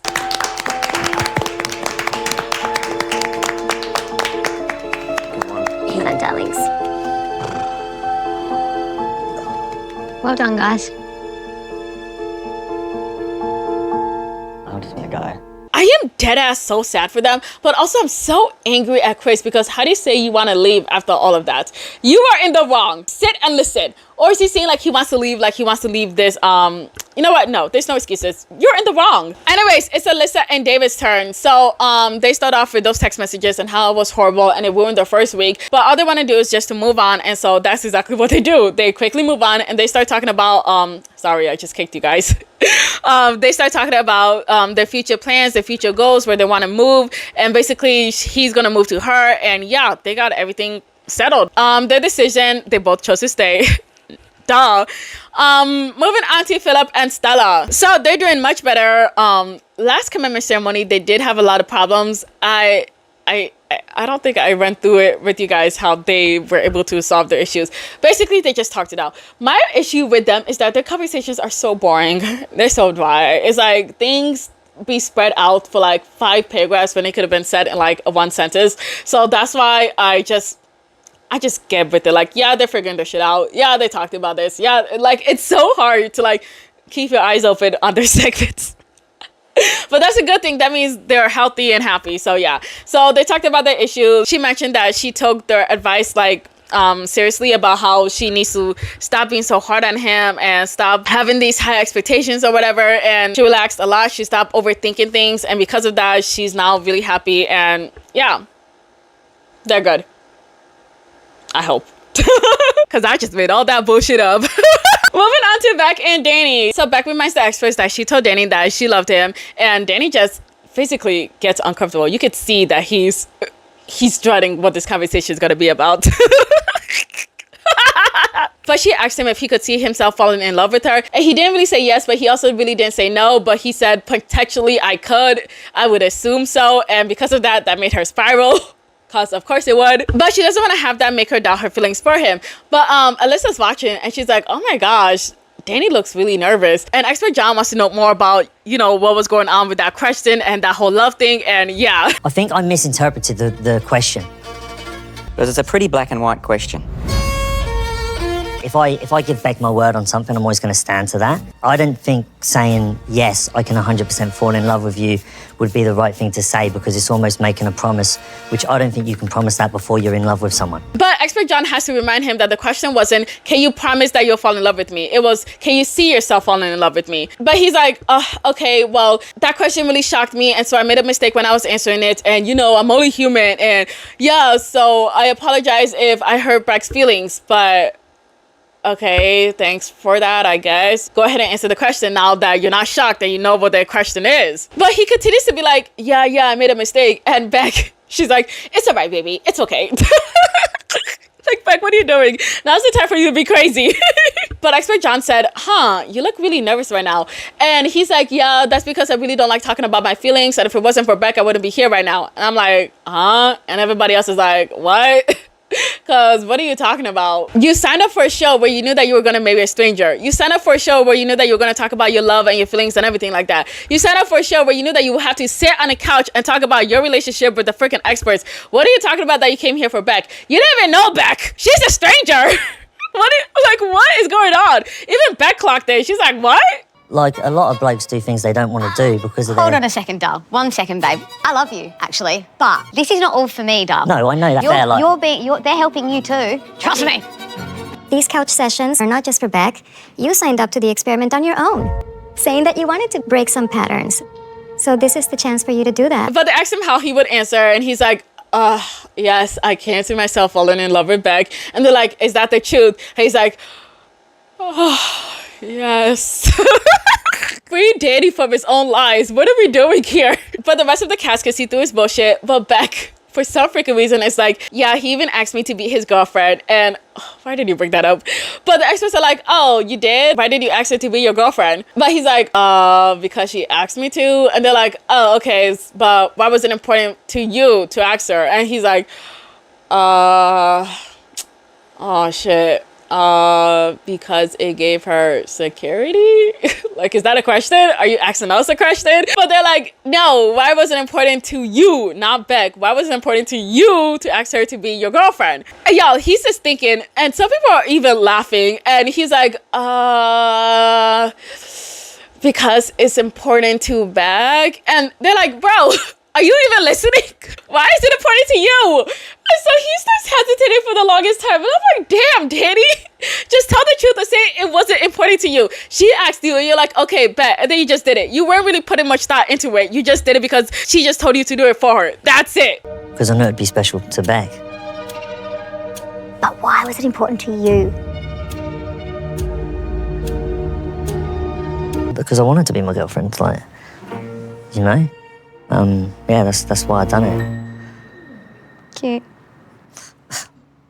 All you could have just said it was that it wasn't important to him instead of doing this, and then stood up lying, because we all know that's a lie. Come on, if he truly wanted that, then he would have said it from the get-go. But now it's time for their decisions, and she will stay, and then she put parentheses, boyfriend, like, girl, this is a downgrade, just saying. But then she's like, kiss me, and then he kisses her, and then they go sit down. This man looks like he's been held captive all his life by Beck.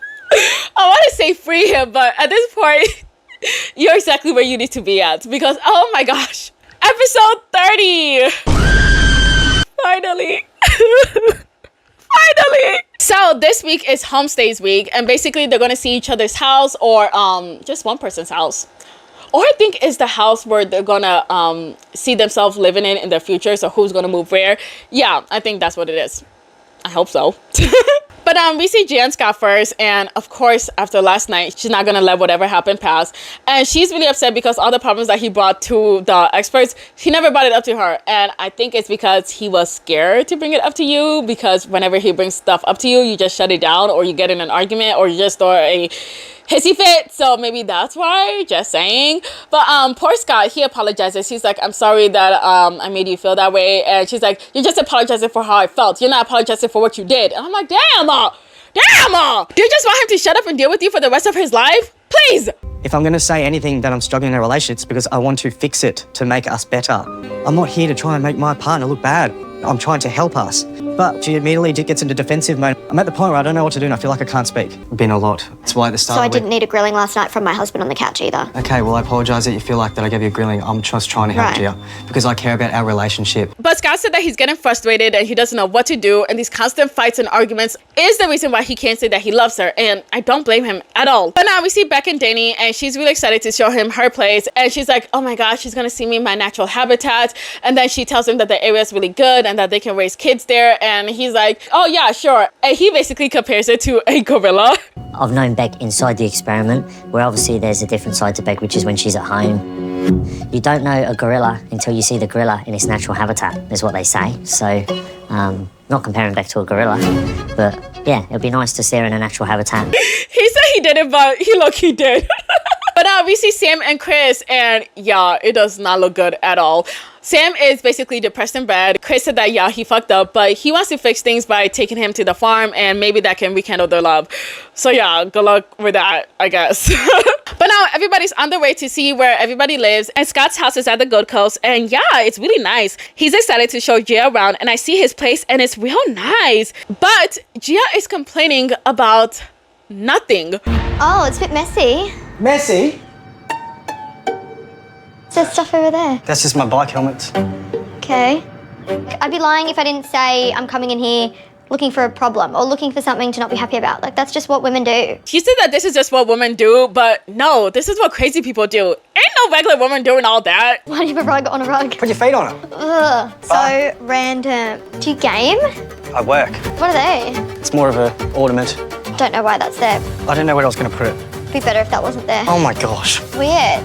God. Yeah, you'd have to move that. Now, does Scott have some questionable taste? Yeah, a little, but nothing crazy. Like, I'm looking at the house, and yeah, it's nothing crazy. Honestly, with the furniture and how things are like put in their place, it's nice. It's a pretty nice house. I think he did a pretty good job. But Gia said that she came to start problems, and that is such a toxic mindset to have. Why are you the way you are? Please. Get help. But Scott said that if the roles were reversed and he was at Gia's house, he would have nothing but nice things to say about Gia's house, because hello, that's his partner's house. But Gia is just like, this place isn't clean, my house is cleaner. You know what? I'm just gonna go around and fix things. And he's like, okay, yeah, you do that. I don't get it, because Scott, for the most part, he's a good man. I'm just like, damn, Scott, could you really not find any love? You really gotta set over this. Please. But Scott continues saying that he will never do this to Gia's house, and he will never nitpick or complain about this or say yuck about that, because she's literally saying yuck about this and that. But then they get to his closet and she's complaining again, but this time about a damn pink neck pillow. What's that? It's a neck brace. Why is it pink? Why is it pink? Why not? You look at you trying to find a problem. Is it your ex's or something? Maria. Oh yeah, sure. Gab and Maria bought it. Yeah. If I had, where's mine then? If I had another one, if there was No, one I'm for me? asking why it's pink. I don't know. That was weird. That was a bit of a red flag to me, because he told me he's never had a girl at this house. So why is that there? But she continues to say that it doesn't make sense and that the math isn't mathing, and she's just ruining the whole entire mood, which has me thinking that Gia, do you actually want to be with Scott, or just trying to make yourself insufferable to be around so he can leave you, or you can find any excuse to leave him? Is this not making sense to me? Why you came and you started like looking for problems right away, complaining about everything? It's just like, what is your end goal here? Do you not want to be with him? Are you trying to make him break up with you? What's going on? But we're gonna switch to Steven and Rachel, and they get to his parents' summer home where they're gonna be staying at, and it's by the lake, I believe, and he takes her on a boat so they can go fishing, and yeah, it's really cute, but it's boring, not gonna lie. I think the most eventful thing that happened was Rachel catching a fish and then kissing that fish, but that's about it. Now we go back to Scott and Gia again.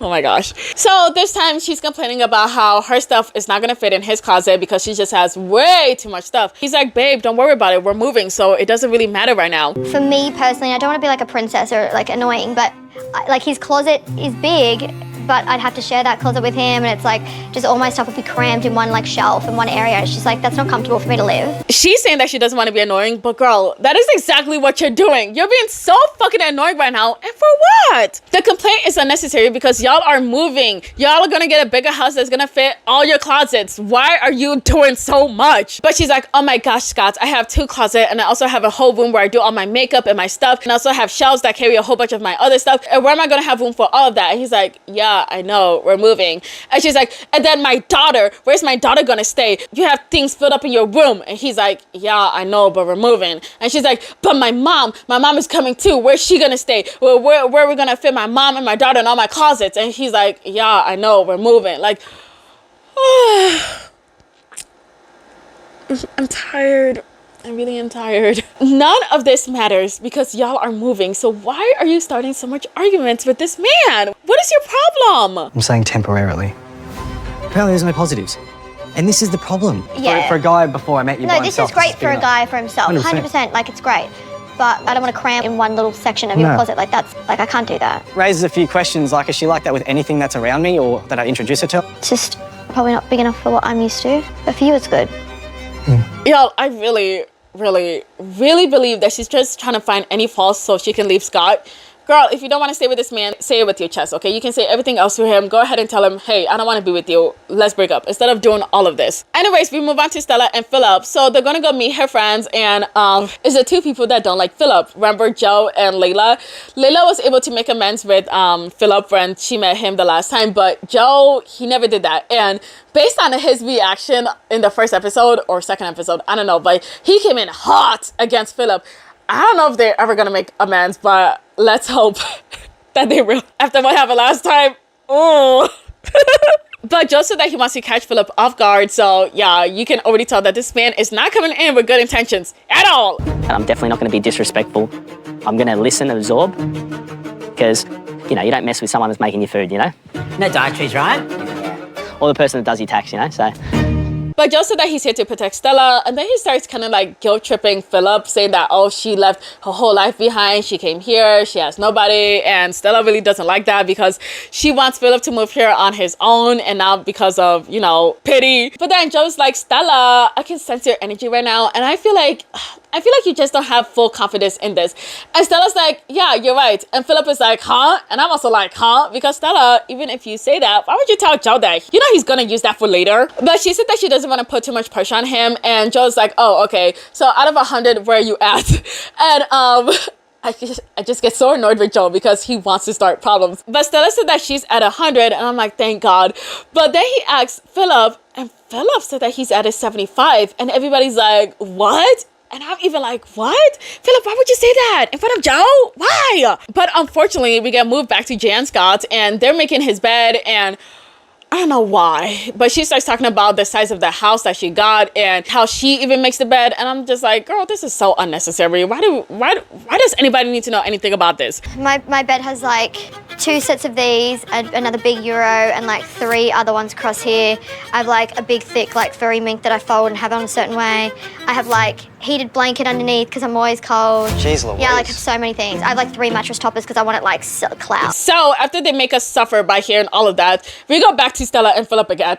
I know. But Stella is really upset because Philip always says that he reassures her, but he doesn't really prove it with his actions. And now he's saying that he's only 75 out of 100 with their relationship. But he said that it's because he's being pressured to move to Sydney, and if he doesn't, then he knows for a fact that the relationship won't work. And he just wants to feel like he's her priority because she is definitely his priority. And so he feels like he's not getting the same energy back. But he also said that he's moving his whole entire life just for her. And he said that when he's at 100% is when he knows for a fact that he's coming here to set up his whole entire life with Stella. Yeah. Moving on to Steven and Rachel. So we find out that they're going to be doing long distance for about 6 months, and that's because Steven's job is not flexible while her job is flexible. I think he owns that boat fixing job, which, yeah, I could see why he wouldn't be that flexible unless she lives like near the ocean, then maybe it'll be more flexible. But yeah, she'll see him in 6 months because she needs to say goodbye to her friends and her family. And you know, she built her life in her city, and now she got to move all the way for Steven. But Steven's brother is noticing that Rachel is the one that's doing all the sacrificing, while Steven has not sacrificed anything at all. And Steven has also noticed this, and he's like, oh geez, I feel bad because I haven't compromised with anything. And it's like, if you know that, then start compromising. The fuck? Something about Steven. I don't know. I feel like the butthole in the relationship. I'm like, yeah, I'm just gonna chill here in Sydney and Rachel's gonna come to me. Yeah, it's a massive thing. Anyways, moving back to Sky and Gia. So they're meeting up with his friends and they're all gonna be on a boat, and we see the boat and damn, they got money. Whose boat is this? Unless, you know, they're renting. But one of his friends is Matt, and if you guys remember in part 2, Matt was the one that basically was attacking Gia out of nowhere, basically saying like, oh, how do you compare to his ex-girlfriend? And who would ask that? Matt. Fuck that guy. But they get on the boat and they have a lot of questions for them, and they ask them how they're doing, and Scott lies and said, oh, we're doing great. But Gia brings up the fact that he didn't really say that he loved her, and he's waiting for him to say that he loves her before she tells him that she loves him. And everybody's so confused because they told them that they're planning on buying a new house and moving in together, and you're doing all of that without even saying that you guys love each other first. That's weird. Orders are not, you know, ordering right now. But Gia then says that they need to find a house now. They need to start enrolling her kid into a school now. She wants a car, a much bigger house. And his friends are like, damn, we're not even in the relationship yet. We feel the pressure. Yeah, we started looking at like bigger places because obviously like I need more. A bigger home. In other words, she's saying Scott's place is, you know, You need it's good for one man. It's great for a bachelor. He might be happy discussing it all, but I think behind the scenes and when we question him one-on-one about this is when we really will get in the true colours. Yeah. But then we see Gia upstairs talking to some of his friends, and Scott is downstairs talking to his other friends. And basically, they can see through the bullshit. They know he's not happy. They're like, you're just settling down. It looks like you're scared of her. It looks like you're not happy. She's making all the shots. And he basically tells them that, yeah, every single time that he wants to talk to her, they get into a fight. He brings in a lot of drama. She has a lot of demands. She starts a problem with him over the smallest things, and he is exhausted. And so the friends are like, bro, you know all of this, yet you still want to settle down and move. And he's like, oh my gosh, about the moving thing, I didn't even want to move. She was the one that wants to move so soon. He said that yeah, he was willing to move, but he didn't want to do it so soon after the experiment, because Gia wants to do it like within the month, not even a couple of months. She wants to do it within the month. Damn, Gia, slow down. But his friends are saying like, this is a red flag and you need to think about it. And he's like, yeah, because every single time I try to talk to her, it's like I'm walking on eggshells. Because if I say to her I want longer, she thinks I'm leading her on, but I'm not. Now what I heard out there is that she thinks that she's moving up. 4-bedroom house, It's school, just kid, you need to be boom. more honest with yourself. I can see it out there. I see you being pressured. If this is everything right now, do I think they would work outside the experiment? No, because I know Scotty so well to know that he would go running for the hills. I need to see Gia's house to know if she's actually moving up or not, because I honestly feel like she is just trying to find any way out of this relationship. Because why are you acting the way you are right now? But now we see Stella and Philip, and they're talking about that whole 75 out of 100 thing, because it's really bothering Stella, and y'all, it got me side-eyeing Philip as well. But he said that he just doesn't have everything in order right now. That's why he's not feeling 100 about the relationship. But once he knows what to do with like a job once he gets here, the moving when he gets here, and basically figuring out himself when he moves here, then he'll be at 100%. But because he doesn't really have a plan, that's why he feels 75% right now, which, you know, it makes sense. So yeah, they solved that pretty quickly. Not quickly. That was like a 20-minute conversation I just condensed. Now we see Rachel and Steven, and he actually takes her to a nice restaurant. Didn't see that coming, but thank God it did. And he says that he can actually see a future with her, and that he can actually see himself falling in love with her. And you know, Rachel loved hearing that, and so yeah, that was really nice to watch. I do like you, and I have caught up in my feelings for you.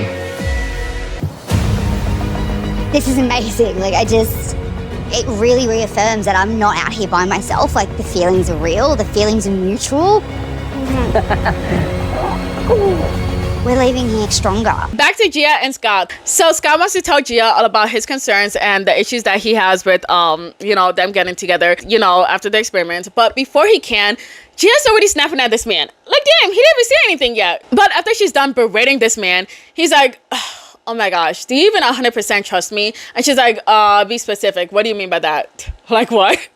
But he's like, do you 100% trust me? Like, you didn't even trust me with the neck pillow. And she's like, oh, come on. You told me that you never had any woman come to your house, and now all of a sudden I see a pink neck pillow in your house. Obviously, I'm going to think something. But, like, if he was adamant that it didn't belong to a woman, then you gotta let it go. You gotta be like, okay, you know what? I overreacted. Also, he did say that one of his friends gave it to him. So, what are we doing? What are we doing? But Scott said that he's stressed out and he feels like he's walking on eggshells. Get defensive, and then we Okay, mean like, Scott. no. What I'm saying is like, I didn't know you wanted to argue today. I wish you told me that you felt like you're on eggshells, because I had no idea. I know you love to focus on the positives all the time, and so do I, but in life, it's not always positive. 100%. There's going to be moments where I might lose my shit. Like, there's going to be moments where I am a bit fiery about something. Like, do you accept that that's me as a whole? Like, But she said that she's very self-aware and that she would be apologetic if she feels the need to be so. But like, are you sure about that? Because I don't think so. But then she's like, well, I trust you, but can I commit to moving if you didn't even tell me that you loved me? But once again, you're the one that wanted to move. He didn't even want to move so quickly yet, but you kept pushing it on him. But he tells her that he's falling for her every single day, and she's like, oh my gosh, there he goes again. How long is he gonna keep on falling? Until he hits the floor? And maybe after he reaches his limit with you and it's on the top of a building, then yeah, I could see him on the floor. What the fuck? But he said that he doesn't like being pushed or pressured, and Gia's starting to get frustrated, and she's like, oh my gosh, if we don't have mutual feelings, then I don't think that this is gonna work out. I just want to let my own feelings do its thing, and my feelings aren't being heard. Like, that's what affects me and pushes me back. And that's where the episode ends. In the next episode, I'm just gonna throw you clips of the preview right here. You're abusing me over a joke. Pisses me off. I'm done. the biological clock is ticking. Alyssa is spiraling. Could this be the most awkward homestay ever? As things for Chris and Sam go from bad Do you accept full responsibility for your defensiveness and the aggression I felt from you last week? to worse. Anyways, we're done for part 3 of Married at First Sight. Part 4, we're almost gonna be done. Only reason why is because I don't want to put the reunion in that part, because I heard that there's a lot of drama that happened after the reunion and after the show, and a lot of people that we thought were good were actually shady. So I want that to be in its own separate video. So next week we're gonna do episodes 31 to episodes 39. Then the following week we're gonna do the reunion, and then all the shady tea and interviews and everything that happened with the rest of the cast. And yeah, we're gonna do also a life update with all of them, what they're doing now. Anyways, yes, thank you so much for watching. Please leave your thoughts and comments below. Please like, share, subscribe. Thank you. Bye.